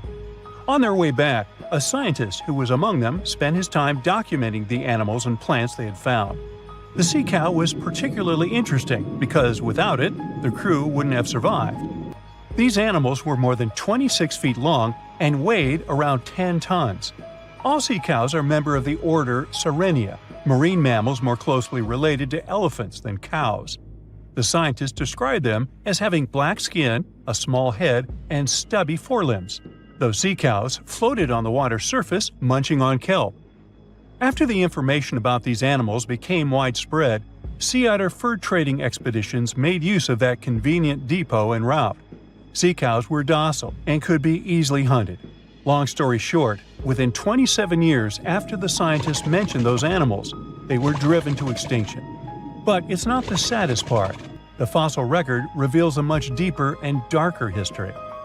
Fossils of sea cows have been discovered all over the world, from Japan to Mexico. It means that the animal once thrived in the vast kelp beds around the entire North Pacific Rim. That small population discovered by the expedition was probably the last remains of a once much larger and way healthier population. More likely, Aboriginal hunting had already reduced the numbers of these animals to near extinction levels, and the final blow came from Western hunters. The living close relatives of those ancient sea cows are rarely hunted today. Still, they're under threat of extinction themselves. To some, this amazing fossil might look a bit disturbing. Slaves' lentils are fossils that belong to animals called nummelites. They lived and thrived in a warm, shallow sea covering part of Egypt around 40 million years ago.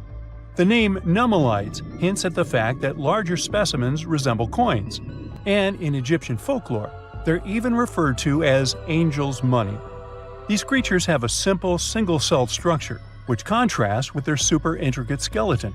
Look at this series of spiral overlapping whorls. Each whorl is divided into countless tiny chambers. Nummelites can grow to be 4 inches in diameter, and still, they are the fossils of single-celled animals related to amoeba. How and why did they grow to be so large? The reason could be their symbiotic relationships with other smaller organisms. In the case of modern species, such symbionts are tiny golden-brown single-celled algae called diatoms. The shells of nummelites are relatively transparent, and since they're flat, there's a large surface area for the light needed for the diatoms to photosynthesize. For some reasons, scientists are still debating about them. The presence of plant symbionts and animals dwelling in the sea encourages the growth of a calcareous skeleton in hosts. So, the gigantic size of the nummulites in Egypt could be due to their close relationship with symbiotic diatoms. Does that make sense? Fun fact: a species of nummulites evolve very fast, and their fossils change from one layer of sediments to the next. So, the limestone used for the pyramids of Giza are so packed with such fossils that it's known as nummulitic limestone. This limestone also contains two kinds of nummulites, the smaller slaves' lentils and the larger angel's money. But those are not different species, but rather different stages in the life cycle of a single species. Strange and amazing items are discovered often, but figuring out what our ancestors were up to is pretty tough. Especially when all you have are just some rusty cups and cave drawings. It's no surprise that even the experts in lab coats sometimes make mistakes.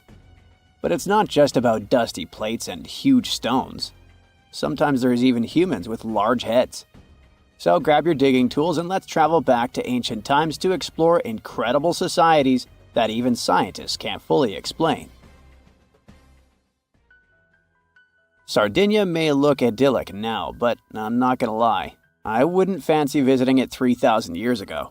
Rumor has it, terrible giants roamed around this island back then. People even talk about finding human skeletons over 13 feet tall there, although nobody's ever shown anything to prove it. But the stories will make you wonder because some weird stuff has definitely happened. In 1974, over 5,000 pieces of broken stone artifacts were found in a part of the island called Monte Prama, but instead of being displayed in a museum, they were locked up in an underground vault for about 30 years. Sounds a bit suspicious, doesn't it? When they were finally displaced in 2005, scientists put the pieces together to find statues of 38 giant men standing 8 feet tall. Not quite as tall as the legendary skeletons, but still pretty huge. It's thought these statues were made by the Nuragic people, who lived on the island a long time ago. Besides giant statues, they also built over 8,000 massive stone buildings. Perhaps Nuragic weren't giants themselves, but they definitely liked their things big. I do too. I like a big number of likes on our videos. That would be pretty great. Thank you if you liked this and subscribed. Now back to the video. You and I are pretty smart, but we might not be the smartest humans ever. Actually, we might not even be the smartest species. Since 1913, some skull fossils found in South Africa have hinted at a possibly smarter contender called Boskop Man. This human-like species might have lived as recently as 10,000 years ago. Their skull suggests they had really big heads, which means their brains could have been 30% bigger than ours. Wow! Their average IQ could have been around 149, making them among the smartest 0.05% of people today. But if a Boskop Brainiac was so much smarter, why are they not around and we are? Well, bigger isn't always better, you know. Our brains are a lot bigger than our ape relatives, mainly in the prefrontal cortex. This part helps with high-level tasks like making decisions, remembering things short-term, and being aware of ourselves. The parts of the brain that handle our senses and movements haven't really grown much. So, maybe the Boskops spent too much time dwelling on the past rather than doing practical things like hunting. But this is all just guessing. We really don't know what happened to these clever cousins of ours. Some people even argue that Boskops weren't any different from us, with the only evidence being parts of skulls. The jungle is huge. Did you know the Amazon rainforest is home to about 30% of all the world's plant and animal species? That's impressive. However, the history of one native species, humans, has long puzzled scientists. The mysterious Kasarabe people lived here for hundreds of years and then vanished around 1400 AD. People thought the Amazon only had a few scattered tribes, but recently we discovered big, unusual shapes in the ground called geoglyphs.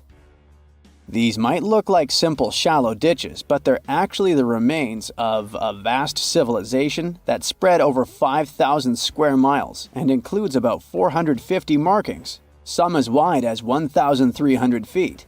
That's insane! They likely contained ceremonial buildings and could have hosted up to 1 million people as recently as 550 years ago. Thanks to new technology like LiDAR, which uses a safe laser to map the forest without harming it, we can explore deeper. In 2019, some scans showed miles of raised roads and pathways and even pyramids over 70 feet tall. They found 26 separate settlements, 2 of which were at least 250 acres each. Damn, that's like 330 soccer fields. It's not certain what happened to the Kasarabi people. Maybe European conquistadors drove them out. Maybe the most baffling ancient civilization is one we've never actually found a trace of. Yep, I'm talking about Atlantis, the grand city that supposedly sank into the ocean. The first mentions of Atlantis come from the ancient Greek philosopher Plato, who talked about a great city near the Strait of Gibraltar. But for ages, everyone just thought Plato made up Atlantis as a perfect version of his own Athens. So why, about 12,000 years after it supposedly vanished, do we still wonder if it might be real? Well, in the 19th century, U.S. Congressman Ignatius Donnelly wrote a book giving 13 reasons why he thought Atlantis was more than just a myth. Then, in 1965, some folks thought they actually found Atlantis when they discovered the Richat structure, a massive 25-mile-wide dome in Mauritania, Africa. It's so big that you can see the whole thing from space. 2 astronauts flying over the Sahara Desert spotted this giant eye staring back at them and thought they'd made the discovery of a lifetime. Unfortunately, there's no solid evidence linking this structure to Atlantis. It's believed to have formed from volcanic activity about 100 million years ago. But it does look suspicious, doesn't it? Still, we're no closer to knowing the truth. Imagine going back to about 3,300 BCE and finding yourself in South Asia. Welcome to the Harappan civilization. These people were way ahead of their time. They had cities like Harappa and Mohenjo Daro, complete with baked brick houses, sophisticated drainage systems, and even public baths. This place might have had over 5 million people, making it one of the densest regions at the time. They also invented a system of standardized weights that was incredibly useful for traders. And trading they did. These people had connections stretching all the way to the Middle East, thanks to their great skills in metallurgy. They even had a form of ancient branding. The seals were used to stamp clay on trade goods. Despite being so advanced with a thriving urban life, there's a whole bunch of mystery shrouding their language and script. We've got bits and pieces of their writing, but no one's deciphered them yet, even with all the technology we have today. We also still don't know how exactly their society worked. It looks like they didn't flaunt their social status as much as other civilizations. No grand palaces or massive monuments. Instead, their largest buildings might have been granaries. They sure were practical. Unfortunately, all good things must come to an end. Around 1800 BCE, this bustling civilization started to decline, possibly due to shifts in river patterns.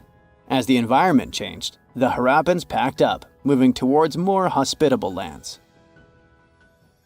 Ever heard of the Minotaur? The beast with a bull's head and a man's body, hunting the bravest travelers in a massive maze. Well, this wasn't just any old tale. It was one of the most popular dramas of the ancient world. And it was inspired by this place, the island of Crete. The Minoans lived here during the Bronze Age. They had stunning palaces, amazing frescoes, and a culture so rich it still fascinates historians to this day. They built places like Knossos, which was so complex with its multi-story buildings and elaborate hallways that it might have inspired the whole labyrinth myth. Their engineering was so ahead of its time that even their drainage systems were more advanced than what many of us have today. Let me know in the comments which of these stories you find the most fascinating, and thanks for watching. Salt makes our chips and popcorn taste yummy, but it turns out that's not all. It's used in household and industrial products, from cosmetics to fertilizers, from water treatment to road gridding. All over the globe, around 300 tons of salt are produced every year. But there's a problem. That's too much salt for our planet. You see, salt rises to Earth's surface from deep oceanic rocks gradually, and this process is quite balanced, or it used to be. Humans are pushing this balance out of whack. Our demand keeps increasing, and we're releasing too much salt into the soil, air, and sea. And if this process continues unchecked, we might face an existential threat. Yep, it's as serious as that, and a recent study conducted by the University of Maryland confirms this. There is this thing called the natural salt cycle. It's existed for thousands of years. Salt naturally rises to our planet's surface via geologic uplift and rock weathering. Sometime later, rocks break down and release salt ions into the soil. Some of these ions are absorbed by plants and organisms. Others are washed away into rivers, which transport them into oceans. Salt also gets into the atmosphere. It happens through salt dust in dry regions and sea spray in coastal areas. It's crucial for humans because our bodies need salt, just like animals and plants do. Simply put, we're electrical systems controlled by salt. Soil needs salt because otherwise it won't clump together. Plants also need small amounts of salt since those allow them to have proper metabolism and synthesize enough chlorophyll. At the same time, too much salt isn't a great thing, and nowadays human activity is messing with the natural salt cycle, bringing salt to the planet's surface much more quickly than before. That's the conclusion researchers made after combining data from different sources, including the U.S. Geological Survey's Mineral Yearbook and global records of river compositions and salinity measurements. The main factor bringing about these changes is salt mining for food and other products. Then there are also acid rains. Those increase the rate of rock weathering. These and other factors speed up the generation of salt at the surface of our planet. At the moment, the concentration of salt in the world is too high. The soil, plants, and animals can't use all of it. Even worse, some essential species can't survive with all this extra salt. Their demise changes biodiversity and can lead to the appearance of invasive species, such as phragmites. Those are tall, reedy plants taking over coastal areas. Then, there's also zooplankton, an important ocean species regulating algae. It's extremely sensitive to salt. If this species starts to decline, it might mess with the world's food webs. Too much salt also turns farmlands into wastelands. Recent reports have shown that around 833 hectares of land are already affected. And that's the area around 4 times the size of India. In some countries, huge areas become infertile because of oversalination. Plus, excess salt is bad for our health. The thing is, all that extra salt gets into groundwater, making it too salty for human consumption. It's particularly bad for people with sodium-restricted diets. And I'm not only talking about table salt or sodium chloride. No, other calcium and magnesium-based salts are seeping out too, usually from the production of fertilizers and building materials. It's like a chemical cocktail of different salts coming from various sources, and scientists don't know yet the effects such a cocktail can have on us humans and our health. So, maybe now you're sitting and thinking, oh, it's time to cut back on my salt intake. Perhaps, but don't cut it all out. In the 1930s, Dr. Robert McCants from Cambridge University's Department of Experimental Medicine found 4 volunteers and asked them to go 10 days completely without salt. First, they had to sweat out the salt that still remained in their bodies, and after that, the scientists literally desalinated everything they were allowed to eat and drink. Soon after, the participants started to experience weird sensations. They realized that they didn't taste much flavor in anything they consumed. It got worse. Fatigue set in, and the volunteers soon got too tired to even eat. They began to show the signs of hyponatremia. It occurs when the concentration of sodium in your blood is dangerously low. And that's when a person's blood cells swell because there's not enough salt in the blood to regulate how much water a cell should and will consume. If this condition is left untreated, it can not only result in seizures, but also have much, much worse consequences. At the end of the trial period, Participants got some salty foods, and miraculously, within a few minutes, they could taste again, and their energy seemed to be replenished almost immediately. Honestly, it sounds kinda terrifying. If that's what a mere 10 days without salt are, imagine what catastrophe it would be if salt just ceased to exist. We wouldn't be able to last long, that's for sure. And it would be a never-ending drama, not only for us, but for plants and animals too. They need salt as much as we do. If our oceans suddenly lost all the salt, it would wipe out all underwater algae, cutting photosynthesis on Earth almost in half. Land-based plants would follow suit. So, soon after the disappearance of salt, we'd face a huge issue. Too much carbon dioxide and not nearly enough oxygen.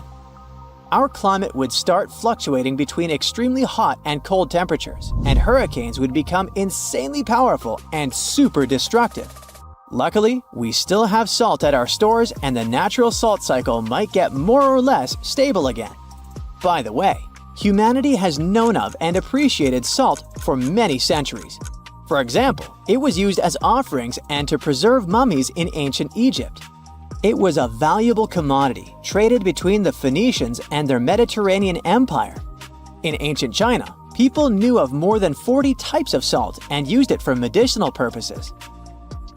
In medieval continental Europe, Venice gained power through its salt monopoly.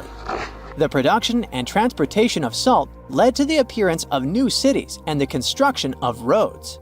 Salzburg, the city of salt in Austria, is a great example of that. Even these days, salt continues to surprise us.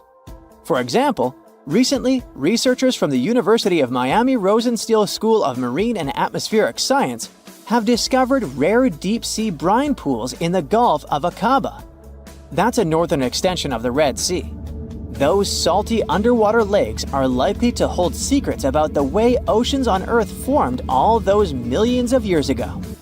They might also give us some clues to life on other planets. Brine pools are some of the most extreme environments on Earth, and still, despite their ultra-high salinity, somewhat exotic chemistry, and total lack of oxygen, they're teeming with life. Researchers have even found bioactive molecules with potential anti-cancer properties in brine pool microbes in the Red Sea. These super salty zero-oxygen brine pools are located close to the coast and might preserve information on tsunamis, earthquakes, and flash floods that took place in the Gulf of Aqaba thousands of years ago. Salt has even made its way into space. Well, kind of. You see, the moon is like a comet soaring through the cosmos. Our natural satellite is followed by a slender tail consisting of irradiated matter, and our planet passes directly through this tail once a month. Well, according to a study published in the journal JGR Planets, this lunar tail is made of millions of sodium atoms. And as you already know, the chemical formula of salt is sodium chloride. Those atoms get blasted out of the lunar soil by meteor strikes and then pushed thousands of miles downstream by solar radiation. For several days a month, when the new moon is located between Earth and the Sun, the gravity of our planet drags that sodium tail into a long beam, which wraps around our planet's atmosphere. The tail itself is harmless and invisible to the unaided eye, but during those new moon days, high-powered telescopes can detect the faint orange glow of sodium in the sky. Do you remember 2011? Well, play along with me. A diver is set to go deep into the waters of the Musi River, located in the heart of an Indonesian island. He is one among many who have been getting unbelievable artifacts from the bottom of the river. Little by little, divers and fishers discover a long-lost Sumatran civilization.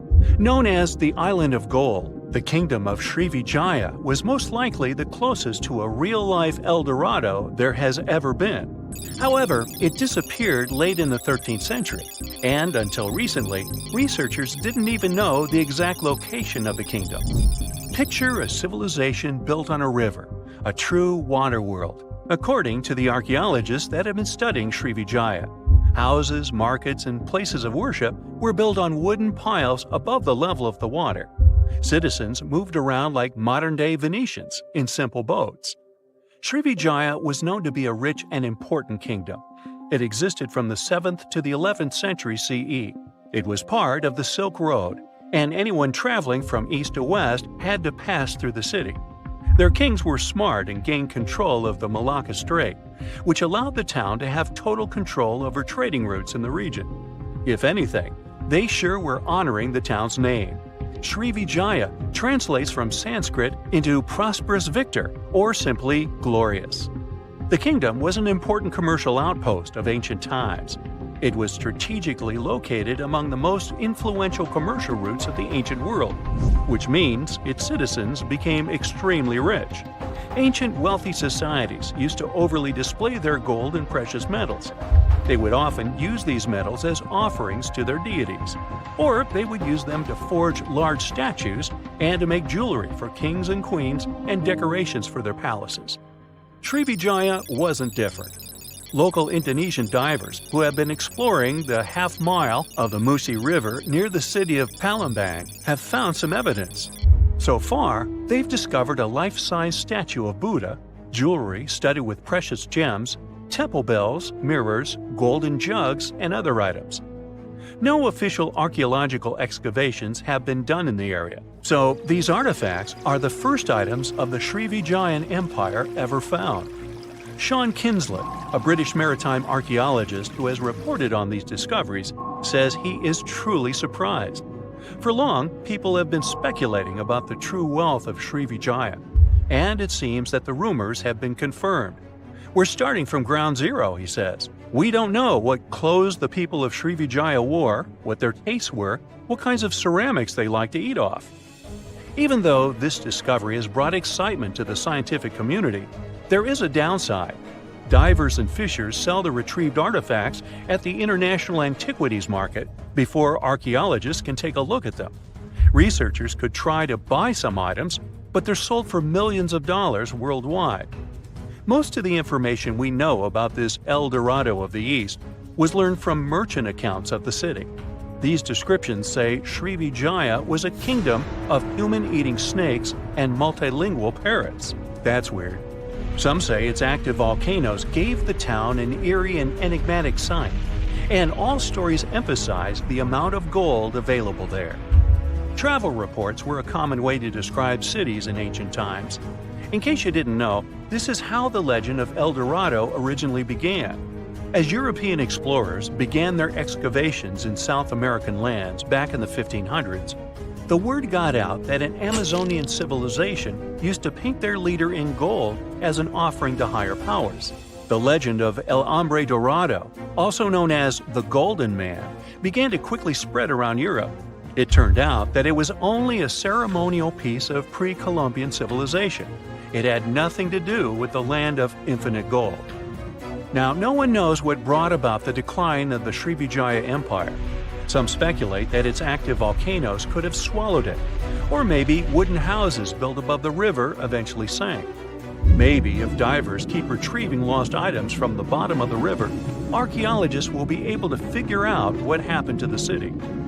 It seems to be quite common in the history of the world. Some ancient civilizations disappeared without a trace, as happened with the Mayan civilization, for example.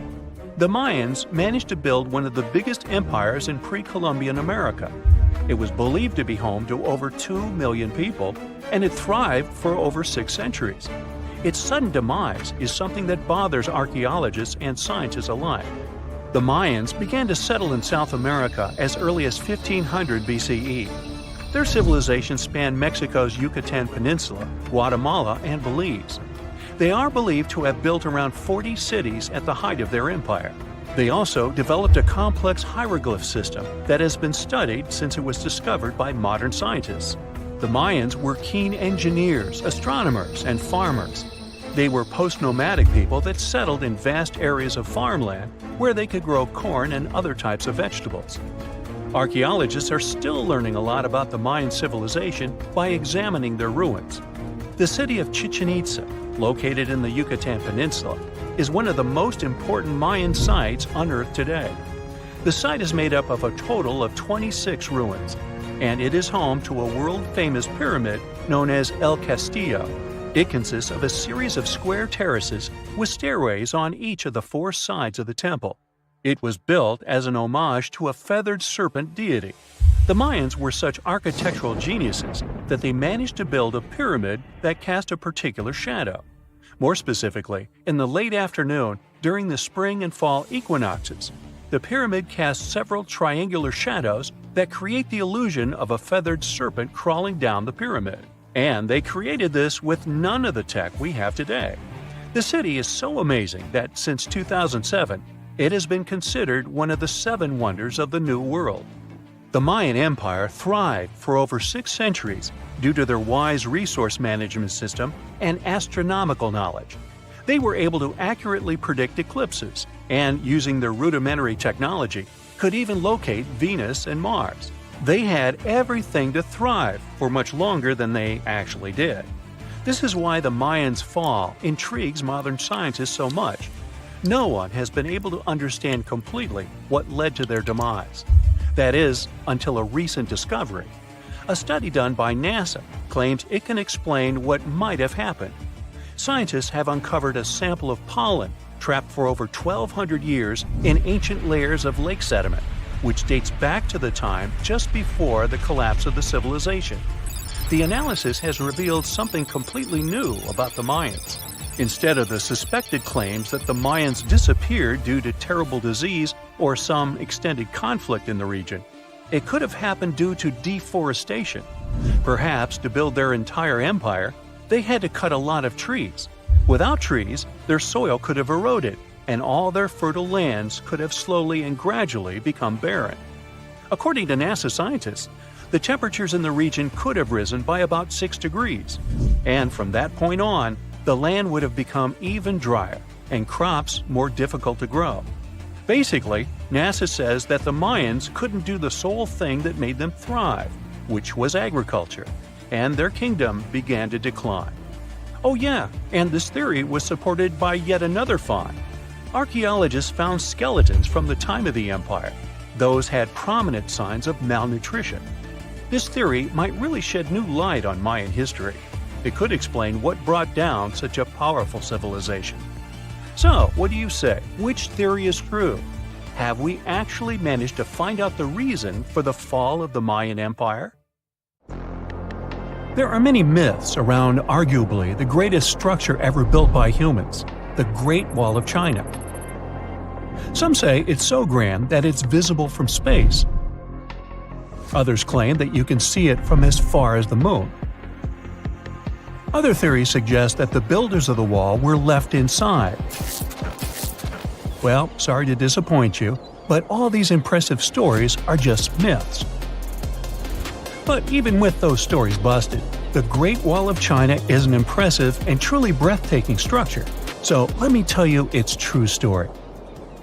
Today, China is one of the most populated countries in the world, counting as many as 1.4 billion residents.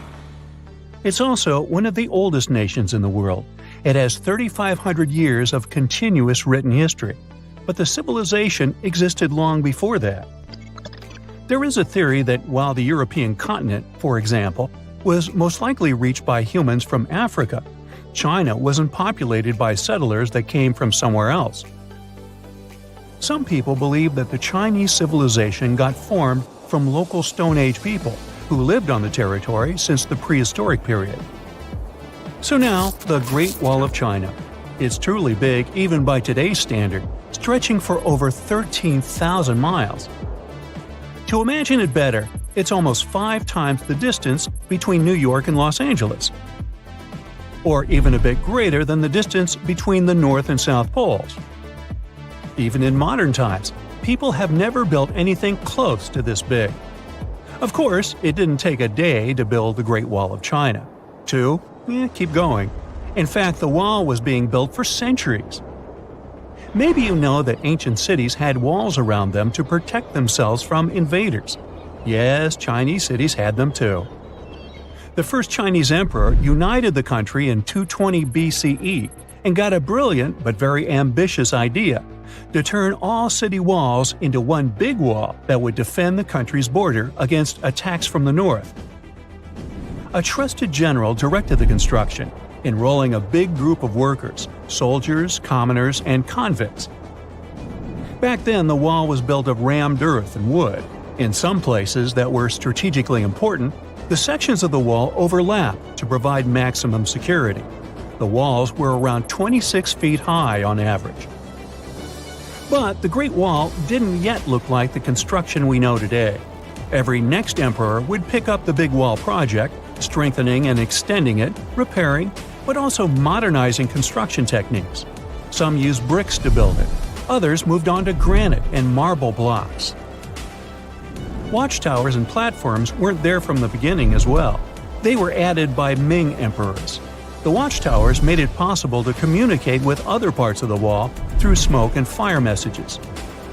So, the wall is quite inconsistent in terms of material, but it only adds more charm to the construction and shows how much effort and time it took. The reasons why some parts of the wall have been standing for centuries and are still in good condition is glutinous rice flour. Turns out, this sticky rice mortar is almost like cement.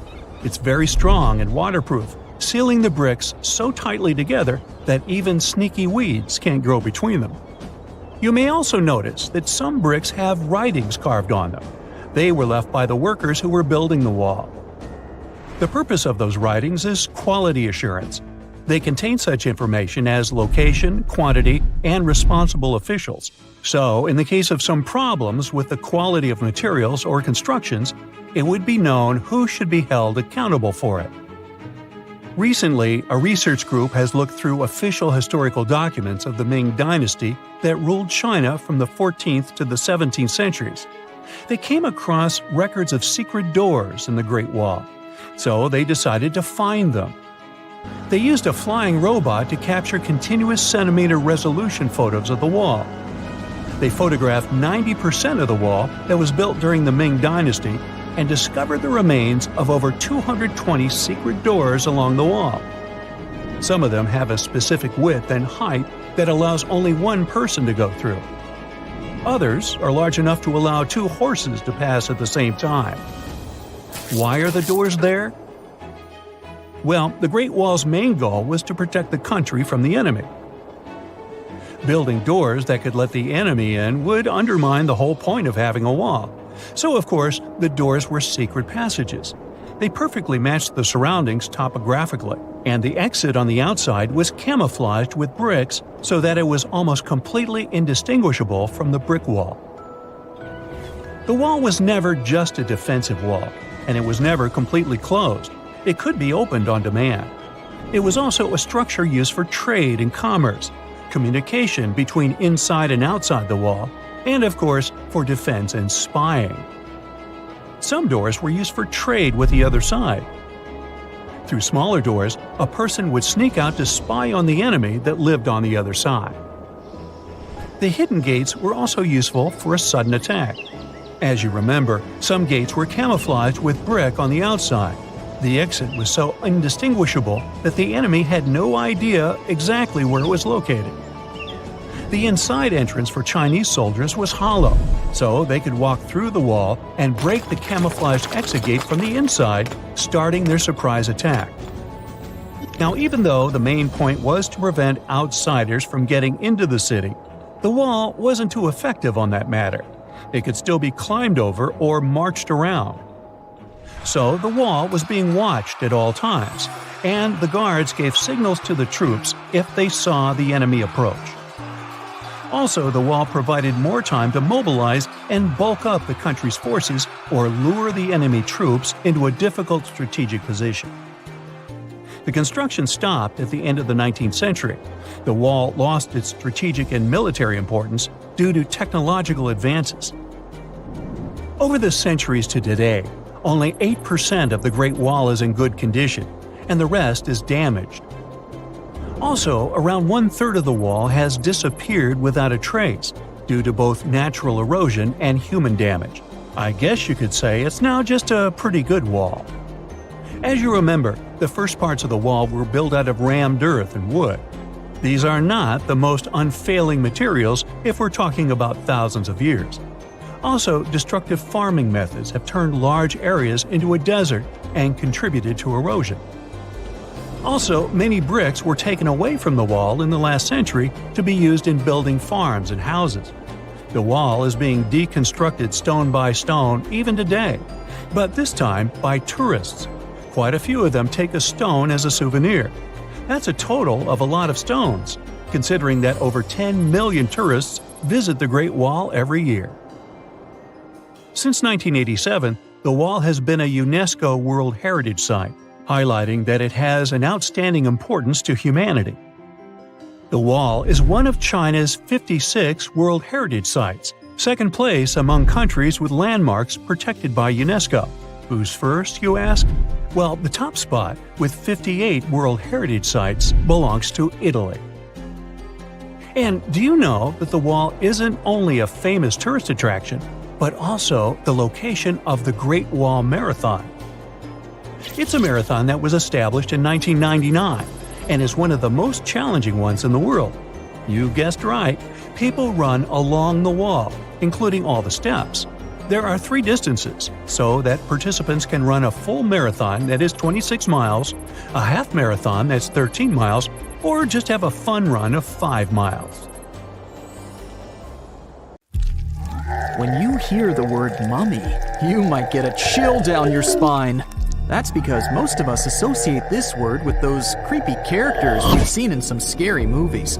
But in reality, mummies have helped us understand a lot about ancient civilizations, their rulers, and about how people used to deal with losing their loved ones. The people most famous worldwide for their mummies are the ancient Egyptians. They believed that some sort of existence after passing away was possible, if certain conditions were met. That's why they insisted on preserving the human body through the process of mummification and placing the mummy in a furnished tomb, kind of like giving it a fully functioning apartment of its own. Why did they believe in this? Well, because they were deeply connected to their natural environment for the most part. They saw the natural cycles around them, like how the sun rose every day, followed by the moon, or how new life was always sprouting from plants, even after they had wilted away. They also believed that the powerful spirit Osiris, who represented the cycle of passing away and resurrection, played a role in this process. To prepare for the afterlife, the ancient Egyptians followed certain rituals, like mummification, which involved using materials like honey, resins, and incense to preserve the body. There's no other mummy more popular than that of King Tut. He was a young pharaoh who ruled over 3,000 years ago in Egypt. The problem with discovering ancient royal tombs is that most of such burial sites were previously robbed.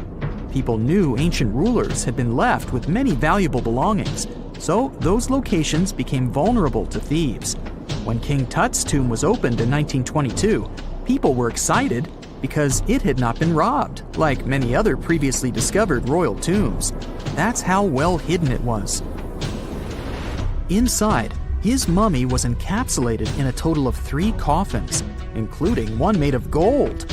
The objects found in his tomb showed us what ancient Egypt was like, and studying his mummy also helped us learn about the culture and practices popular at the time when he passed away.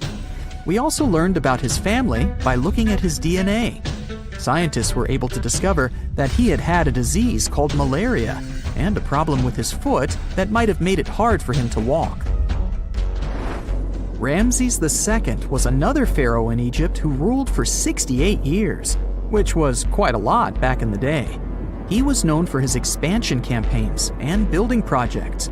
Many objects from his time as a ruler still exist today, including a large statue of him. Ramses II was about 6 feet tall and lived to be about 90 years old. After looking at his mummy, scientists concluded that he may have had a medical condition that affected his spine. Now, remember those thieves I mentioned before? They are probably the reason why Ramses II ended up in a plain coffin in a secret collection of royal mummies at Deir al-Bahari, which was rediscovered in 1881. Thankfully, archaeologists were able to identify him because his journeys had been recorded on his wrappings. The process was really tedious too. In fact, in ancient Egypt, the mummification process could take a staggering 70 days to complete. A special person would say a very specific speech while delicately handling the body and drying it out using a type of salt called natron. They also used linen and resin to make the body look more lifelike and to wrap it in cloth. The tomb was equally as important for ancient Egyptians. The walls of King Tut's tomb, for example, were adorned with intricate artwork that depicted his journey to the afterlife, from his burial procession to his passage through the underworld. The ancient Egyptians believed that everyone made this journey after passing away, and they filled their tombs with items and paintings to help the person in their spiritual travels. Additionally, the walls of the tomb were decorated with spells from a special book, which contained a collection of poems that the Egyptians believed would help people reach the afterlife. And speaking of how important this journey was, people also placed food in these ancient tombs. In King Tut's tomb, archaeologists discovered 36 jars of vintage beverages and 8 baskets of fruit, which were believed to be left there to help him in his journey to the afterlife. The Egyptians believed that traveling to the afterlife took a really long time, so they left a lot of supplies, such as food and water, to sustain their loved ones. Pharaohs also generally had numerous luxurious garments and beautiful jewelry in their tombs to ensure that they would have a fashionable journey. These items included various types of linen clothing, such as tunics, scarves, gloves, and headdresses, as well as a lot of gold jewelry with precious stones, like bracelets, buckles, pendants, necklaces, rings, and even precious depictions of insects for protection. Some were also deposited with fans made from ivory and ostrich feathers to keep them cool in the afterlife. Some ancient rulers were even placed in their forever apartments along with boats. For example, Pharaoh Khufu built the Great Pyramid at Giza as his tomb, and a large ship was found inside. King Tut, however, was buried with multiple boat paddles, but no actual boat. Instead, he had 3 chariots and numerous walking sticks made of precious materials, perhaps indicating he'd rather travel to the beyond by land, not by water. Amongst the most interesting objects found near ancient mummies are bottles of oils and perfumes. If rulers were supposed to be fashionable, why not smell nice too, right? Also, some of them had some ancient kinds of board games, most of them made out of precious materials like gold or ivory. One of those games was called Senet. It was very popular amongst the ancient Egyptians and very similar to modern-day chess. The ancient Egyptians may have the most famous mummies out there, but they weren't the first to invent the procedure. In fact, it all started in South America with an ancient civilization named the Chinchorro. As far as we know today, these people were the first to mummify their loved ones that had passed away. They did it somewhere around 2,000 years before the Egyptians started their own rituals. Sure, we can tell a lot about ancient rulers by studying these mummies, but until recently, we had no idea what they really looked like during their lifetime. Not so long ago, though, some very special mummy paintings were found by archaeologists studying ancient Egyptian objects. These mummy portraits are highly detailed paintings of individuals that were made while they were still alive. Such paintings were often painted on wood, as opposed to the classical portraits we all know about, which are painted on canvas. They are known for their realism and beauty, and have even been used by researchers to diagnose diseases by comparing them to the corresponding mummies. Some of these portraits also include depictions of jewelry, which was later found on the mummies. The recent discovery of these mummy portraits in Central Egypt is significant, as it marks the first time in over a century that such paintings have been found. Mummies appeared all around the world naturally, too. Mummification can occur without people intervening because of natural conditions, like extremely cold or hot environments, places with a lack of oxygen, or accidental exposure to chemicals that preserve the body. These conditions don't allow bacteria to grow, resulting in the body remaining more or less intact. Famous Otzi was one of these mummies. We know today he was a man who lived around 5,000 years ago in Europe. But upon his discovery in the Alps in 1991, Austrian authorities initially believed that he was a modern mountaineer because of how well preserved the body was. However, after the Iceman was removed from the glacier, it was determined that he was actually from the